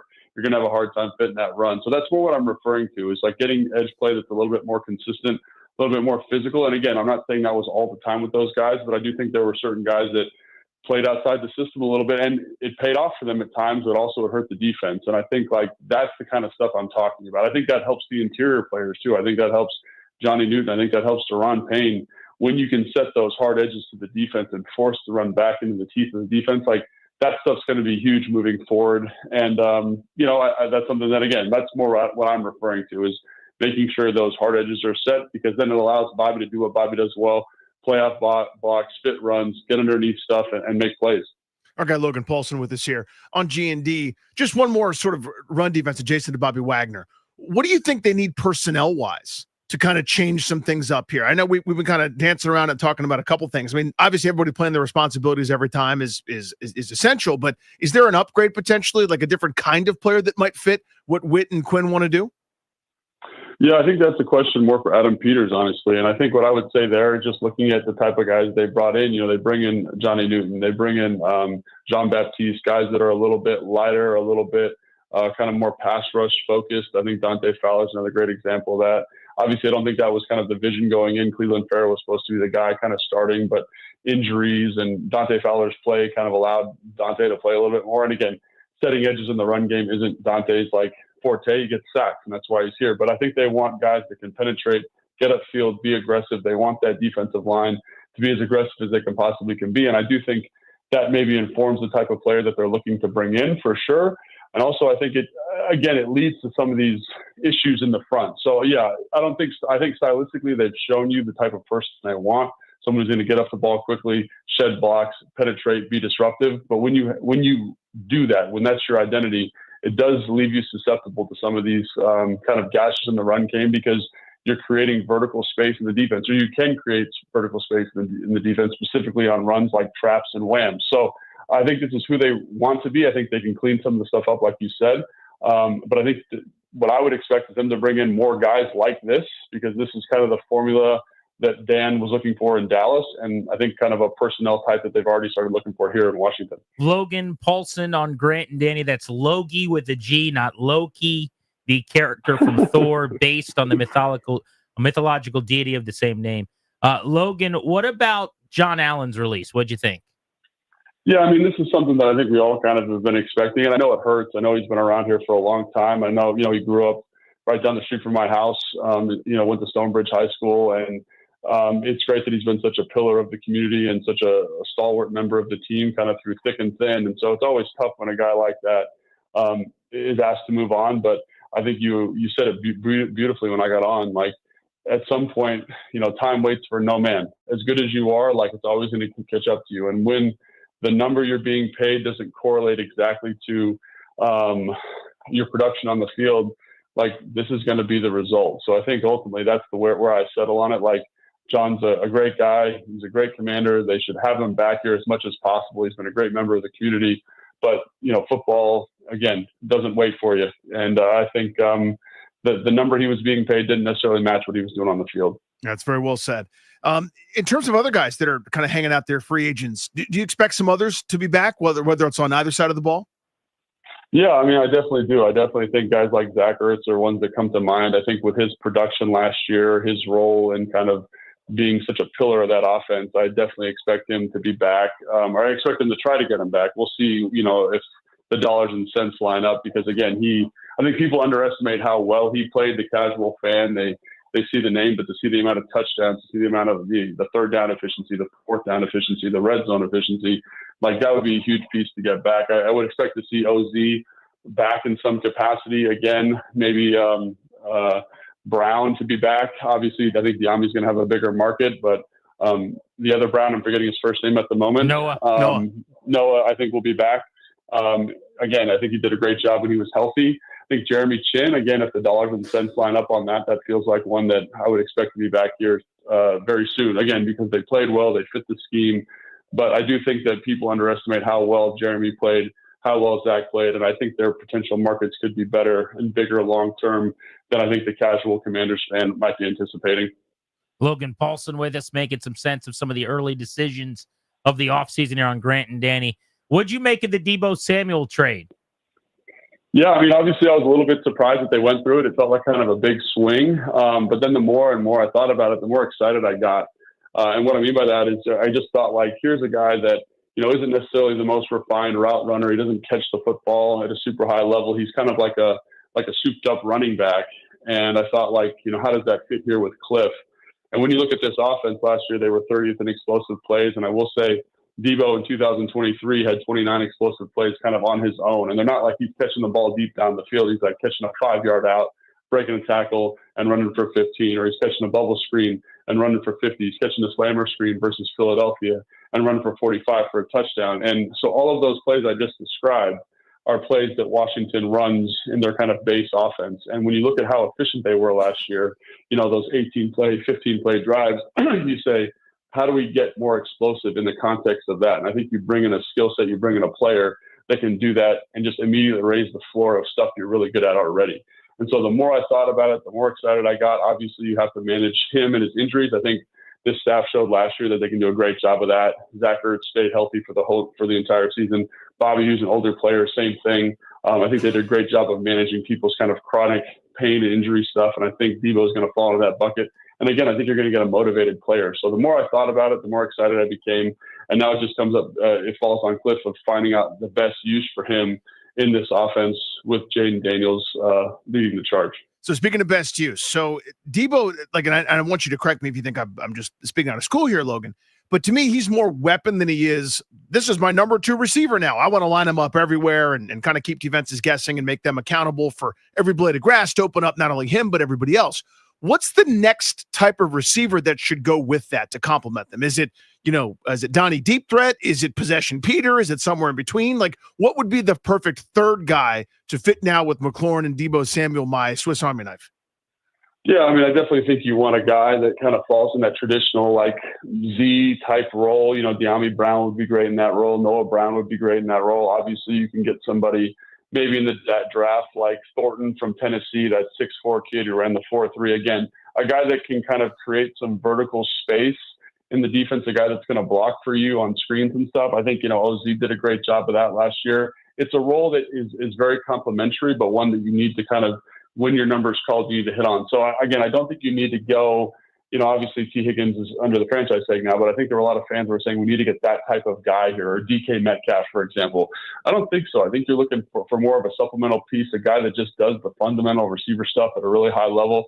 and a guy that, again, can take some of the, just create space in the offense just through his vertical speed, through his physical presence. And again, like look at Noah Brown, look at OZ, look at Jamison Crowder. They all kind of filled in that role this year. I think it shows you that you don't need someone crazy dynamic. You just need someone who's going to get you on base. And I think because of what Jaden Daniels can do at the quarterback spot. So I think that's more what I'm looking for. And again, if you have some physical horsepower upside to the player, I'm all for that. But I think you just need to get a guy who's really good at football and can play that number 2 spot at a high level. Logan, I got a tweet here from somebody who said, you guys should ask about Dan Quinn and his defenses not being able to stop the run. Playing the run on the way to the quarterback is great if the players actually stop the run. And so then while you were talking, I looked it up, and just going back to Atlanta, through Dallas, run rankings of 23, 17, 15, 16, 28 in his last 5 years, kind of, if you give him credit for Washington last year, even though he wasn't the DC. But is there something to that? I mean, I'd have to do more research to see if it's always been the case. But it makes sense to me in that, like you said, they kind of like the lighter rushers like a Dante Fowler. Is that a thing that comes with the good of Quinn, is that maybe you're not going to be a formidable team against the run, or you disagree with that? Yeah, I mean, I definitely think it's something that they've chosen to be. And what I mean by that is I think that they obviously kind of from a personnel standpoint have selected these guys that can be disruptive in terms of kind of creating tackles for loss, creating sacks. And I think when you look at defensive production and when you look at what they did this last year, they were very comfortable playing kind of these lighter boxes, 6-man, 7-man boxes versus 7- and 8-man rushing surfaces. And so what that tells me is that they're kind of trying to mitigate the explosive play. That's smart. That's kind of the way the modern NFL is going. And with those kind of undersized, dynamic athletes in the front, you really are kind of hunting for those explosive defensive plays. So the tackle for loss, the sack, the batted pass on first down. And then when they are in these 2nd and long, 3rd and long situations, you maximize that situation, you get off the field. And I think, for as difficult as this defense maybe kind of from a 1,000-foot view, kind of it seemed to the fan, I think they did a really good job of, again, being opportunistic. And I chart every play after every game. And one of the things that comes up to me is there's a lot of red in the ledger with this defense. There's times you're like, oh man, that could have been a PBU or that's an explosive play. But when it comes time to really batten down the hatches, they do a really nice job of that. Red zone, 3rd and long situations, they usually get off the field. And that's something we haven't seen here for a couple of years. So do I think it doesn't always feel good? Yeah, but when I look at the results, they're able to win football games. You're able to get the ball back to the offense. And when you're an offensive kind of based football team, it's okay for the defense to kind of fall into this bucket of being slightly more opportunistic as opposed to dominant. Now, obviously, I think that's something you're pushing for and looking for. And he's coached dominant defense. He's been a part of dominant defense. I think you look at those Seattle teams that he coached with. He understands what that looks like. But I think these are conscious choices that him and Joe Wood Jr. are making, kind of given the personnel that they have available at the moment, to maximize their defense, their defensive philosophy. All right, I'm going to finish things up here by asking you to pick one or the other. If they were to address one of the two things I'm giving you, which would you prefer? You ready? Yes. An elite standout corner or a stellar top-of-the-line edge? Oh, I'd probably go stellar top-of-the-line edge, man. I think just watching this group last year and what they were able to do from a generating pass rush standpoint, using Frankie Louis, losing Dorrance Armstrong, using Dante Fowler in these multiple looks, multiple situations, and creating consistent pressure. I think adding an elite piece to that's going to be really fantastic. So something that I can't wait to see from that group. That. All right, we're going to go rapid fire. Home run hitting running back or a weapon at wide receiver? 2. Weapon at wide receiver 2. Okay. Really good right tackle or really good guard? I would prefer a good tackle. Okay. And then kale or romaine lettuce? I'm going to go kale. Yeah, I thought so. More nutrient value, right? Denser nutrient-wise, right, Logie? Yeah, a little more dense, a little more fiber. It seems like the right move. Roughage. Thank you for joining us, buddy. Always good to catch up.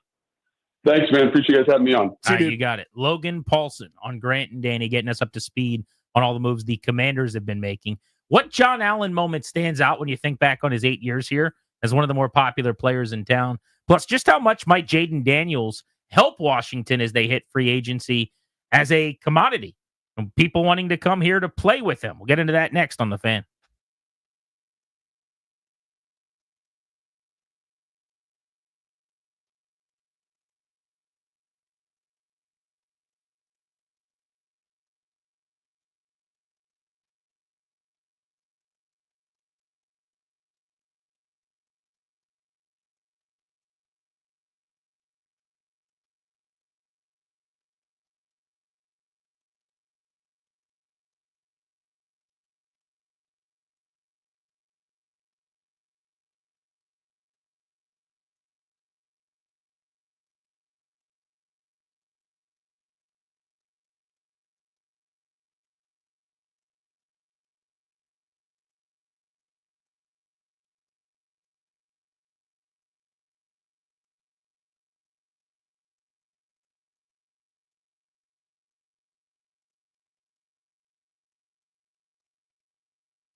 I'm Toby Altizer with your sports update on the Fan. In football, the Commanders released defensive tackle Jonathan Allen. They're going to save $16.3 million against the cap. Other NFL news, the Bills are signing linebacker Terrell Bernard to a 4-year extension, and the Titans are releasing edge rusher Harold Landry. In hockey, a shocking trade. Brad Marchand on the move from the Boston Bruins to the Florida Panthers. The Capitals traded for forward Anthony Beauvillier. Pittsburgh getting a second-round pick for him. The Caps taking on the Red Wings tonight at Capital One Arena. 7 p.m. puck drop. You can hear the game right here on the Fan.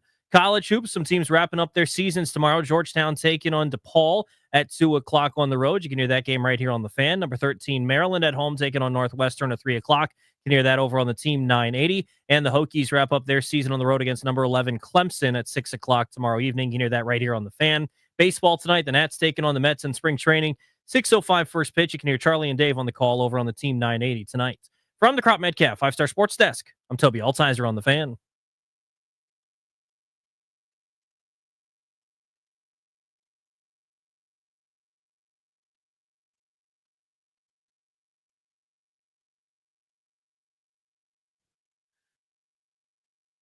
Coming up in about 15 minutes, in lieu of a double play, because it's Friday, we'll be winning off the field. So you guys will have to call in and tell us what little thing went well in your day that nobody else would care about.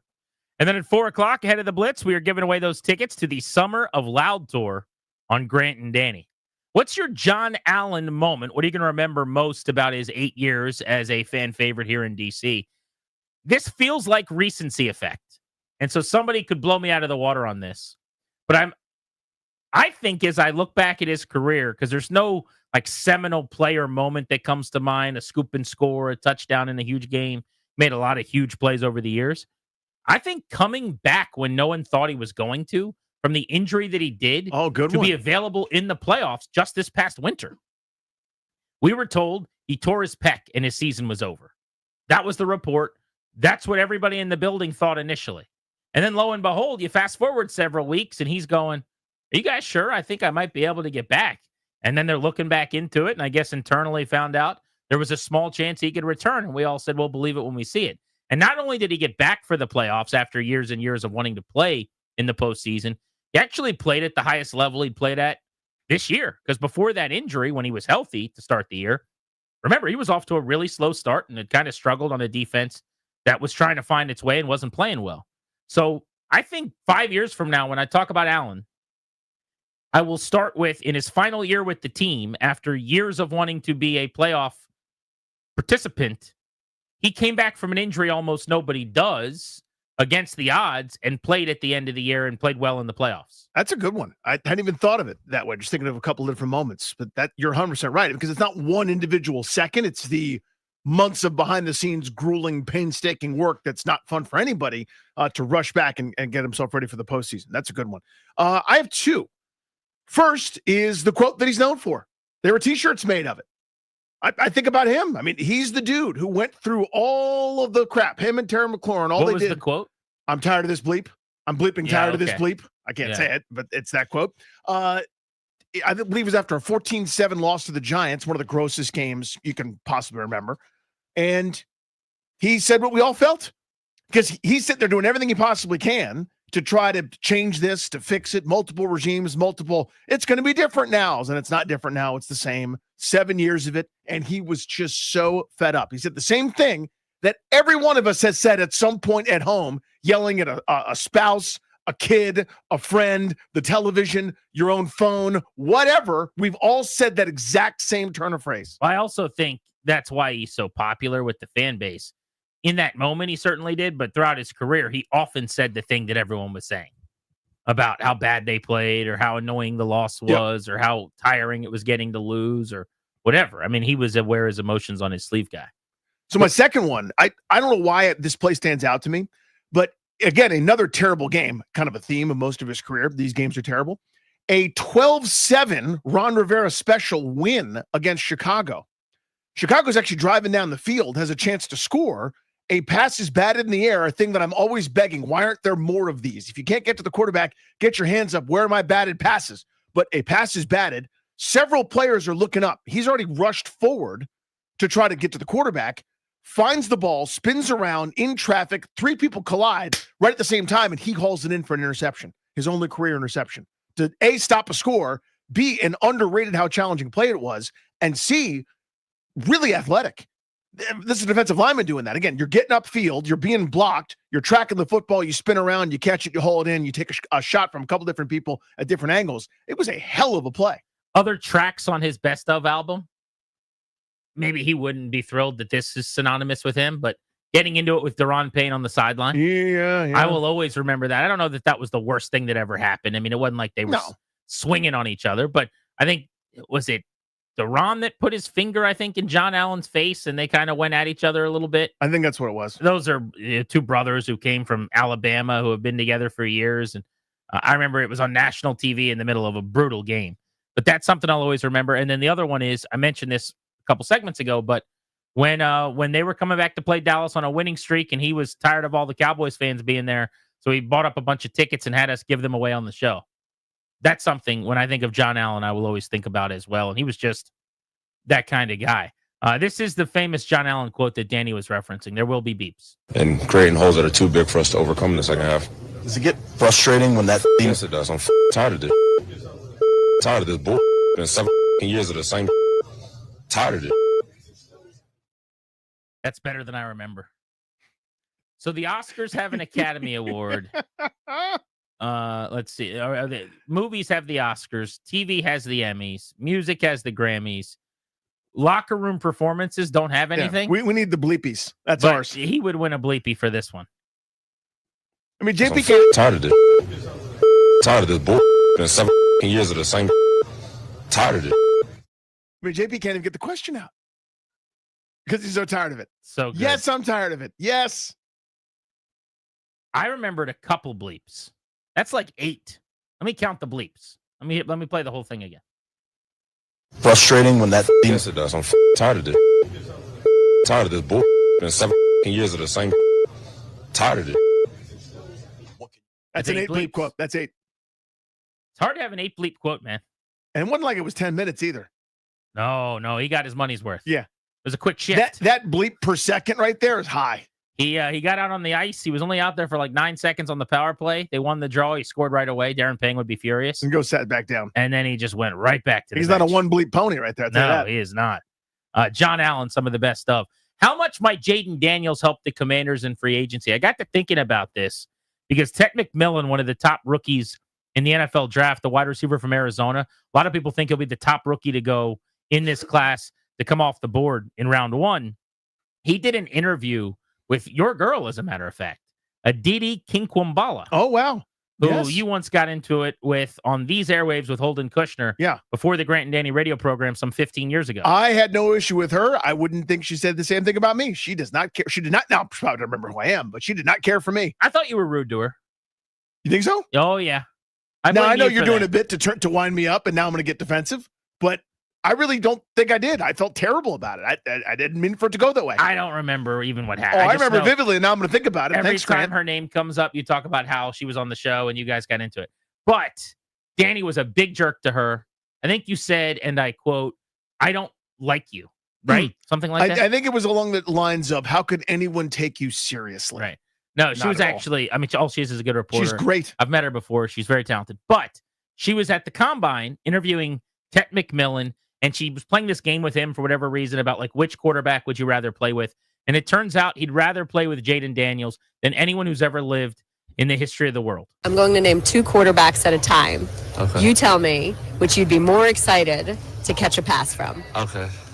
Caleb Williams or Drake May? Ooh, Drake May. Drake May or Jaden Daniels? Jaden Daniels. Jaden Daniels or Aaron Rodgers?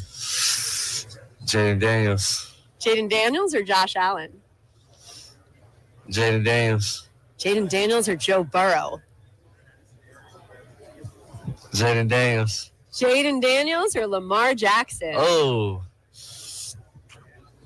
Jaden Daniels. Jaden Daniels or Patrick Mahomes? Oh, man. Jaden Daniels. All right. What is it about Jaden? He a young quarterback, man. He from Cali, so, shout out to Jaden Daniels, and he be showing love, so that's my dog. He does show love. He's It one of them often ones. does that, yeah. He's always been one of them ones. So that's ridiculous by all accounts. Right? But it doesn't matter The fact that he'd rather play with Daniels is amazing, and it's a win for all of us. He'd rather play with Daniels than Allen, who just won the MVP, than Lamar, who could have 2 MVPs, than Patrick Mahomes.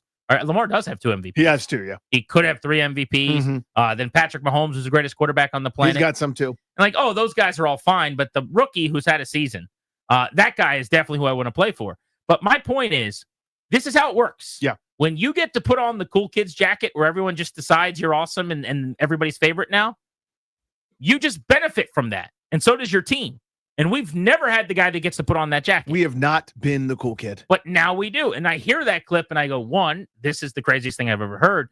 But 2, oh my God, this is awesome, because that's my quarterback that he's talking about and rating ahead of all those guys that he shouldn't.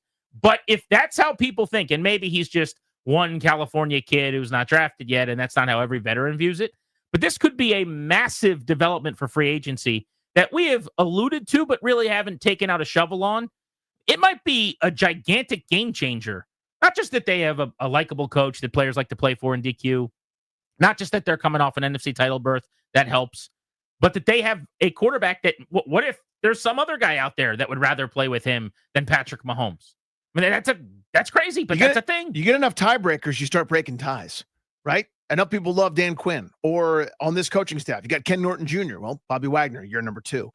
You've got Joe Witt, who people like. You've got Kingsbury, who people like. You got Jaden Daniels, who people are enamored with. You do enough of those things, then sometimes you win. Other times you can't compete. And what I mean is, if somebody's going, I want the most amount of money possible, and Washington's not willing to offer that, you're not just going to get the guy because they have some likable players in the locker room. But there are enough in this pool, depending on position, where you're going to find some desirable pieces that go, you know what? That's my tiebreaker. I like fill in the blank on this staff. I like fill in the blank general manager or assistant general manager. I came across Lance Newmark in Detroit and loved him. Or Adam Peters is my dude because he treated me great 5 years ago when I didn't have to, when I was a rookie 5th rounder in San Francisco. Whatever it is, that's going to become a reality too. You stack up enough of those and you start breaking some ties. And the way that Adam Peters treats players, as the word gets out and players start to leave here and go to other locker rooms around the league, that's only going to benefit them too. Did you hear when he was asked the first question? This is what I wanted to get back to. The really wacky sound that he made? Yeah. Now, let's play police siren or pondering. Right. I mean, I love it because he's so engaged and he's into it. But she's like, Drake May or Caleb Williams, and he makes a noise that I've never heard anyone make. Caleb Williams or Drake May? Ooh, Drake May. How does he pivot, starring Ryan Clark, that quickly? How does he go from that weird noise and that high pitch to that deep voice? I mean, there wasn't even a breath. There's no time there. That was an unbelievable transition.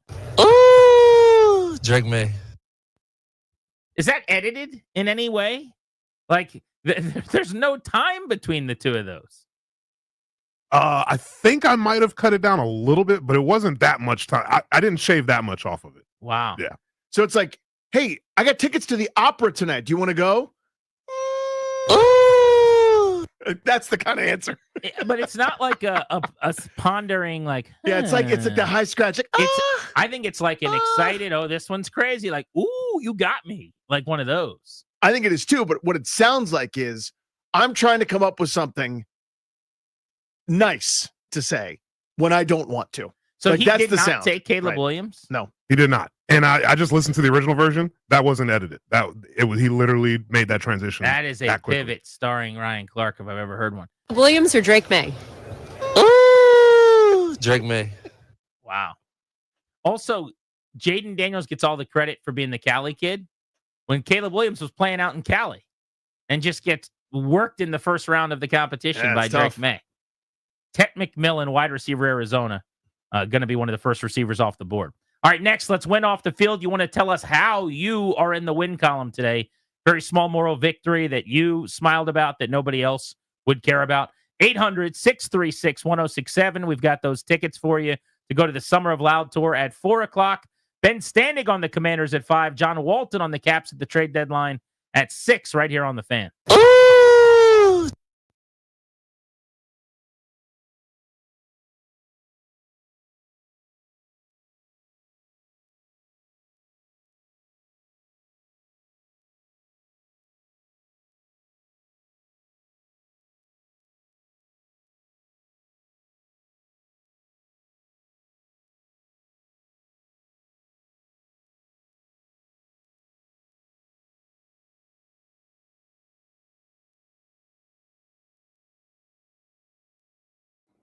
Hey guys, it's Grant letting you know that the FanDuel Sportsbook is going to improve your enjoyment of the NBA.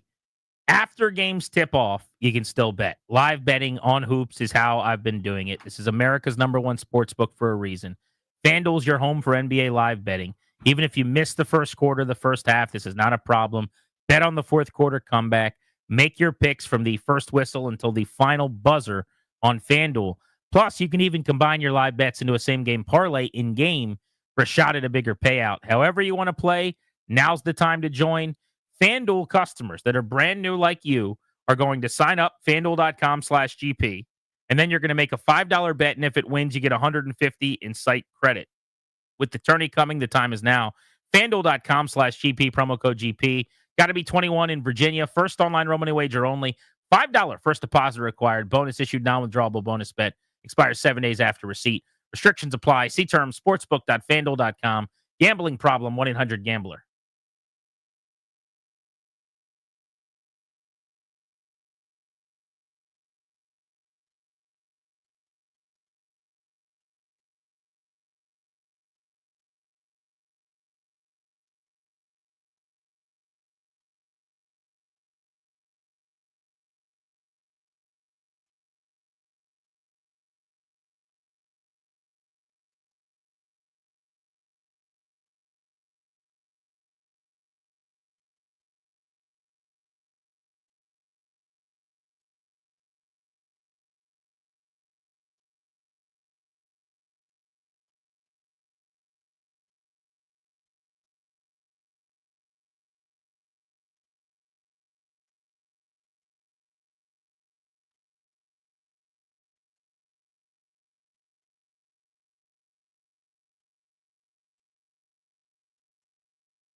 So we already told you that we will have John Walton on ahead of the Caps game tonight at 6 to discuss their move to go get Anthony Beauvillier at the trade deadline, a bottom 6 player for them probably moving forward from the Pittsburgh Penguins. At 6:10, when we're done talking to John, we will have a G&D's Tony's mailbag. So if you want to ask us please note, a question, sports or otherwise, our little Ask Us Anything, you can tweet us questions at Grant H. Paulson, at Funny Danny. You can call us at that time at about 6:10, and we will line them up and answer them as honestly as we can for you live on the radio. It's a popular, fun little segment we're bringing back with the NFL season in the rearview mirror. I will tell you that at 4:30, ahead of our daily position breakdown, which is the secondary today, we're going to look at the DBs on the roster and the pending free agents for Washington. I caught one of the members of this show doing one of the most embarrassing things I've ever seen anyone do. And it was so embarrassing. And we don't know what this is, by the way. So Darius, me, I don't think Toby knows. Toby does know. Oh, he does know? Okay. Because moments after it happened, I bumped into Toby, and I was so kind of embarrassed for the person that I told Toby what had happened, and I was like, I don't know what to do. But I will explain at 4:30. I will just tell you it's one of the most awkward moments in show history. So I don't know what this is, and Darius doesn't either. So we're going to find out at the same time you guys do. That's coming up at 4:30 today. But it is time to win off the field. What little teeny tiny moral victory has made your day better that nobody else would care about in lieu of our double play, driven to you by your local Washington area Honda dealer. Stop in for a great deal on the rugged and capable Honda Pilot. Contact your local Washington area Honda dealers today. We do this to honor Bruce Allen. We're winning off the field, but we got to start winning on the field. I got one. You've heard me talk about it before. I wasn't sure what day it was. They all sort of come out in the wash. I'm not really sure what the date is, blah, blah, blah, blah, blah. Go to work out today, pop on my little Netflix. Wouldn't you know it? A brand new season, number 7, the best show that there is, Formula One, Drive to Survive. A brand new season is out right now. With all due respect to you, point to Grant, Darius, Tobes, Corporate Ryan Clary, and all the overlords that are listening to us, and everybody out there in Radio Land. I love doing this show. I cannot wait to be done to fire up all of the episodes. I want it directly to me, and I get to watch brand new Formula One Drive to Survive. Therefore, I am winning off the field. I'll give you one. Please. I bought a big, basically a carton of packs of gum. I never have them, but I put them in our pantry just so that I can have some to chew, as I'm trying to eat a little less and just to kind of keep myself preoccupied or whatever. And today I forgot to grab a pack going out of the house, and I thought, I'm not going to have any gum. And then I had one stick left right there in the cup holder that had worked its way out of the little pack that I had yesterday. So I still had the gum that I wanted and enjoyed that on the way to work today. Therefore, I am winning off the field.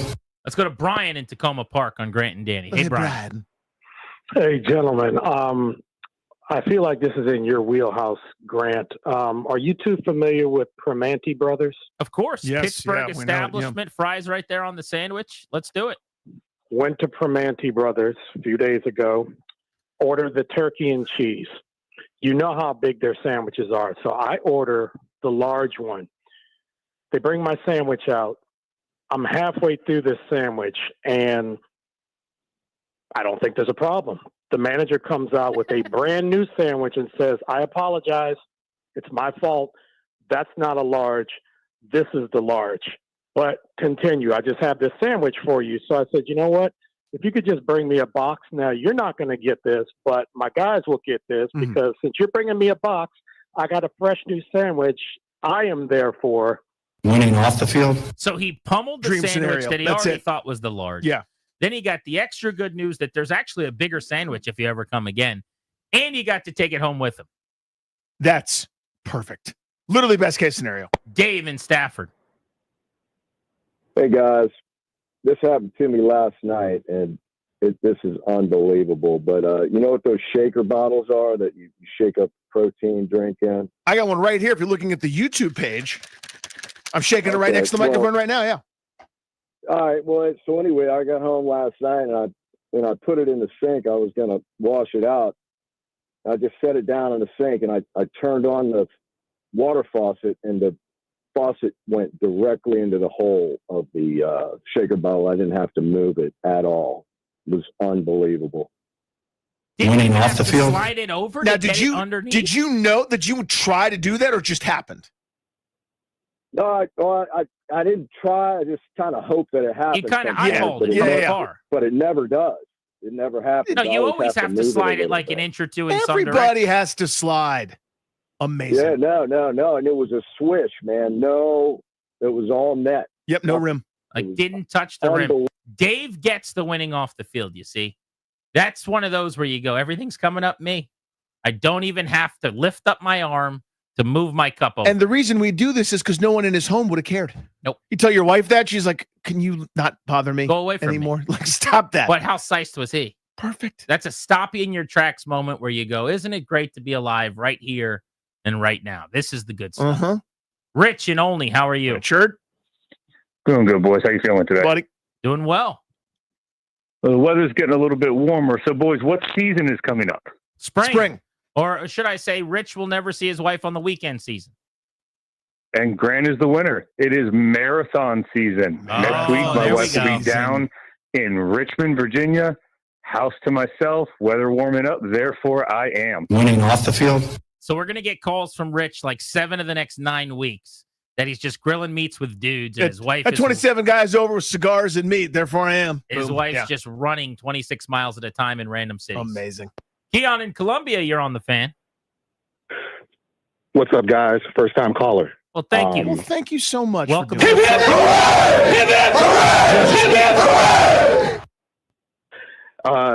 My wife is off on Fridays. I typically work on Fridays. She had a doctor's appointment today in the afternoon. So she came with me to work today. And in doing so, she bought me breakfast and lunch. And I think I won today. Winning off the field. Dip, where she paid for both. What did you have for lunch? Tropical smoothie. Oh, yeah. What'd you have for breakfast? There's a really cool bagel spot near us. It's called TBH Bagels. I had a everything bagel, scrambled egg, bacon, avocado spread, scooped and toasted. My guy's having a day. Have a day. THB Bagelry. Now, if she buys him dinner, I believe that's the Gordie Howe hat trick of wife meal, right? That's all. How many other meals are there? Yeah, There's that a snack in there too somewhere, but that's it. Some type of celebratory endeavor. Lou, Savannah Park, how are you? Good. How are you guys doing? Great. I work in DC. I'm coming home, and the weather's nice. So my man Jason is out there with his pit at Sammy's Liquor at Rhode Island in South Dakota. And since I didn't have any lunch and the weather's nice and he's out there, I got some amazing jerk chicken. So therefore, I am winning off the field. Smelling it in the car as you're driving home. Oh, that's enjoyable. It feels very DC. And then nice. There's a guy with some meat that he's going to just stop by, and the guy's going to put it in probably a styrofoam container. He's going to keep it moving. Yeah, and if you go over a speed bump or a pothole, you're at risk of some of the juice coming out of the side, but that's part of it, dude. That's fine, Part of too. the experience. The Beltway Blitz is next. We'll cover the teams in town you care the most about. The Commanders say goodbye to John Allen today, re-signed Bobby Wagner officially, and the Caps have made a trade, so we'll cover all of that. Plus, we got tickets to give away as soon as we return to the Summer of Loud Tour at Jiffy Lube Live. This is Grant and Danny.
I'm Toby Altizer with your sports update on the Fan, and this update is brought to you by the DC Defenders. The other football team in DC, the Commanders, released defensive tackle Jonathan Allen.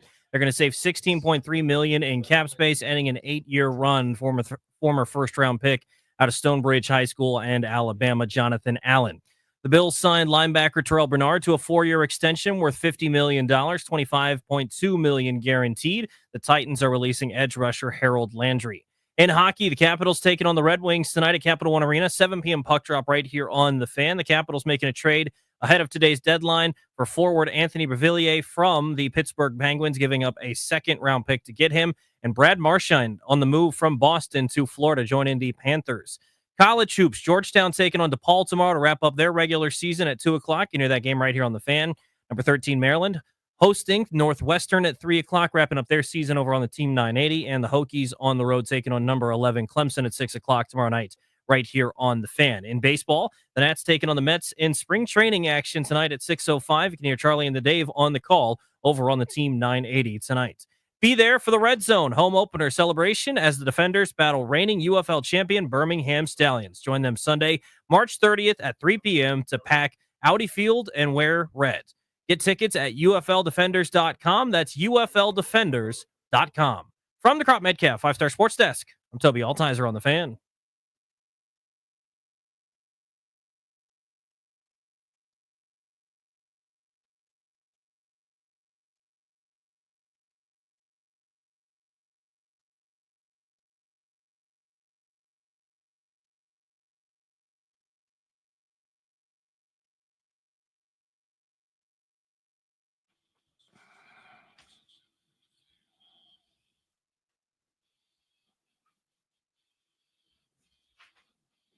Final time this week. Caller 10 right now at 800-636-1067. Congrats, you're going to win a pair of tickets to the Summer of Loud Tour featuring Parkway Drive, Kill Switch Engage, Beartooth, The Amity Affliction, Devil Wears Prada, and more. Saturday, July 26th at Jiffy Lube. Tickets are on sale now. For tickets and more event information, go to thefandc.com/events. The Beltway Blitz comes your way in 60 seconds. As Washington prepares this offseason to protect its star quarterback, what are you doing to protect your family's assets? As the exclusive sponsor of our show, the law firm of Condori and Morad can help you draft your last will and testament, set up a living trust, or put together a medical power of attorney. Schedule a free consultation with their attorneys today by visiting kmlawyers.com, and be sure to let them know that we sent you. That's kmlawyers.com. 4:30, what did one of the folks involved in this show do and get caught doing yesterday that was one of the most embarrassing things to ever happen in the history of this building? I'm excited. I'm nervous. I mean, I'm schwitzing a little bit. I great anticipation for that segment. That's coming up in about 25 minutes. Plus, we got Ben Standig on the Commanders at 5 and John Walton on the Caps on trade deadline day at 6 right here on the Fan. But let's get to your Beltway Blitz. Bobby Blanco of MASNsports.com just got back from West Palm Beach, where he was enjoying spring training. Bobby, there's a lot going on in camp, but I got to tell you, I love the way Mike Soroka's stuff looks. He's been dealing. Yeah, he has. He had a really good second outing yesterday up in Jupiter against the Cardinals lineup that had guys like Nolan Arenado in it. So he's facing some major leaguers. Struck out 6. His fastball was pretty lively. It was sitting around 95, topping at 96, which is higher than it was last year when he was splitting time between the rotation and bullpen with the White Sox. So, yeah, I mean, that's a good development for the Nationals. This is who they signed to kind of fill out this rotation, take over the void that was left behind by Patrick Corbin departing. And if he can be a guy for them this year, behind Mackenzie Gore and Jake Irvin, this is a really nice piece on a 1-year deal that either turns into a trade piece or is part of a rotation that may be making a push for October late in the year. So either way, a really good development for this Nationals rotation. Bobby, you were down there firsthand with those eyeballs. So vague, open-ended question here, but who do we need to be talking about? Like from afar, we get like one game every month or something, and you can see a couple highlights here and there, but you're just relying on reports and a couple speeches here and there. But who's kind of turning some heads? This might be an easy answer and maybe an obvious answer, but I strangely feel like we're not talking enough about Dylan Cruz down at camp. I think a lot of the attention the past week or so, at least since games have started, has been on James Wood, rightfully so, because he hadn't played the field. His delay into games because of the right quad injury, a lot of concern around there, but he's fine. But Dylan Cruz probably has had the best start to camp as anybody in that clubhouse. I mean, he has just proven to be so far as that consistent, really good, above average baseball player right now, heading into his rookie season. I know we're only halfway through camp. It's only been 10 plus spring training games. So, you don't want to put too much stock into guys who perform well. You don't want to get too low on guys who haven't come around just yet. But, Dylan has at the plate used the middle of the field really well, which we know that the Nationals want all their hitters to do. We know he has that gap-to-gap power.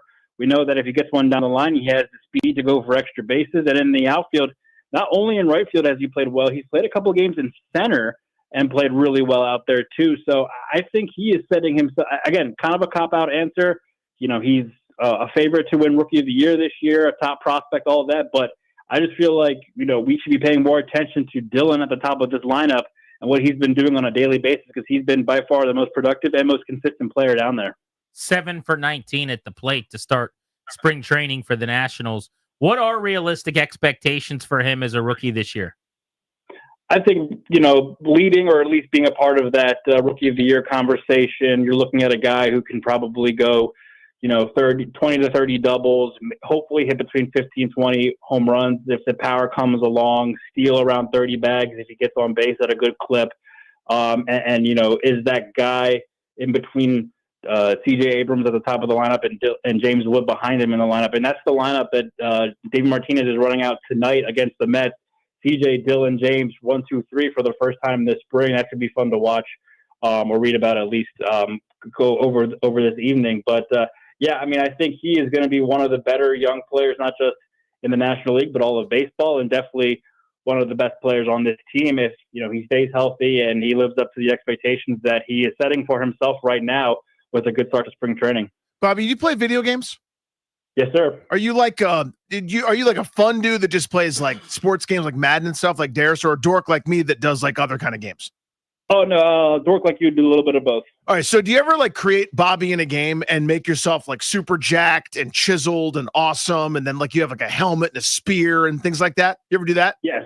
Can I be the judge and slam my gavel and say, where are you going with this, counselor? That's what Jacob Young looks like. He looks like an avatar version of Jacob Young. Like he is so yoked at this point. It wasn't like he was tiny before, but he's got muscles on muscles at this age. It looks like he did create a player. Is that going to make a big difference for him? He looks like he got the Captain America super soldier serum over the offseason, right? Just coming from a regular dude to now just this jack superhero in center field. I think so. I think the Nationals are really hoping that it helps him at the plate. I think that, he worked a lot over the offseason about, getting his swing faster, getting his timing down, and hopefully being more of a threat at the plate instead of a guy that, hopefully gets on base and then obviously steals bases and plays excellent defense. So if he could become a more all-around player, especially with his offensive production, I mean, that's just an added bonus because he doesn't have to be that guy in this lineup, but that definitely helps and makes this lineup even deeper if he at the bottom of it in the 9-hole is a guy that can get on base or, hit for average and then also have a nice on base percentage and score runs for them. Bobby, thanks, buddy. Good catching up. Yeah, have a good weekend, boys. You got it. Let's talk football. Mike Jones covers the NFL for The Athletic, joining us on the Beltway Blitz.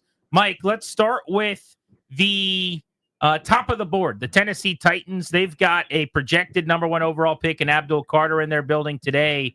Do you think they go quarterback, or do you think they either try to move down or go with another position, even though they need a QB? Well, I mean, yes, they need a QB, but also this is a team that is trying to get younger. They know they need a lot. They need a pass rusher, and, pass rushers, quarterbacks, left tackles are, premier positions. So, I could see them taking a pass rusher if they weren't in love with either one of these quarterbacks. You could still get a veteran guy to be a bridge guy till next year when you really love somebody. But I think they also will be listening to the phones because you're starting over with a new GM, and he's going to want to try to put a stamp on this thing, and restocking this roster with young guys could be a way to do it if you're able to move back. So, Mike, I can't prove this. It just feels anecdotal. But it feels like everybody that's now a free agent that, whether it's a big name or has some pelts on the wall is third.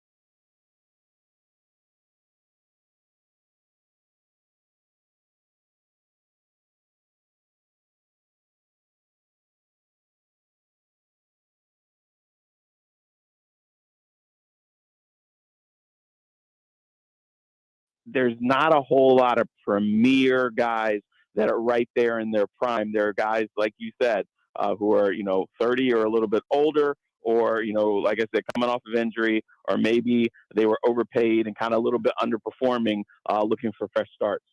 Trey Hendrickson, available for trade. What do you think it would cost to get him, and should Washington be willing to pay it? Well, that's the thing that's interesting now, is because these teams, when you've already said, okay, we're going to give our guy the opportunity to solicit a trade, you kind of kill your leverage a little bit. So I don't know if it's, a second round pick. I mean, I would give up a first round pick for him, because he's not just a pass rusher. He's also very good against the run.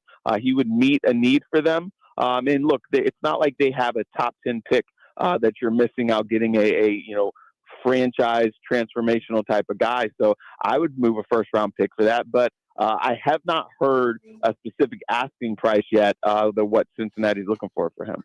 For Washington, they've had Adam Peters this year, rather, and in the past, he's been part of regimes that are all about building through the draft, slow and steady wins the race, etc. Is the thought around the league, Mike, that they kind of aren't going to do that now because of how good Jane Daniels is and how much they overachieved maybe in year number one, and their window's kind of open? Might they sort of break glass here and throw the plan out and just go get some talent however they can? Yeah, I think there's going to be a mix, because, as we've seen in the past, when you have a quarterback on his rookie contract, this is where you kind of want to load up with veterans, and you can spend a little bit more because you've got that flexibility, and you want to take advantage of this window being open, because then, 4 years from now, you're going to have to really open up the checkbook for him. And then that's when you have to start retooling the rest of the roster. So I do think, just like we saw them be aggressive and get Lattimore at the trade deadline, I think we're going to see them swing big at, obviously Deebo Samuel. They'll probably, I'm not saying they're going to break the bank for other free agents, but I think we will see a couple, key moves in free agency, and then they'll supplement everything to the draft.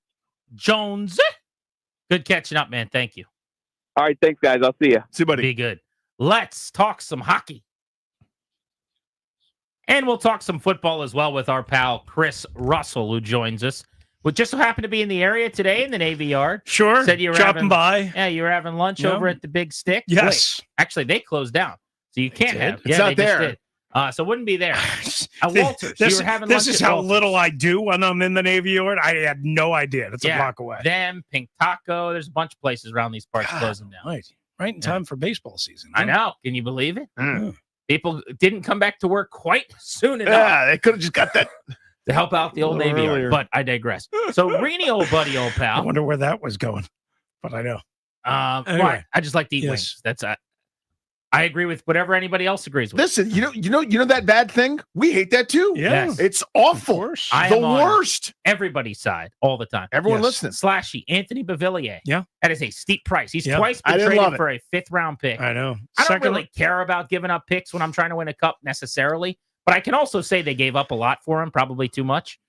I talked to somebody with the team who's involved in their thinking, and they said he's a bottom 6 guy for them. Yep. That's a lot to give up for a bottom 6 guy. Well, the question is whether he's what do you call it? An upgrade for what's his name on the third one on the Mangiapane. Well, I mean, Vrana they released. Yes, he hooked up with Barry, but Mangiapane, who had the assist and the setup on Ovechkin's right goal. Now the third line is Mangiapane. They've got Radish up there for Frank to mix it up. Right, but it should be Mangiapane and Frank.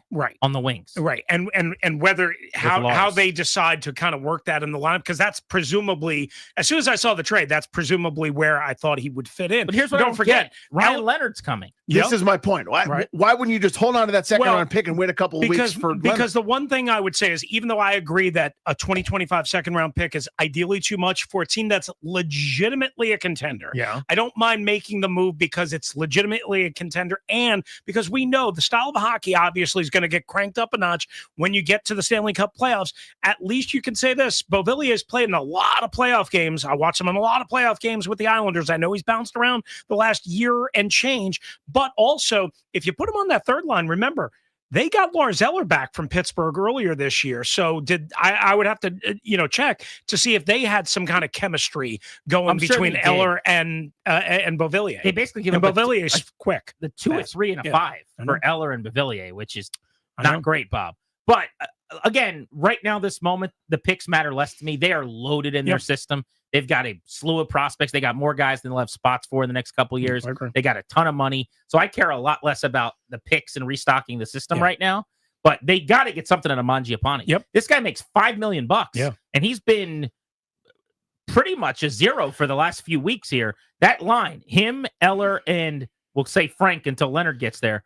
That's the one of the 4 lines that has been a dud. Yeah, but if you put ultimately Frank and now Beauvillier centered around Lars Eller, that gives you a lot of speed and on that third line, which is not typically a super fast line for most NHL So are teams. you okay? But if you do that, are you sitting Mangiapane, who makes $5 million? I don't think they're doing right?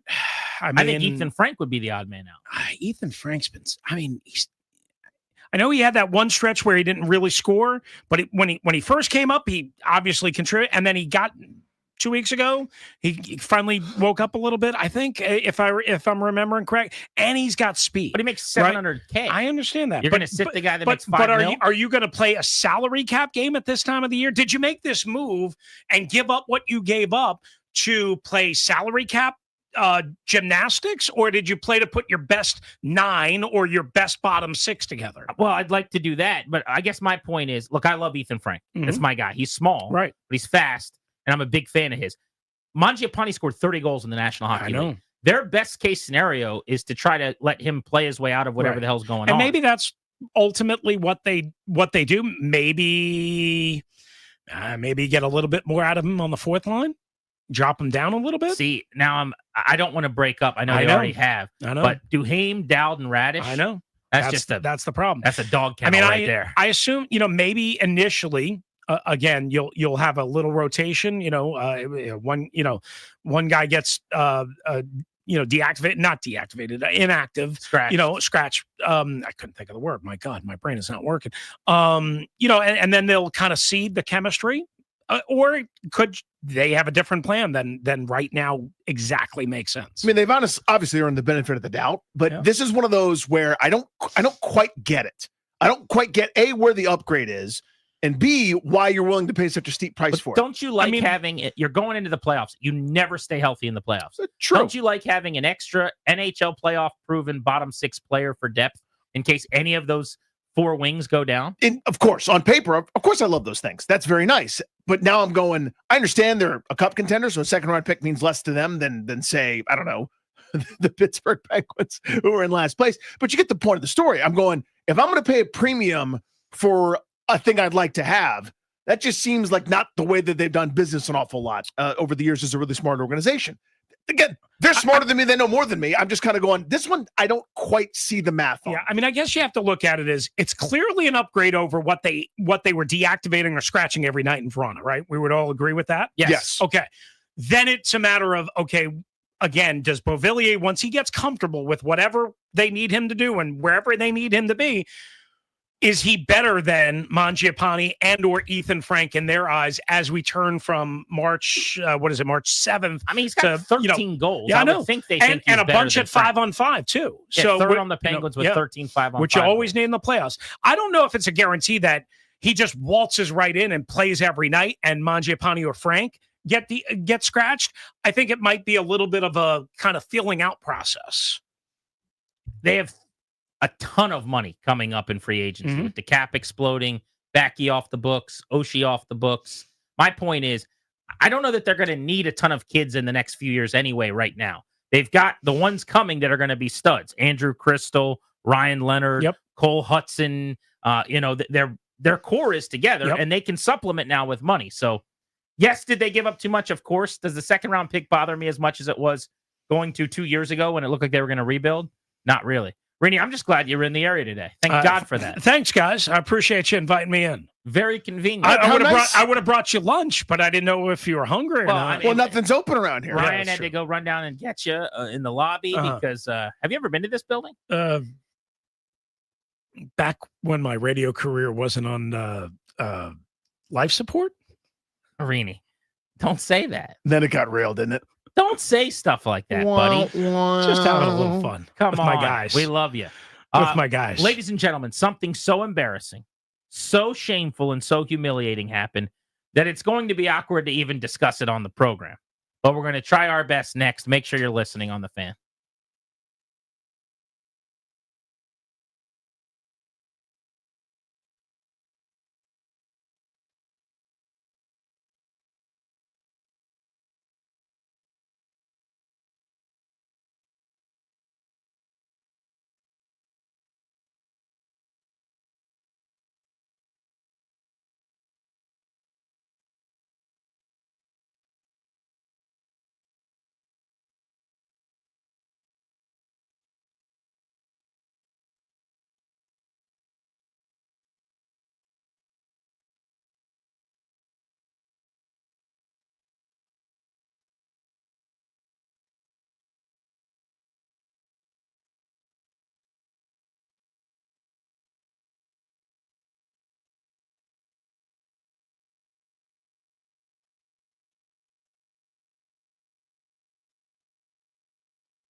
I'm Toby Altizer with your sports update on the Fan. In the National Football League, the Commanders have released defensive tackle Jonathan Allen, ending an 8-year run with the organization. They're going to save $16.3 million against the cap. Other NFL news: the Bills are signing linebacker Terrell Bernard to a 4-year extension worth $50 million, $25.2 million guaranteed, and the Titans are releasing edge rusher Harold Landry. In baseball, the Nats on the diamond tonight for some spring training action against the Mets.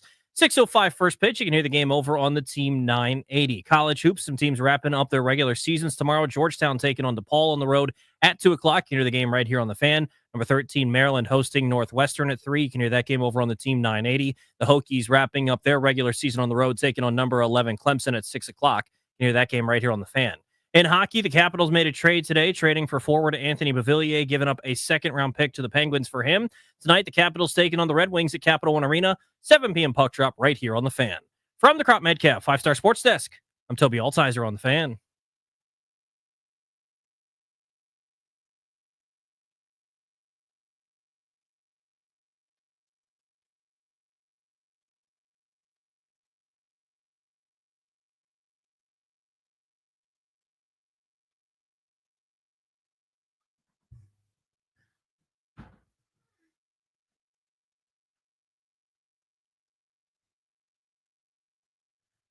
At 5 o'clock in a half hour, Ben Standig with the latest on the Commanders. Wagner back in. Why not the same necessity to keep John Allen around on a 1-year deal? He was released to save $16 million in cap space. We'll talk to him about those things, the Deebo Samuel trade, and what is next. That's coming up at 5. John Walton on the Caps at 6. And remember, at 6:10, our Grant and Danny's Tony's Mailbag on the way out to finalize the week of programming here on G&D. Danny, you don't know what happened yesterday yet. This is not a work. I am legitimately in the dark. I received a cryptic text message on the way home. Okay. I'm in traffic. Ryan said, I can even pull it up here exactly. I'm not sure exactly what it was. Read but it was the text exchange on the group text yesterday as we were leaving. Okay, Logan at 3, Ben Standing at 5. Nope, that's later. All Don't read everything. Yeah, okay. I'm just trying to get back. Stop reading random. Yeah, I got. Okay, here we go. Immediately stop reading what you're reading. No, because the next one is not good for us. Okay, here we go. 6:36 p.m. from Ryan Clary. Grant just caught me doing one of the most embarrassing things ever. I'm so ashamed, but this is a great double play. Ryan follows up. I have so much shame right now, yet it's so funny. Grant, it's so funny, but I'm just like so embarrassed by the whole thing that I don't know what to do. Ryan, I'm more embarrassed. I have so much shame right now. It's likely the cheapest thing I've ever done. Grant, I think it's an I. I should have minded my own business. I hate this for both of us. Ryan, I'm cackling. Toby chimes in with so funny. That's the exchange. I don't know what happened. Okay. So this is right after we got off the air. So the reason Danny doesn't know, he's probably gone for 10 minutes. I'm already in the car. Right? Now, most of us were just still packing up our bags and headed for the exits. Yep. So the way it works is pack my bag up, get ready to go and say goodbye to the guys, put my stuff away in my locker. By this point, Danny's on 395. Yeah, I go later, guys, and I'm out the door. So I am wheeling around the corner toward the bathroom. Ryan's already laughing, by the way. Yeah. There is for people who have never been in this building, there's like a hallway where as you're coming down the hall, you can go left into our kitchen and our common area, our market, if you will. Mm-hmm. If you go right, there's a little side hall that leads to the bathroom. That's where I'm headed. But as I'm coming around the bend, I see Clary standing there, like kind of hovering over the counter in the kitchen, taking off his backpack. So far, everything's fine. Ryan, you were taking your backpack off, it looked like, right? Yep, I was taking off the backpack. Were you getting ready to head out for the night? Getting ready to head out. I was going to go to the bathroom, and then I was going to head out. Okay. So I see Ryan. Nothing's weird yet. As I'm walking another 15 or so steps down the hall to peel off to the right, I notice that he's got what looks like a spray bottle in his hand. So it's one of these bottles with like the squirter on the top, the nozzle. The squirter, the pedal, the thing you pull back like a trigger, basically. And you spray things. And he's kind of, I can't tell if he's taking it out of his bag or like jamming it down into his bag, but he's kind of fighting with this spray bottle, trying to force it into his bag where his laptop and a bunch of wires are. It's just a random thing to see. Okay. Do you agree with that? So far, yeah, that's unusual. Now, what do you always say about me? I am nosy. Yes, but what else? Better way to say it, Darren Pang. Curious. Oh yeah. Yes. A one-trick pony. No, sorry. You're Yes. very curious. I'm a one-trick pony, but I'm very curious. So I see Clary jamming this thing into his bag. What I should have done is just gone to the bathroom. I should have said, Ryan brought a spray bottle to work. I can never just leave anything alone. So I say, hey, Clary, did you bring a spray bottle to work? And he kind of looks over at me real quick and just looks straight back ahead and doesn't say anything. Okay. Then I say, Ryan. And he looks over at me again. I go, is that a spray bottle? And he goes, yeah. And I said, why did you bring a spray bottle to work? And he goes, I didn't. And then I said, what is that? And he goes, and he points toward the counter and he goes, it's a cleaning, it's a bottle of cleaner. It stays on that counter, but no one really uses it. So I was going to take it home. Oh, no. And I said, what? I said, you're stealing the cleaner from off of the counter? Oh. In the kitchen? Right. At work? And he goes, and I quote, this is really embarrassing. Just like that. And I go, why would you do that? He's like, it's only like $5. I said, yeah, but like, why are you doing this? $5. And he's like,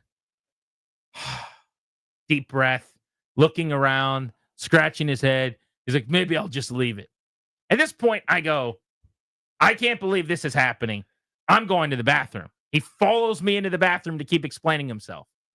Tag, you're it, Ryan. What in the hell was going on over there? All right, so you nailed the story. I mean, you nailed it 100%. Besides, it was not in the kitchen. It was actually maybe even worse in the producer studio. And as I was leaving, I've been eyeing this spray bottle for days. Wait, which in this studio that in you're this studio that I am in, the little fishbowl here, the cleaning bottle from the producer the studio. cleaning bottle. So did you lift it up from here and carry it all the way to the kitchen? Why were you putting it in your bag all the way over there instead of for the 4.5 hours you're sitting in the room with it? I just saw it and I was like, oh yeah, that's right. I was going to take that thing. So I was supposed to take it on Monday, but what do you mean supposed to is doing a lot of work. Like your girlfriend said we need cleaner and Monday you were going to scoop it and I needed to clean up like cabinets and all that stuff. And I used that exact cleaner in this green bottle that like is whatever it is.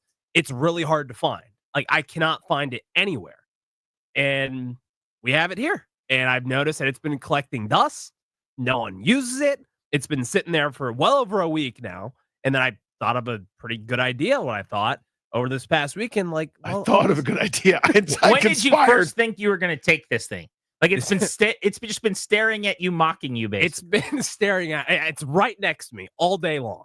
Where does it normally sit? Where was it? So it's typically by the BMitch and Finley studio, right near. And like obviously the people can't see it, but there's an all cap sign right there. It sits right in front of it. What cleaning product is this? Like a Myers something. It's like an just all. The most nubby normal spray bottle that you could get for $2.99. What kind of surface cleaner is it? It's do you know glass? Is it wood? No, it's like a multi-purpose one. So multi-purpose. Okay, it's like a 409 cleaner, but in a different bottle. Yes, exactly. It's something that you could get at any store in the history of the world ever. You would think that, but I have checked. Last time it was on my list. But it doesn't matter if you use that or another one. I know you don't have a preference. This one, Ryan. That exact one, that green one. So there's a lot of links that come up when you do a quick little search. Amazon. Is it available? Yeah, it is. You could have it delivered tonight for how much? You could. Well, I get that it's pricey, $3.99. There are a couple other outlets too, CVS or so Staples. When you're putting it in your bag and you see me coming, is any part of you going, like he might see me doing this or no? In fact, I had no idea that you were coming, and it wasn't even like, oh, I'm gonna put it in my bag. I was just like, I'm just gonna put it in my bag, and then I didn't. Was it registering that you're stealing it? I was borrowing it, I would say. You're going to bring it back? Yeah. Were you? Yeah. Okay. Have you done this before with other things around the office? I have not. I mean, now we have to wonder. I know. And now things are going to disappear. And they're like, Ryan's like, I'm like, no, I did not. How many nubby things you didn't need to take have you taken? Like sometimes I can't find the wiffle ball bat. Ryan. Exactly. Right. Well, I will say I'm running around low on toilet paper right now also. But this is the same level of just going into the bathroom and taking a roll. I know. And have you ever done that or considered doing that? I have not done it. Have I considered it? maybe as of this morning, because I did see that thing getting low. I don't want to go to the grocery store, but I will not do it because I like Charmin. Did you end up taking the bottle? Because Charmin, by the way, just as a quick side. Oh, I thought he said Charming. Yeah. Well, he's talking about the brand of toilet paper. Yeah, he said Charmin. What does he use? Charmin. Just back to the story, please. He's a Charmin Lindgren guy. Yeah. For sure. All right, back to the story. So, have you ever been to Charm City? He follows me into the bathroom, by the way, and plops down in the stall and just starts yelling at me. There's another guy in there, and he's like conversing with me. Can't believe you saw that, man. I'm gonna leave it now. I thought better of it. I had a moment of conscience here. So, did you leave it or did you keep it? No, I kept it. You took it home. I took it home. Oh my God. Did you use it last night? Oh my God. I did. I did use it last night. After I cooked some dinner up, like I put my feet up in bed, and then I went and the amount of times you reach out to me after to say how much like embarrassment and shame you felt. It was a lot. I mean, that is rough. Like it's a $3 bottle of cleaner, I know. and you get caught stealing it from your office. Yeah, that's a low moment. It was. I think I could have caught you doing the thing like people do late at night. Yeah. When they look at their computer and they don't want anyone to find them. Yeah. And I think that would have been less uncomfortable and awkward for both of us. Oh, it would have. Than me seeing you put that bottle in your book bag. Yeah. 100%. Brutal, man. I mean, it makes my skin crawl. With all your new corporate responsibility, too, of all the time for this to happen. Well, I'm gonna bring it back on Monday. It'll be there. You'll see it. You will see it for yourself. And I will just let me defend myself for one second. It's been collecting dust forever. No one ever uses it. I mean, no one can see the studio besides you two sitting in there, but it is a mess. It is a complete mess. No one ever cleans it up. You could clean it. You could spray it. I And wipe could. It. But that's not my job. Sure, it is. Your workspace being clean. Yeah, I guess so. You're right. I probably could, but I choose not to. Right, because you want to steal it and use it at home. You'd rather use it at home. Well, now I do. And I saw this as an opportunity to save a few bucks. And literally a few. Literally a few bucks. $2.99. Like one more than two. And I know that we have Lysol wipes here, so I was like, you know what, we could use that. I didn't take the Lysol wipes. Why not? They were only in Grant's locker. You could probably crack that code. You could take Lysol wipes. I mean, here's here's a scented candle over here. You can take that home. That said, I love a good candle too. Well, I actually I haven't been to your new apartment yet. We went to your old apartment, but I noticed the drapes weren't that new. You could take that Monumental Sports drape background from the junks. What is to stop you from how do we know this isn't something that's going to escalate? You're not going to be running out of Marshalls with a trash bag. It's how serial killers start. You start, we're using the magnifying glass on the ant. Next thing you know, right? I mean, I feel terrible about this. But I won't lie. Not terrible enough that it was still in your book bag last night. It was because I needed it. I needed to clean the counters. But you're in Arlington. You live walkable to 14 stores with cleaners. You would be surprised. You'd be surprised at this specific one. I would be surprised at how easy it is to get cleaner. You're Respectfully, I think you'd be pretty surprised right now. The one grocery store that I go to near my place never has it. Never. Don't you live near a Trader Joe's? Yes, but they don't carry those. Maybe not that brand, but they carry cleaner. I like that brand and I like that scent. No 25-year-old guy gives a damn about what brand you're using. I like the scent. They make other lemon-scented stuff, bro. No, a lot of people got lemon. You have Amazon. No, but I don't have that's a whole situation. I would happily order you. Just say, hey, man, I don't have Amazon. Can you get me a cleaner? Yeah, you're right. Or you could stuff it in your bag in front of witnesses. It wasn't supposed to be in front of witnesses. Yes. It would have been better. For the all-watching eye. It would have been better if it was a computer or a car. Yeah. He was shoving into his bag. A $2 bottle of cleaner. It's just so nubby. Oh, it's tough. It's just so tough. I mean, what is more embarrassing than that? It was so embarrassing. I'm still so embarrassed. The lowest I've ever felt similarly was I knew that I had a little, something I needed to clean up in my car. So I grabbed a couple of paper towels and brought them down with me. You know what I mean? And even that, I was like, is this wrong? Even that much was cringeworthy. You know what I mean? I've taken supplies from the office to wipe something down in my car because I'd spilled the drink or something, or my kids spilled it. I can't remember what it was. I could see you scooping paper plates or something and taking them home if there's a bunch of them and you're going to be doing pizza with your kids that night or something. Yeah. I could see you doing no shame in that. but a little shame in this. That's some shame. No, I Some think there's shame in that. There's Like, some I think I've shame. called you on that kind of thing before, where like if we have a food drop and there's like a plastic silverware or something there, you might grab it and It's come in handy for me. I'll need it. Yeah. Right. So that's nubby too. But this is bad. This feels like real thievery. I feel like. I know. I felt bad. I legit felt I But you did defend yourself relentlessly, both in the moment and then just now. Yeah, I did. I did. No, in the moment, honestly, he didn't. In the moment, he was caught so red-handed that he just kind of was like, oh, and he did the same thing he did with It's a Football, where he just flat out panicked and he was like looking around. He didn't know what to say. He is like a raccoon when the light gets turned on or something. Like he just starts twitching and he just has no calm at all. He's so guilty. And he just goes like, he almost cut himself off and he's like, I'm just so embarrassed. And I'm like, embarrassed about what? What did you bring that to work for? He's like, I just feel shame. I'm like, what are you talking about? Feel shame. You know, I'm like, what is that? He's like, I'm taking, didn't say stealing, but it was stealing. I'm taking the cleaner from off the counter. And it's funny that it was in the producer room because he just vaguely pointed. He's like, it stays over there. No one ever uses it. It's 54% used, but I'm taking it home with me. I can't wait to see your counters. They must be beautiful. Spotless. They're spotless now. I can tell you that much. They weren't before. A different position group breaking down the Commanders every single day. Let's get to the secondary next on G&D.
Oh, boy.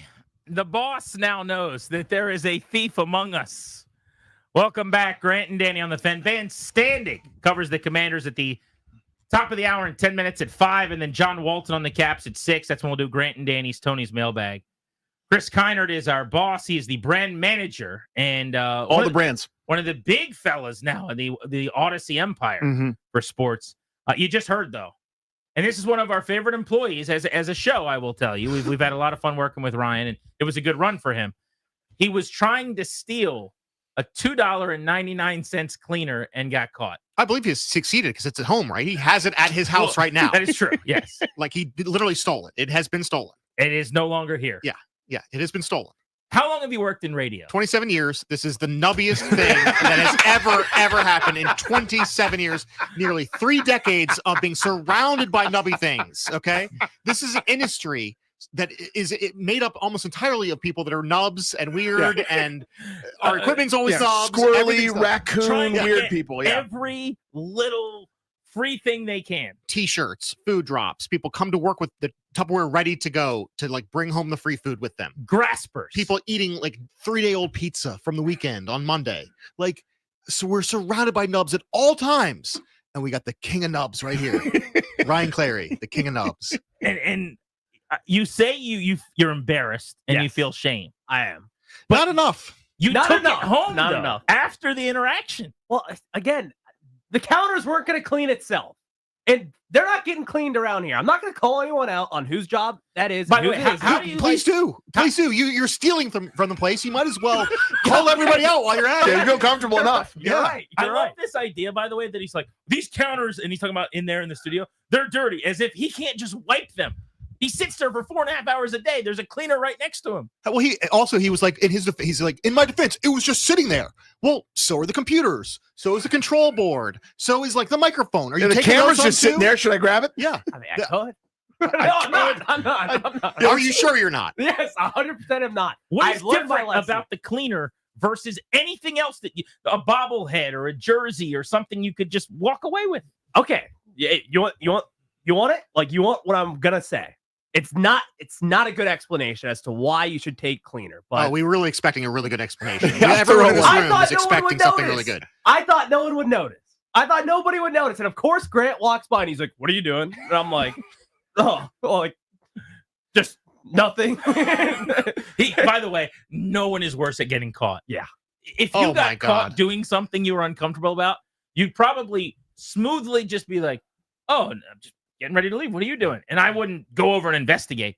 The way he reacted, it was as if I caught him doing something terrible. You did. So he was stealing. He did. Yeah. I was going to say it away. And then I had to literally a sin. He literally starts going, and like just grunting. Can you imagine following Grant into the bathroom then to try to explain yourself? Yeah. I was going there regardless, but yes. But you kept talking, didn't you? I kept talking. And by the way, when he's in the stall making noises, you guys can imagine. Yeah. There's another guy clearly out there with us. Very obviously. Did not stop him from yelling his another witness. Yeah. Yeah, I did do that. I did do that. I don't know what else you want me to say. Incredible. How full was the bottle? It's about halfway full. A half full bottle. Think we could empty that bottle around here maybe next week, maybe Monday? I think as part of your punishment. By we, I mean you. Okay. That's a good idea. As the punishment, make him clean all the counters. I think you need to use the rest of that bottle on cleaning the studio. It's pretty important to you. Great idea. That's a good penance. It works well. I was testing it out. It works really well. Well, it cleaned the counters really well at my place. I mean, you seem very good at it. Sounds like you're very confident in your skills. Let's see him put to the test here. He also was explaining to us during the break that, again, we're wrong because it's so hard to find Myers cleaner. It is. I mean, the explanations from him never make any sense in any area of his life. Okay. We all know that. We've had discussions on and off air. Okay. They never make any sense. You're trying to claim you can't find like multi-purpose household cleaner at a CVS or any kind of grocery store? Or... Not this specific one. I'm telling you, this green Myers, and yes. Yeah, we buy only the best here. Is that what you're saying? Like, it's so good. That's a great point. Are you kidding me? Odyssey has the 1 seed. It's silly. It is silly. It's a silly cleaner. Now, it's not more expensive than anything else, but this clearly, because it is pretty cheap. Yeah, $2.99. $2.89. Like, I don't know. they had it here and it's just been sitting there. The next time something's missing, do you have to email him just to make sure it wasn't him?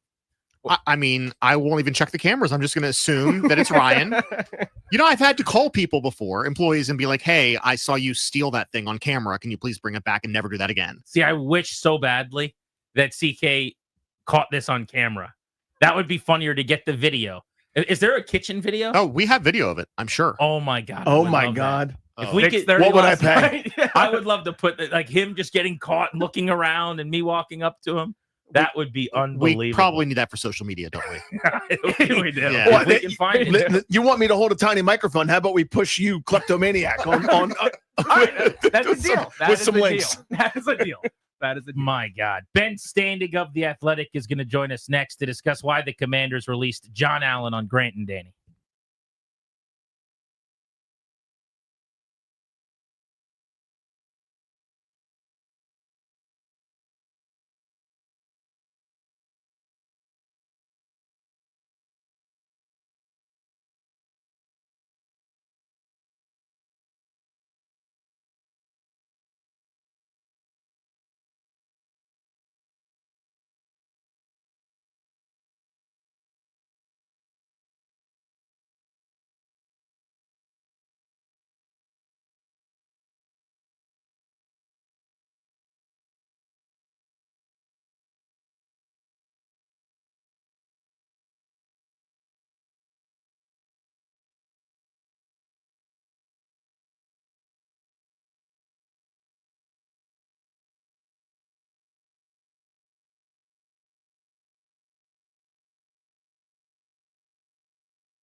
I'm Toby Altizer with your sports update on the Fan. This update is brought to you by Paul Henry's Window Installation, your clear home improvement choice. In the NFL, the Commanders released defensive tackle Jonathan Allen, going to save $16.3 million in cap space, ending an 8-year run for him with the Commanders.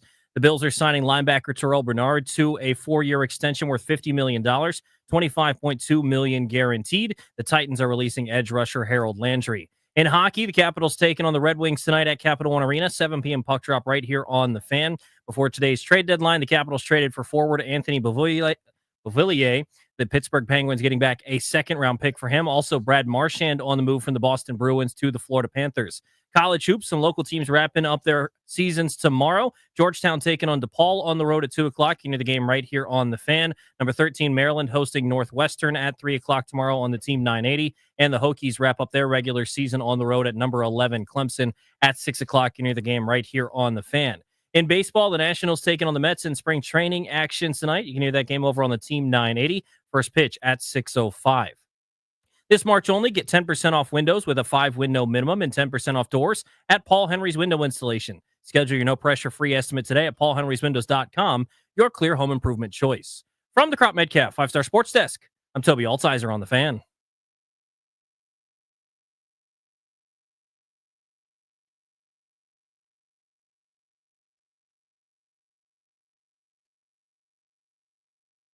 Thanks to Toby for the update. Welcome back to Grant and Danny on the Fan. Let's go to the Rude guest hotline. Rude, the most reliable heating and air conditioning products in the DMV. And let's get to the bottom of some of the moving and shaking the Commanders have been doing over the last few days with Ben Standing of The Athletic, who covers the team. Ben, we'll start with the news of the day, and that is the release of Jonathan Allen.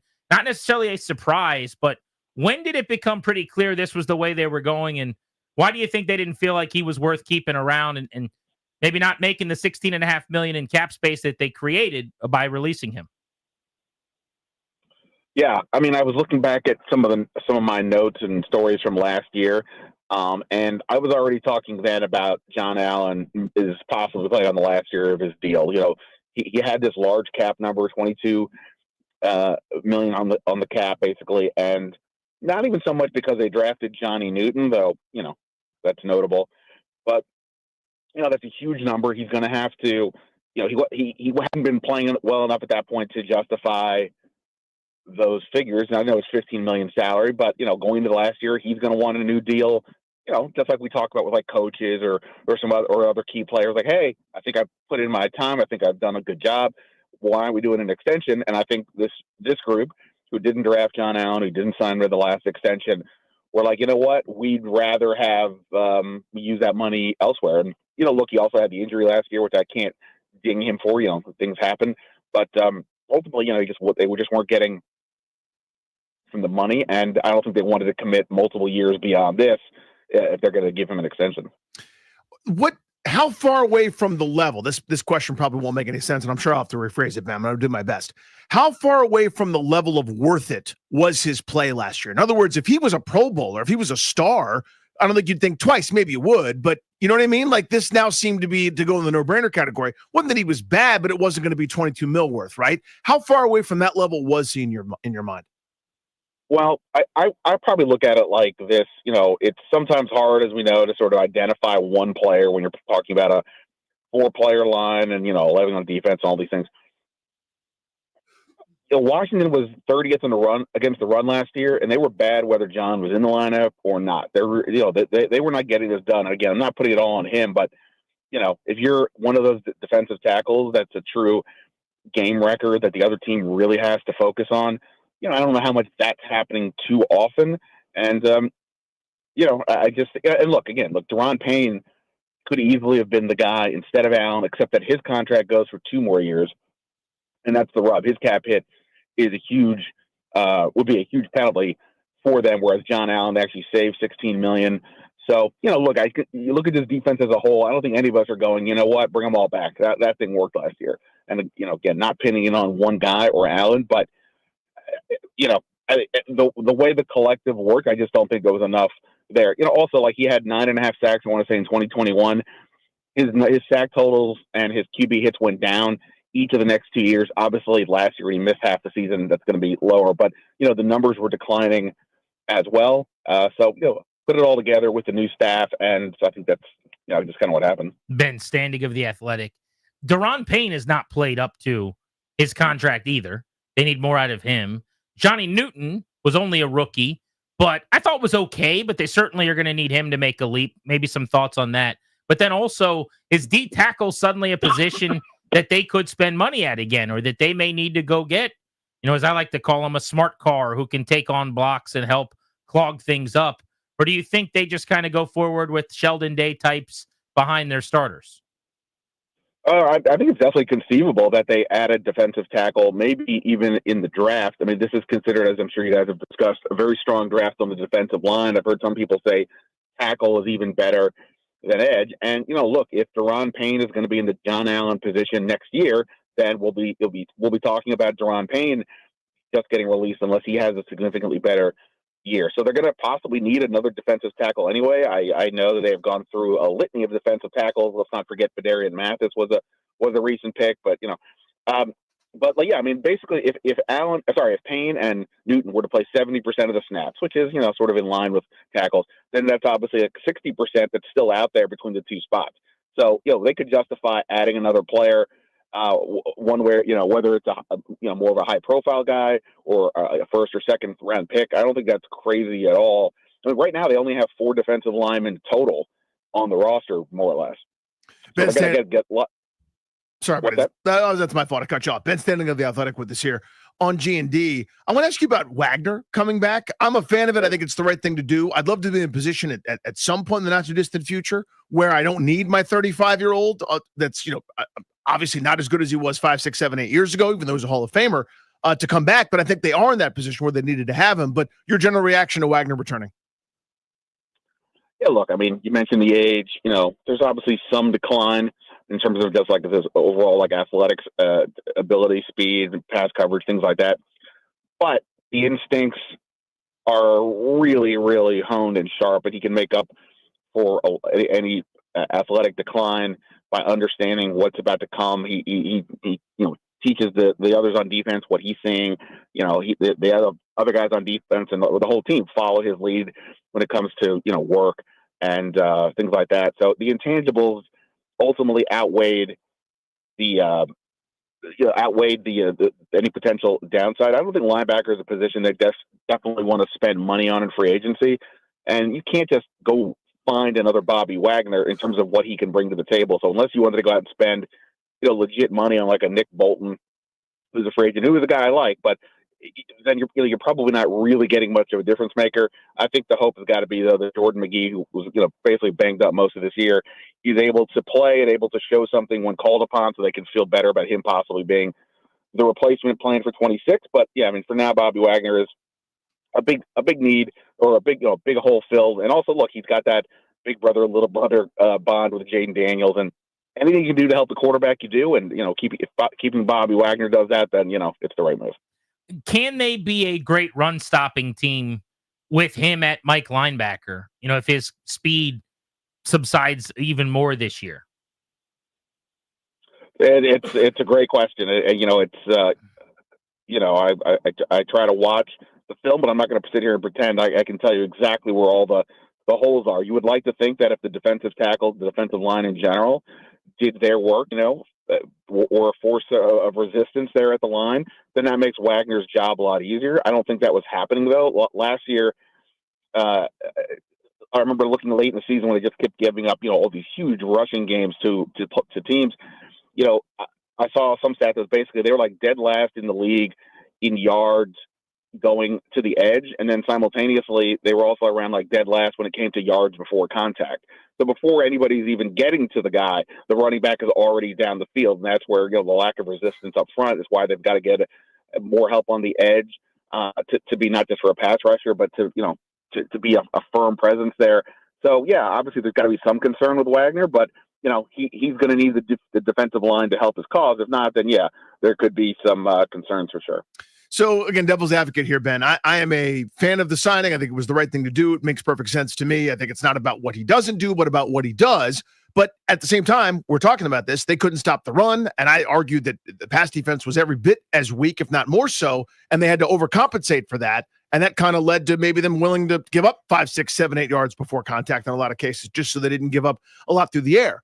But that said, what would you say to somebody that goes, why are we in such a hurry to bring back a guy from a terrible defense that couldn't stop anything? Shouldn't we be looking to upgrade there? What would you say to a person like that? Yeah, I mean, look, I think you just have to look at everything look at the entire board for them. Other than quarterback, you could justify anything to me that they should do. Sign any position, draft any position. I can absolutely make an argument for it because it's such a weird dynamic. They make the NFC Championship game. It feels like they're on the rise, which I'm not saying they're not, but half the team is missing. And they still, like, even last year, like, there's no other, like, obvious strength on this team, right? It's not like you can say, hey, the defensive line is this, and, you know, maybe it's McLaurin and Samuel, but we got to see on that.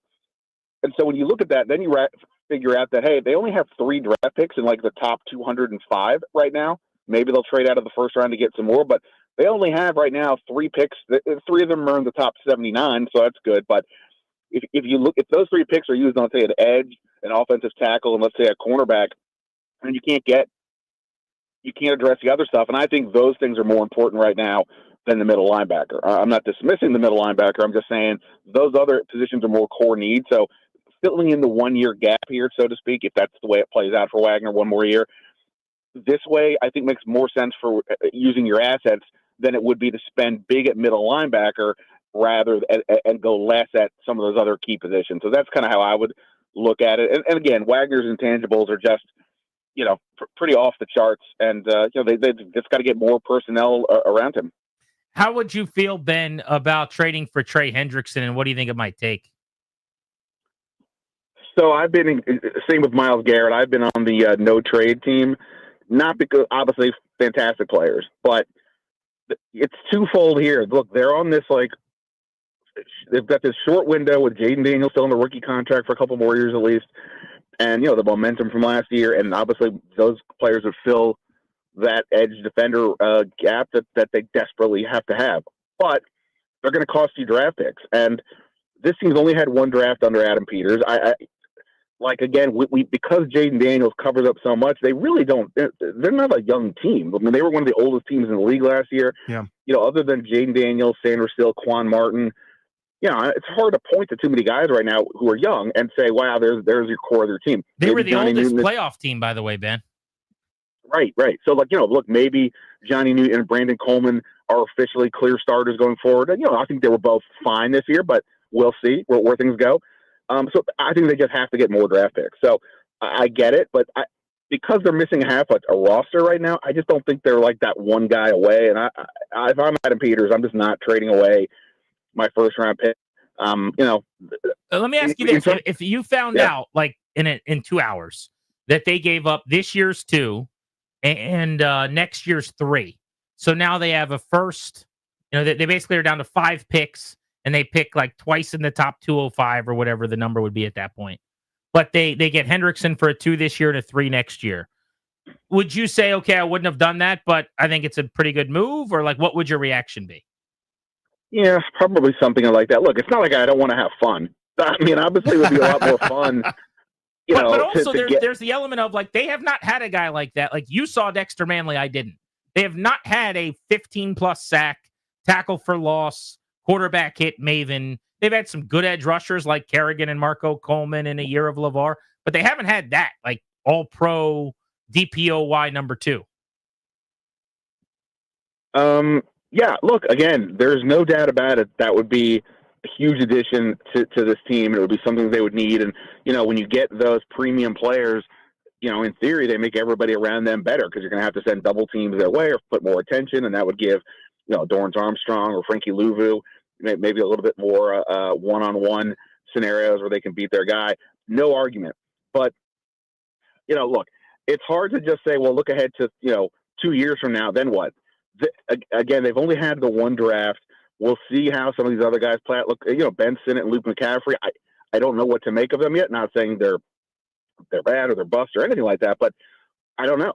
I mean, so you've got to build up more of these things. I mean, this is not just a 1-year deal. Ultimately, for me, it's about Jaden Daniels, and you want to build with him. And they just don't have a lot of guys right now who are going to grow with him because they've only had the 1 draft. Unfortunately for Adam Peters and Dan Quinn, the Ron Rivera drafts were mostly busts, as we know. So they just don't have a young baseline to work with. And ultimately, if I'm them, I don't want to be looking up in 3 years going, wait a minute, we have Jaden Daniels and everybody else on our team is, getting AARP magazines, So I would pass, but if they did it, I wouldn't be like, wow, that's a major overpay. It's just sort of how would you build your team? Ben, what's your reaction to this? The Danny Rouillet or the Danny Peters plan depends on which one you want to call it.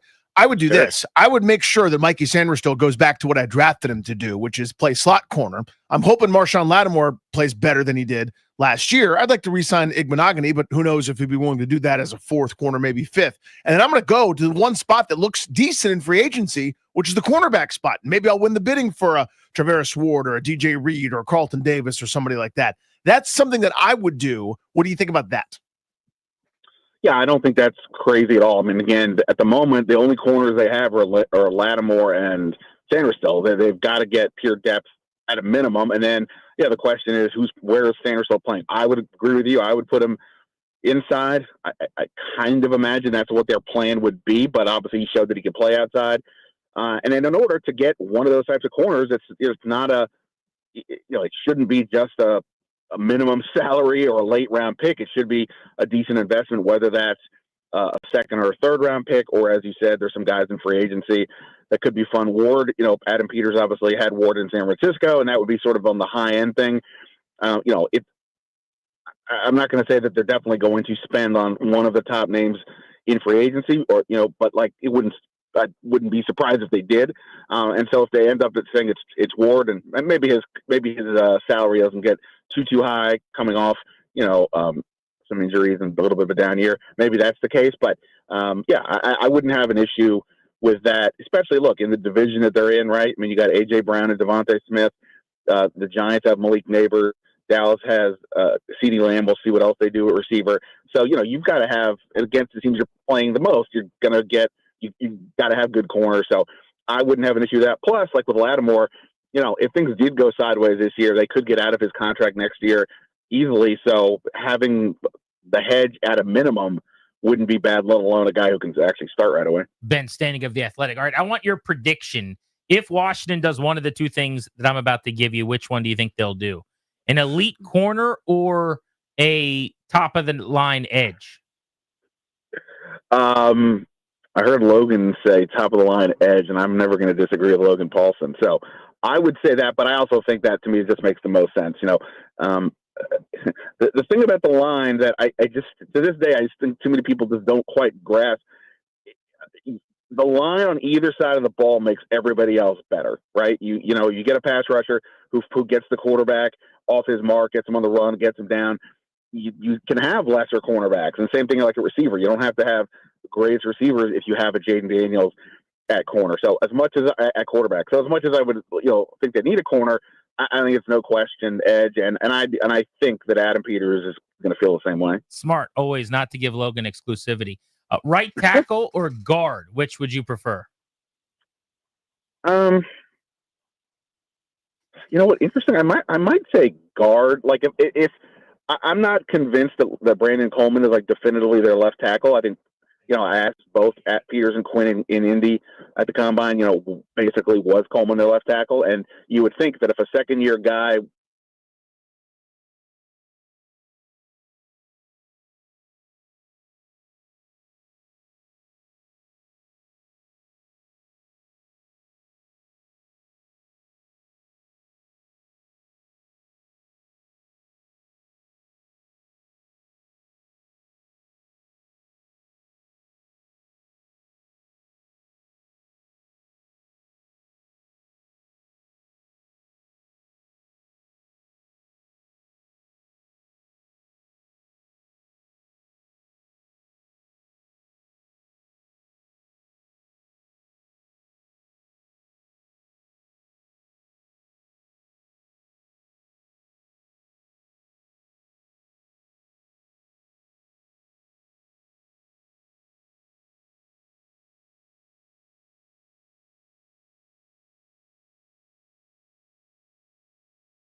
Walton on the Caps at 6. They made a trade today for Anthony Beauvillier. How's he going to fit in? We'll ask John coming up in a little under 40 minutes. And the Grant and Danny, Tony's mailbag at about 6:10 before we say goodbye tonight. Next, Bobby Wagner in Washington this year. Can we expect his level of play to sustain? And what would a team be getting in John Allen? We'll get into those things in a moment.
I'm Toby Altizer with your sports update on the Fan, and this update is brought to you by Paul Henry's Window Installation, your clear home improvement choice. In the NFL, Commanders released defensive tackle Jonathan Allen today. They're going to save $16.3 million in cap space. The Commanders extended an exclusive rights tender to running back Chris Rodriguez. The Bills are signing linebacker Terrell Bernard to a 4-year extension worth $50 million. $25.2 million guaranteed. The Titans are releasing edge rusher Harold Landry. Tonight in baseball, the Nationals taking on the Mets in spring training action. 6:05 first pitch over on the Team 980. Drew Storing going to join Charlie and Dave tonight during the broadcast for a little bit. In hockey, the Capitals taking on the Red Wings tonight at Capital One Arena. 7 p.m. puck drop. You can hear that game right here on the Fan. Also, the Capitals traded for forward Anthony Beauvillier today, giving Pittsburgh a second-round pick to acquire him. This March only, get 10% off windows with a 5-window minimum and 10% off doors at Paul Henry's Window Installation. Schedule your no-pressure free estimate today at paulhenryswindows.com, your clear home improvement choice. From the Crop Metcalf 5-Star Sports Desk, I'm Toby Altizer on the Fan.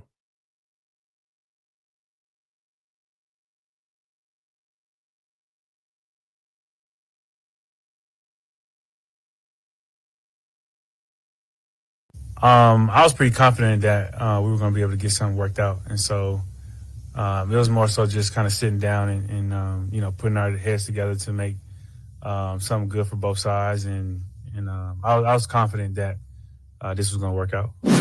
I just love what we're building here. I love the team.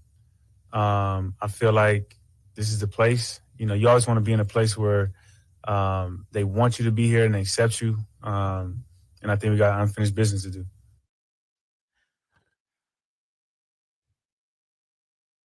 Bobby Wagner talking with the media today.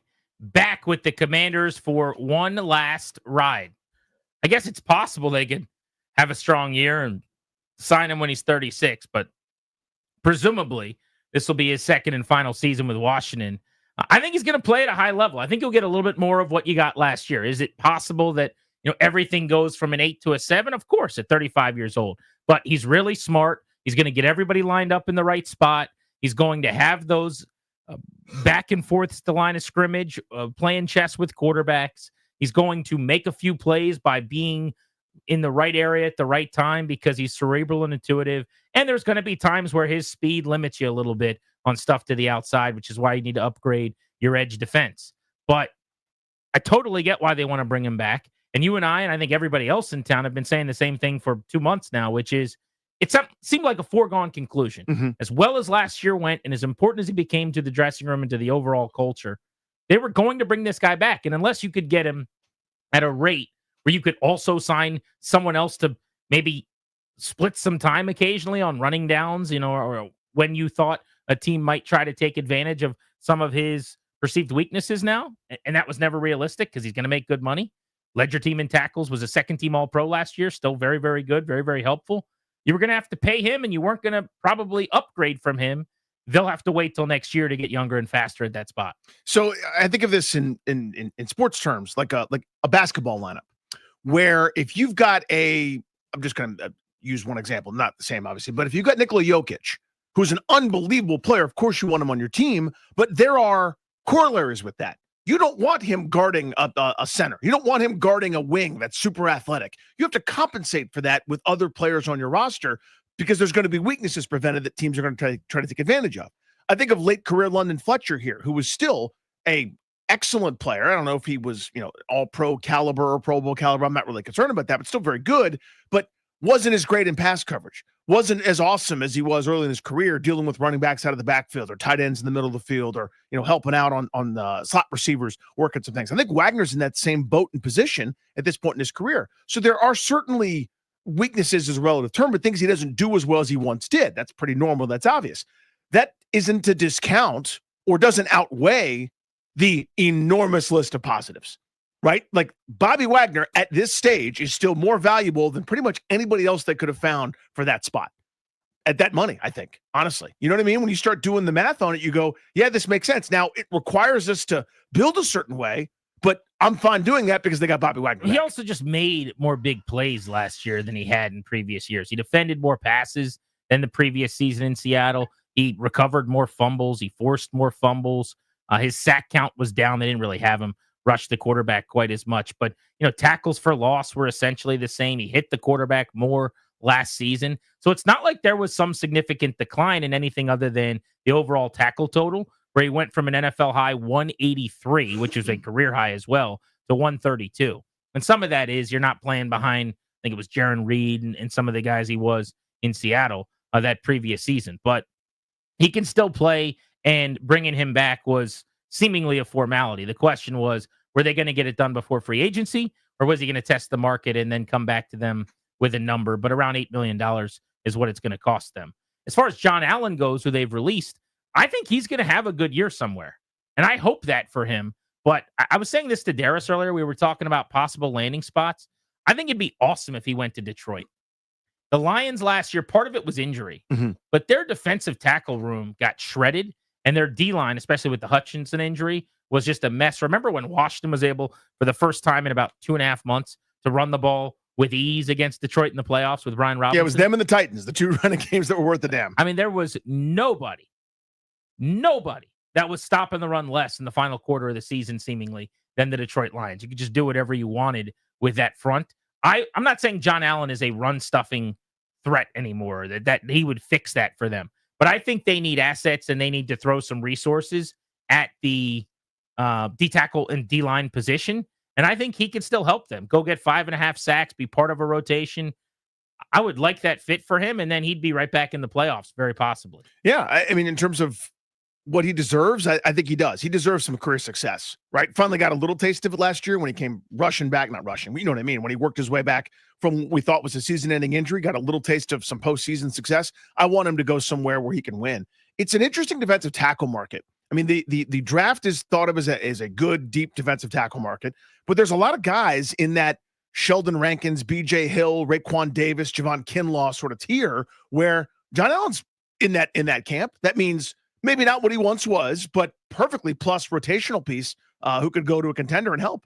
We talked a lot yesterday about Trey Hendrickson from the Bengals being a possible target for Washington, and I still think it would make a lot of sense if they could go swing for the fences and hit a walk-off grand slam and land Hendrickson. But a couple of more cost-effective options and slightly younger options at the defensive end position, if you're looking for an edge, that market's starting to clarify itself a little bit. It's like a Polaroid coming into focus.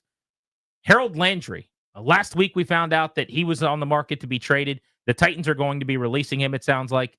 28-year-old who at one point in time had a 12 and 10.5 sack season back-to-back.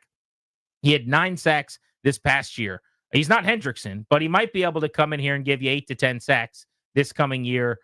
Being only 28 years old, a guy that you're not going to have to pay nearly as much as the $30 million a year for Hendrickson. That's a name to keep in mind. And then another guy who might be in that 8 to 10 sack range next season would be Josh Sweat, who comes over from Philly. He's actually a Virginia kid. He played at Oscar Smith High School, which is a power in Virginia Beach. They often win state championship games. I actually watched them at Lane Stadium in Virginia Tech win a state title a handful of years ago. I wonder if Sweat was on that team. I'd have to look that up. But Josh Sweat, a 27-year-old with Philly who was so good in the Super Bowl, really good in their playoff run. He had 8 sacks this past season, which was the second highest total of his career. He's kind of been a mainstay in the 6 to 7.5 range. I'd have to look up and see how he does against the run to see how interested I am. But he's made a Pro Bowl. He's won a Super Bowl this past year. That's another name, going to be cheaper than Hendrickson, that if you're going shopping at D end, everybody should know. Yeah, Bet Online has odds for DeMarcus Lawrence, for example, to come to Washington. I think they're the leader because he's a former Dallas Cowboy and he's a potential free agent there. So, I mean, the point is everyone's kind of doing that math, right? Where they're going, if they go cheap, here's a route. If they go middle class or medium, here's a route. If they go big game hunting, here's, Myles Garrett's the white whale, but then, a 1A or a half step down would be what you have to give up for Hendrickson. But the point is, it's a glaring need. Everybody knows it, and they've already proven they'll go ahead and take a swing. Why was LeBron James getting in Stephen A. Smith's face last night at an NBA game as Smith was taken in the game with his agents? We'll get into that next on The Fan.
stretch run of Grant and Danny being brought to you by our friends, the law firm Condori and Murad. They'll help you draft a last will and testament, set up a living trust, or put together a medical power of attorney. Schedule a free consultation with their attorneys today at kmlawyers.com. Tell them we sent you to get a discount. It's kmlawyers.com. Danny, party till we die, baby. Yeah, it's almost over. Darius, let's play the part where it drops. Let's do that. What does it do before it drops? It gets hot. Okay.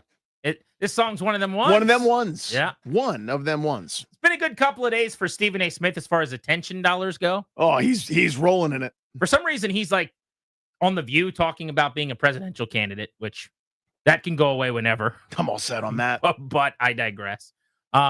He's done a bunch of interviews in that regard. He got $20 million a year from ESPN. He just signed a new deal, so congratulations to him for that. I just read a story this morning that he's going to be more heavily involved in their NFL coverage. In case you were concerned, put those concerns to bed. He'll be more involved. Could also do without that. Yeah. However, or as Stephen A. Smith would say, however,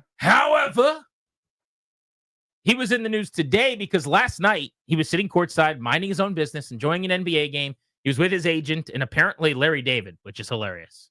I just think that's funny. That is funny to me. As I heard from the clip that we're about to play. But Stephen A. Smith was sitting courtside and LeBron came up to him and pretty clearly, I don't want to say got in his face. That's kind of what happened. It looked like a confrontation. A lot of people speculated that he was saying, like, keep Bronny's name at your mouth from doing their John Boy lip reading. And then Stephen A. Smith started his show today, one of the shouty shows that he's on, yelling all the time. Very, very underspoken, though. Very soft-spoken, very quiet here. There's not a lot of yelling. You got to listen closely because he's doing his serious Stephen A. Smith voice, you know, where he's like, what happened was. It's like a very, very different tone than normal. This is what he explained as having been the reason for the confrontation. That was LeBron James coming up to me, unexpectedly, I might add, to confront me about making sure that I mind what I say about his son. Can't repeat the words because they ain't suited for FCC airwaves. That's what he was doing. I thought long and hard about this over the last few hours because I had no intentions, Molly, of talking about this at all. Yeah. And the reason why is because we're just going to leave the show. It was a one-on-one, I wouldn't say a conversation, but it was a one-on-one confrontation. But then I wake up and everybody from ESPN and my agent and everybody else were sending me that this thing had gone viral. And so ultimately it was unavoidable, and that is why I have to discuss it now. That wasn't a basketball player confronting me. That was a parent. That was a father.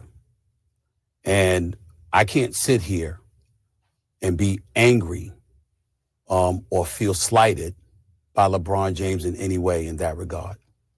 By all accounts, he's obviously a wonderful family man and a wonderful father who cares very, very deeply about his son.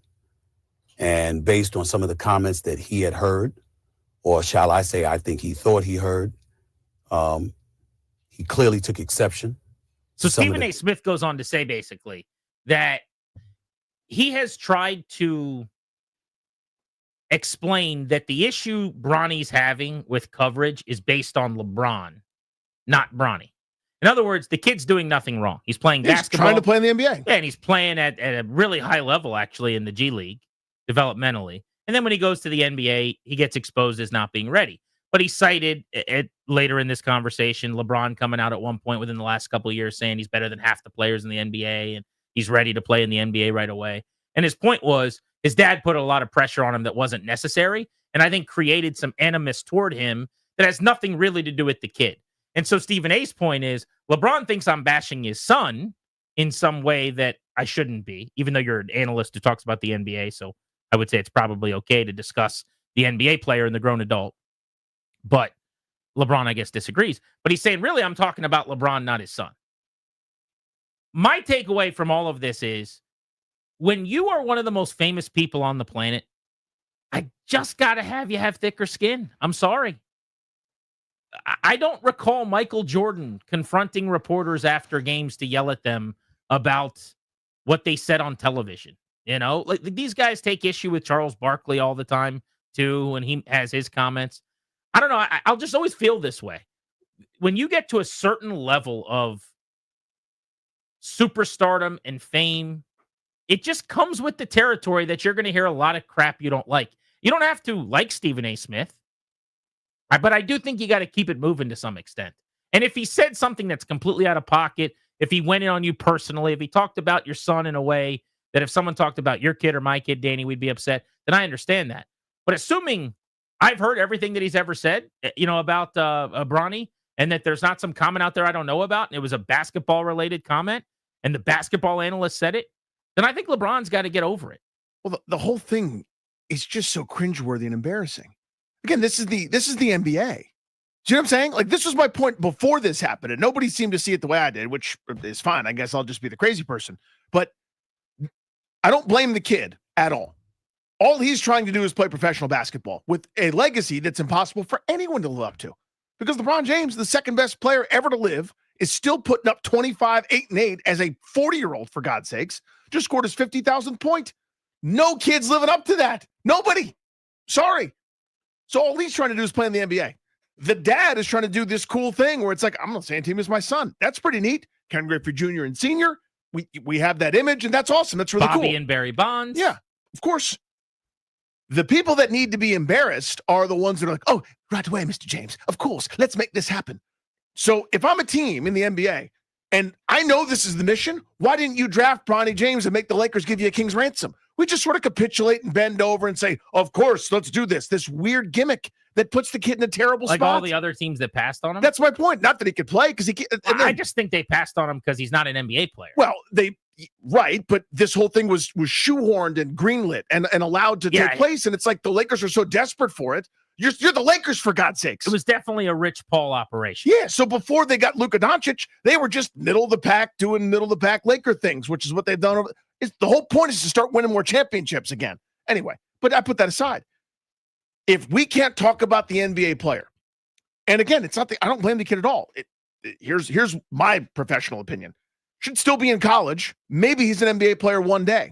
He's not right now. That's okay. There's a billions of guys that are not NBA players right now that probably could use some more seasoning. But good for him. He's doing what he's trying to do. Next topic, please. The idea that this Shouty Show Magoo is now the center of the news and has to go kiss the ring because LeBron is pissed off at him.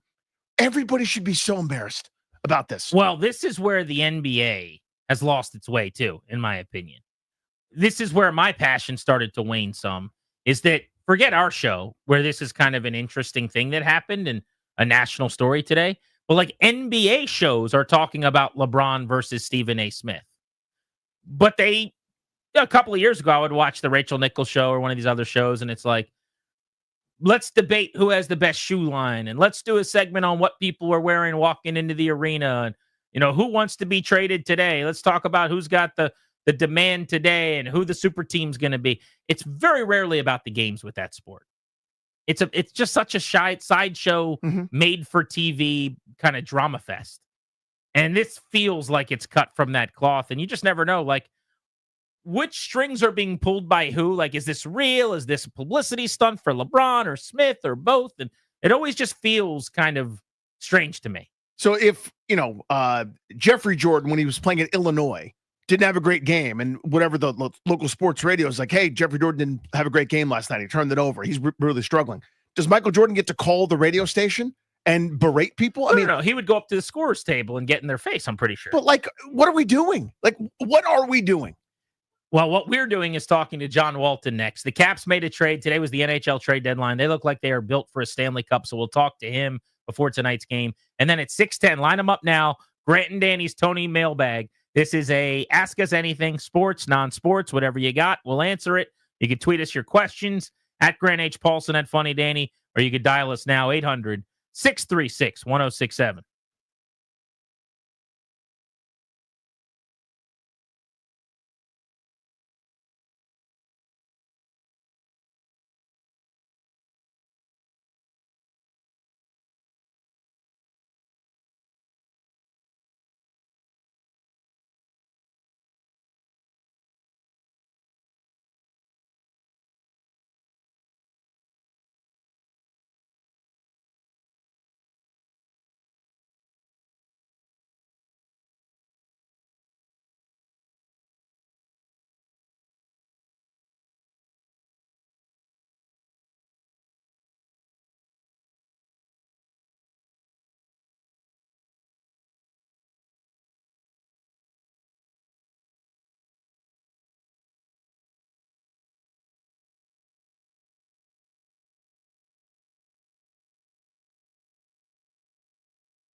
I'm Toby Altizer with your sports update on the Fan. This update is brought to you by Reynolds and Power Home Team, Keller Williams Realty.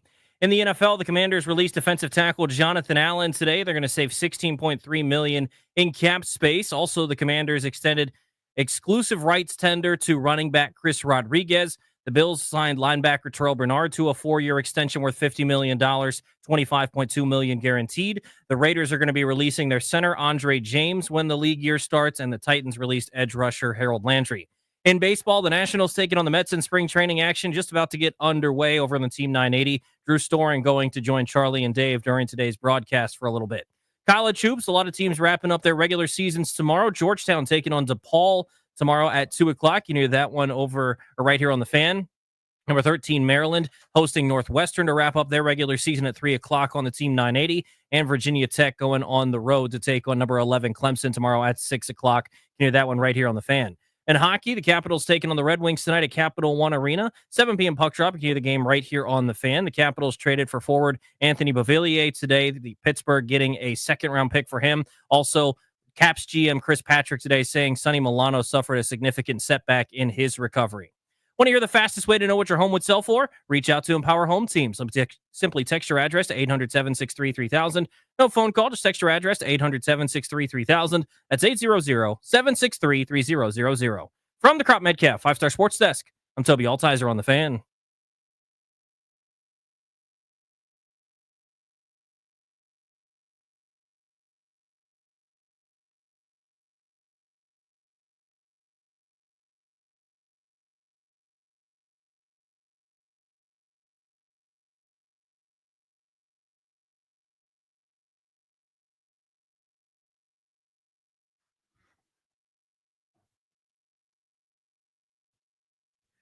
Go vote on our Grant and Danny poll of the day presented by Metropolitan Moving and Storage. Local, long-distance, residential, commercial. 3 decades of best-in-class service and experience. We're asking you over on the 1067 The Fan Twitter account, what move the Commanders should make next? You want to see a speedy running back, a wide receiver 2, an edge, a corner? What are they going to do to kick off free agency? What should they do? That is our poll today, presented by Metropolitan Moving and Storage. Right now, though, let's get to the Rude Guest Hotline. Don't want to waste any time because the gentleman joining us has to get ready to call a hockey game and is kind enough to give us a few minutes. Rude, the most reliable heating and air conditioning products in the DMV. John Walton will be on pregame coming up in about a half hour. John, thank you for making time for us. Let's just start with the news of the day. NHL trade deadline. Caps send a 2 for Anthony Beauvillier. Feels like a rich return for Pittsburgh, but obviously Washington likes the player. Why? Well, I think they know they needed a depth forward and someone who had some playoff experience, a veteran, and Anthony Beauvillier fills all of those. So that was pretty much what they told us they were going to do and went out and did it. And you're right about the return. Second round does seem high, but I'll tell you what, you had so many teams buying and so few selling that the prices were inflated across the board. There were a lot of moves that, in looking at the return and number of picks, and I think it was a difficult environment in which to make big moves unless you were willing to part with a lot of future assets. And the Capitals have a lot of future assets they like and they didn't want to part with. So I like the move. I think you're going to see him, I think, to begin. He's going to be at practice tomorrow morning. I think we're going to get our first chance to chat with him tomorrow. Almost certainly going to play against Seattle on Sunday. And see what Spencer Carberry thinks. If he's going to plug in on the third line, that seems like a good spot, but we'll see where he ends up here. Yeah, so that's what I was going to ask you, John. Where do you see him slotting in, and maybe who's the odd man out because of it? Well, I think what's interesting, Danny, is you've got a couple of things you could do. You think third line because that's what we've all been talking about. Right. They haven't produced maybe as much as you'd like. It started with Hendrickson Lapierre, and then you bring in Lars Eller in November, and now you do this. But it could free up a spot, maybe Connor McMichael sliding down. Maybe if you like Beauvillier with, say, Dubois and Wilson or something along those lines. And you're still kind of figuring out the lines in that top 9. You know, there's been a little bit of tweaking even since Four Nations of what you want to do. I would surprise me if he played on that side in the top 6, and maybe that gives Mikey a more favorable matchup. You could do that. I think they're going to play with a number of things here in the next few games, and when we go to California next week, I could see a couple of different looks, depending on what the chemistry is. But I think my knee jerk is you probably have him on line 3 and playing on maybe that left side. Yeah, John, their top line, Ovi, Strome, and Protas, has been marvelous, but their best line all year has been McMichael, Dubois, and Wilson. I would hate to break that up. They've been so good, and I get that McMichael might be able to elevate his game and not only give the third line a jolt, but even get more offense, individually. I would be really worried. I mean, the top six is been awesome. Why touch it?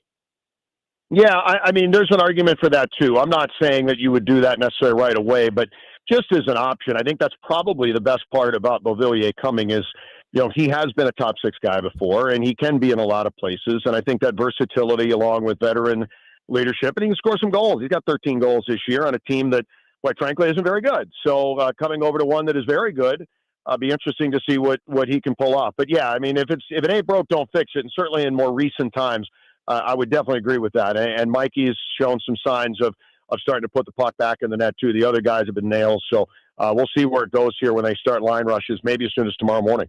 John Walton with us here on G&D, kind enough to give us a few before he's got to call a game in a short order. Second round pick feels a little steep to me for depth forward. I get that picks maybe mean less when you're a cup contender, but that was one of those I don't know if you ever when you bought a house, it's like, man, it's more than I wanted to pay, but I love the house, and I kind of did that cringe when I signed my name and date a bunch of times. Second rounder feels steep to me, John. Talk to me about that. Yeah, I mean, I think it's just the economics of it, where there's just supply and demand. I looked at some of the other moves that were made today, and I think the Caps did a lot of their moves in July, and I think because of that, they didn't really have to go too deep like some other teams did today. Dallas made the biggest move of the day in Mikko Rantanen leaving Carolina. I did see, guys, and if you haven't seen it, go find it. The governor of North Carolina weighing in on a hockey trade. He's a big hockey fan, and he let Rantanen have it for basically no showing the 13 games since coming from Denver, and now he's with Dallas. Big trade. But it's big when the governor's weighing in. So, but that was 2 first-rounders going the other way too. So big players were big picks, and there was just a lot of draft capital that was getting slotted around for things that I was, in some cases, was really surprised about. Wasn't that surprised in the case for Washington, but they needed to get a little bit better, and I think they probably would have been happier maybe given a third, but in the end, they said, listen, this is the guy we want. We'll give the second and move on. The Caps are atop the Eastern Conference standings. They've been running away with the Metro. Right now, they are 7 points in the clear, though, of anybody in the conference, and 10 up on the Canes in the division. How about the teams that helped themselves? The Cats went and got Brad Marchand. The Canes made some moves. What about the rest of the conference today? I thought that some of the best teams in the East got better. Toronto did with Scott Lawton coming in. Florida has amazed me, and I think they are a problem to deal with. I think the best thing that I can say, and a lot of people say, the Caps didn't do very much. I would answer that and why I'm still very optimistic 2 ways. One, the Caps did their homework in July and didn't have to do a lot today. They had 7 new players come in. So given this closeness of this group and the fact the Caps did a lot of their heavy lifting in the summer, they didn't have to do a lot today. And the best part about Florida loading up, Toronto loading up, and Tampa Bay loading up, the way that the NHL playoffs are set up, if this was the old 1 versus 8, 2 versus 7, I would say this could be trouble. Those 3 teams I just mentioned are in the Atlantic, and they are going to beat the crap out of each other for the first 2 rounds of the playoffs. And Carolina has taken a hit. They didn't get much back for the present anyway in trading Rantanen today. New Jersey is beat up. They lost Jack Hughes for the year. The Capitals are going to be Metropolitan Division champions in about another 30 days. The teams behind them are faltering while the Caps are still playing very well. And I know that Spencer Carberry doesn't want to talk like that right now, but that's just the reality of the situation. Is the Caps are going to win this division. And when they do, they've got home ice and got teams that aren't as strong as who I just mentioned. So I'm not saying that in the Stanley Cup playoffs, you got to be tough and you've got to be able to win in hostile environments. And Carolina, New Jersey is still going to provide that. Maybe Columbus too. But that is a war in the Atlantic, and the Caps, hopefully, at the end of round 2, when you're looking at a potential East final, are going to be sitting on the other side against a team that has been severely beat up, and in Florida's case, has played to June already 2 straight years and trying to do it 3 straight. That's not easy to do. So lots of reasons for optimism, and hopefully that's the way it shakes out. Long way to go. Anything can happen. Hockey's crazy, but if you want to lay out the plan, that's the way I'd want to lay it out. Yeah, John, you mentioned, actually, I've heard you talk about this a bit. Want to give you a chance to do so again. It's sorry about your success. They're so far ahead of everybody, and nobody else below them is gaining any ground, even though the Caps had a quote-unquote lull. I think 6-3-1 is something we'd all love to have as a lull, but I digress. How hard is that to then kind of ramp back up to that playoff intensity where you're just looking at your watch going, can we get this thing started already? We all know we're the 1 seed. We all know we're the best.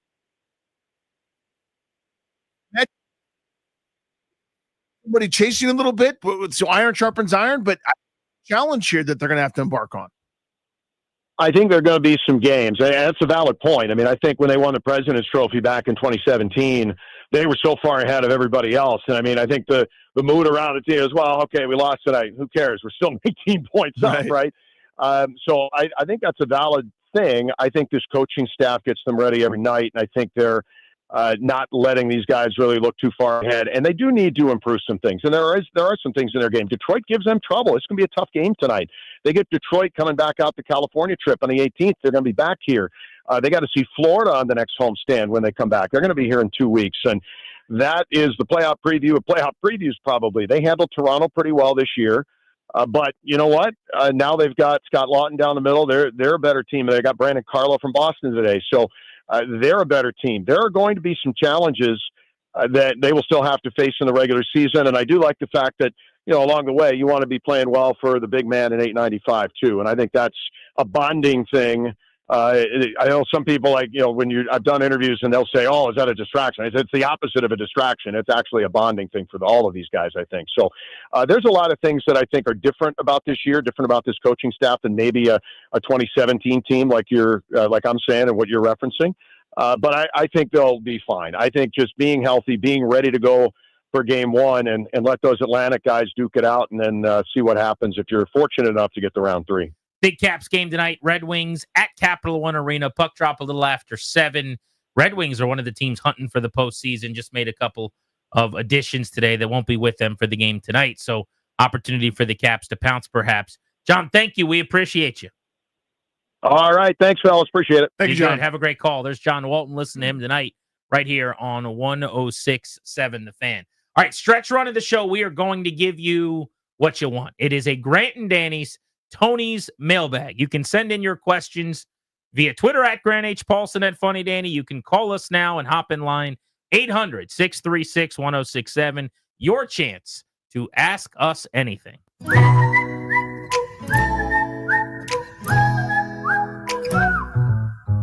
Here comes Grant and Danny's Tony's mailbag. Here comes Grant and Danny's Tony's mailbag.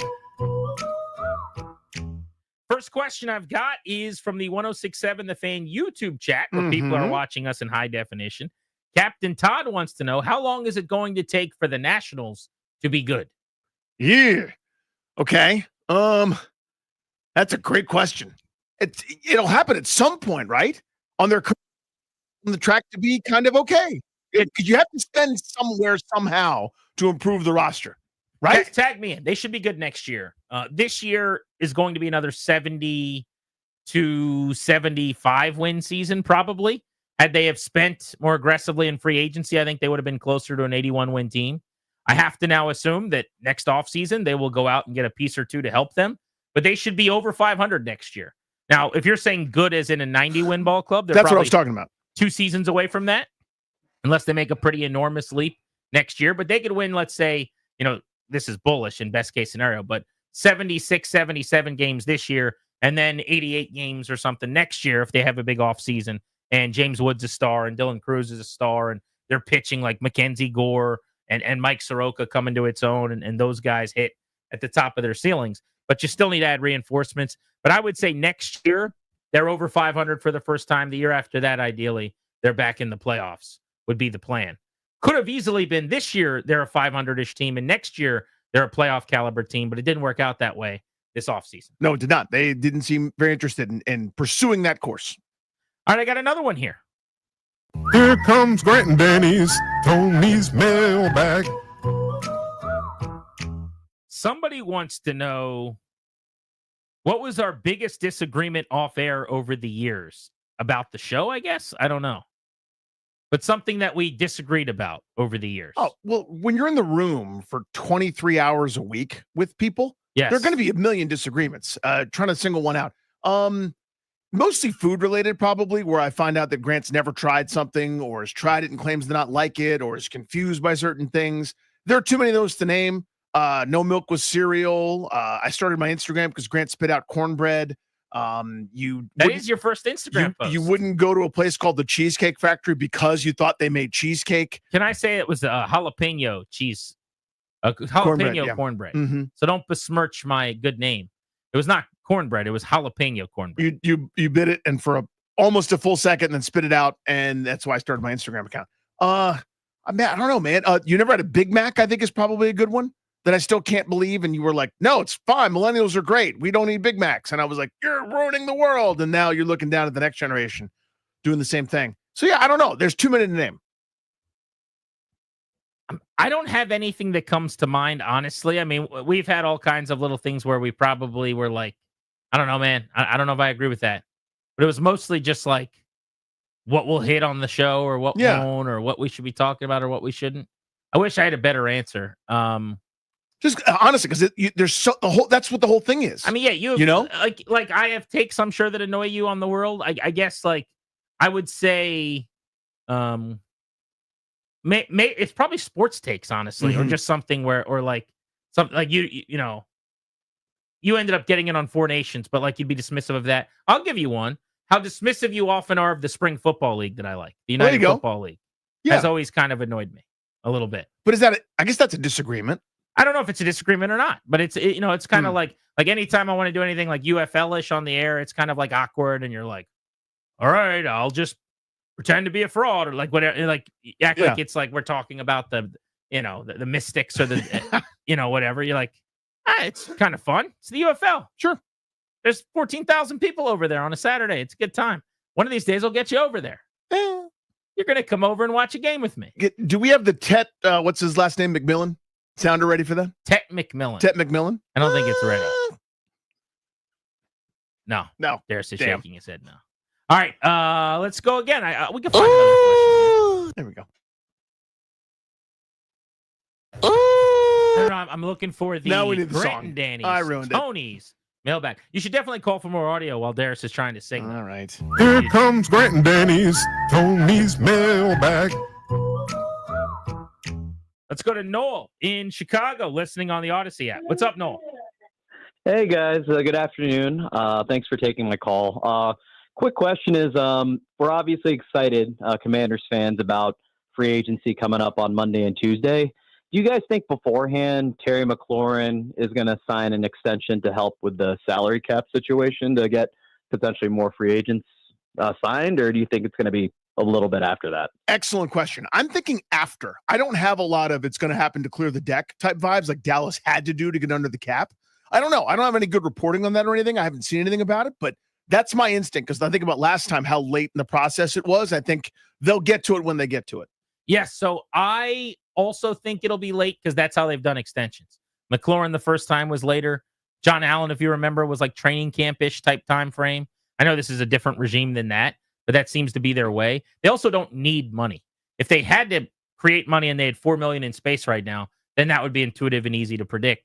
But I don't think they need to create any more space than they currently have.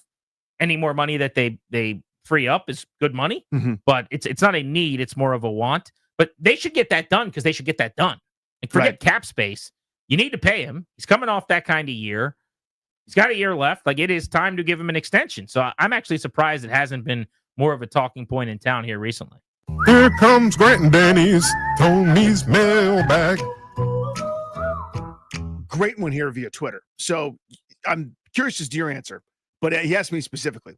For triple your current salary, would you cover the Cowboys on afternoon drive in Dallas?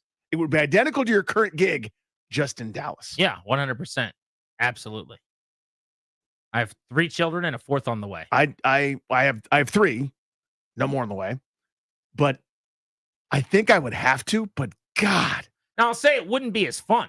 Like what we do now is my dream job because we talk about the teams that I love and care about. If I had to leave markets, I was actually thinking about this yesterday. I would want to go to a market where, like, it's just everyone there is from there and everyone is a diehard sports fan, like Detroit or Cleveland or something like that.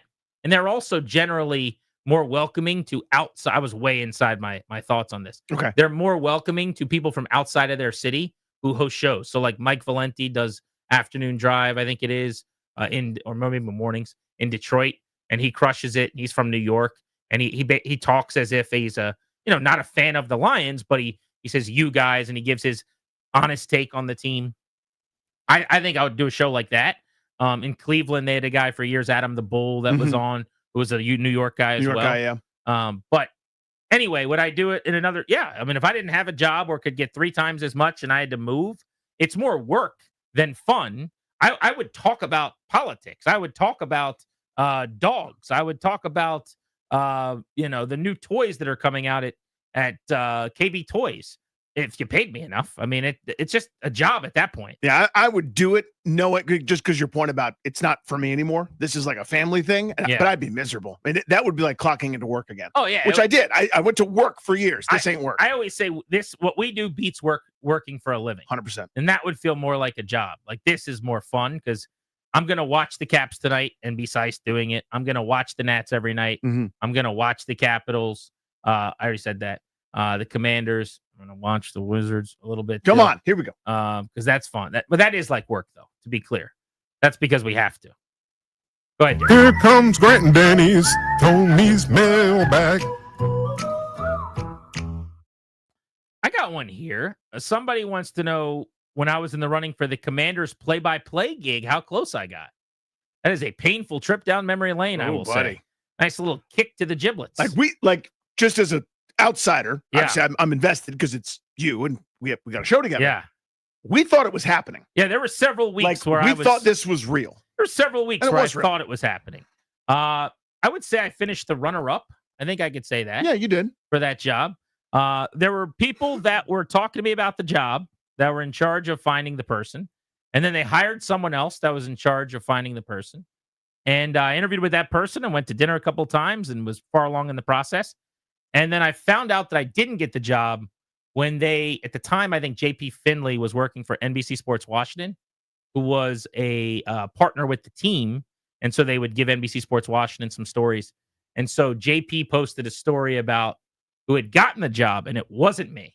And then they called me 5 minutes later to tell me I wasn't getting the job. But I already knew that because they'd already leaked the story to NBC Sports story Washington. first, yeah. So that was fun. But shtick aside, it was the greatest honor of my life to be in consideration. It's probably the closest I'll ever get to that gig. And it was the coolest thing that ever happened to me. There have been more popes in my lifetime than there have been play-by-play announcers for that team. And that's the dream job. So It was the coolest thing ever to be in consideration. And I mean that. Here comes Grant and Danny's Tony's mailbag. From Sean. Best onion rings in the DC area. Where's the best place to get onion rings? Oof.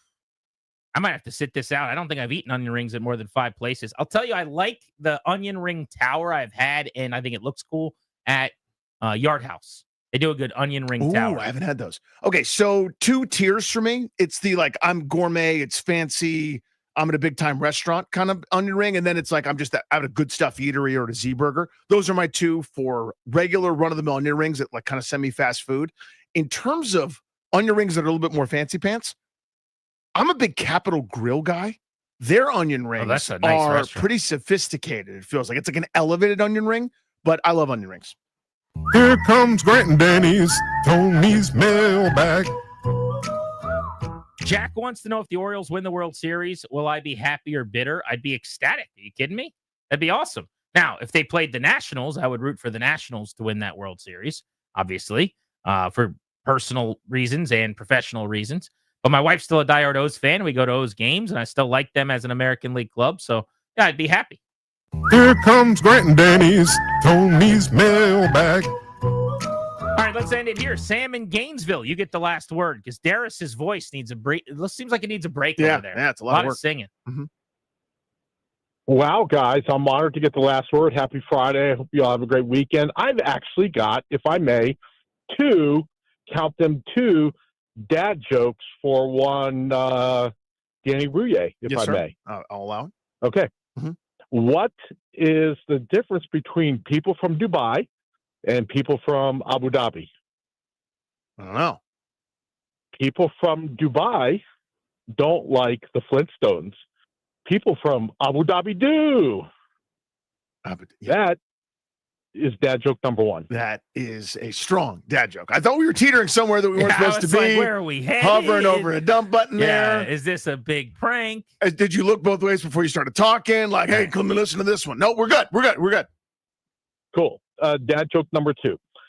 I heard that Walmart is going to start having dental offices in their stores, and they're going to have express lanes for people with 10 teeth or less. Was there a punchline in there? Isn't there normally a That's question? the joke. That's guys. not much of a dad joke. That's more like calling Walmart clientele hicks. You know what I mean? Like those hillbillies at Walmart. Jeff wants to know what your dum-dum flavor is, Danny. I don't have a number one. I usually just cherry, but it's like that's unoriginal. It's a good answer. Yeah, but what's yours? Good answer. Good answer. Show me cherry. Big thanks to Darius, Toby, and Ryan as well. Somebody check his book bag before he leaves today. Ryan the klepto. That's right. I did a bit walking behind him in the hallway. I'm like, suspect headed towards the kitchen. Took up surveillance team 2. Confirm on visual. For Danny, I'm Grant. Saying so long. We'll be back on Monday at 2:00. And by the way, Monday, free agency day. In the Here NFL. we go. Lots of news. Lots of Commanders news between now and then, I'm sure. So make sure you're here 2:00 on Monday. Enjoy the Caps tonight. Ladies and gentlemen, the weekend.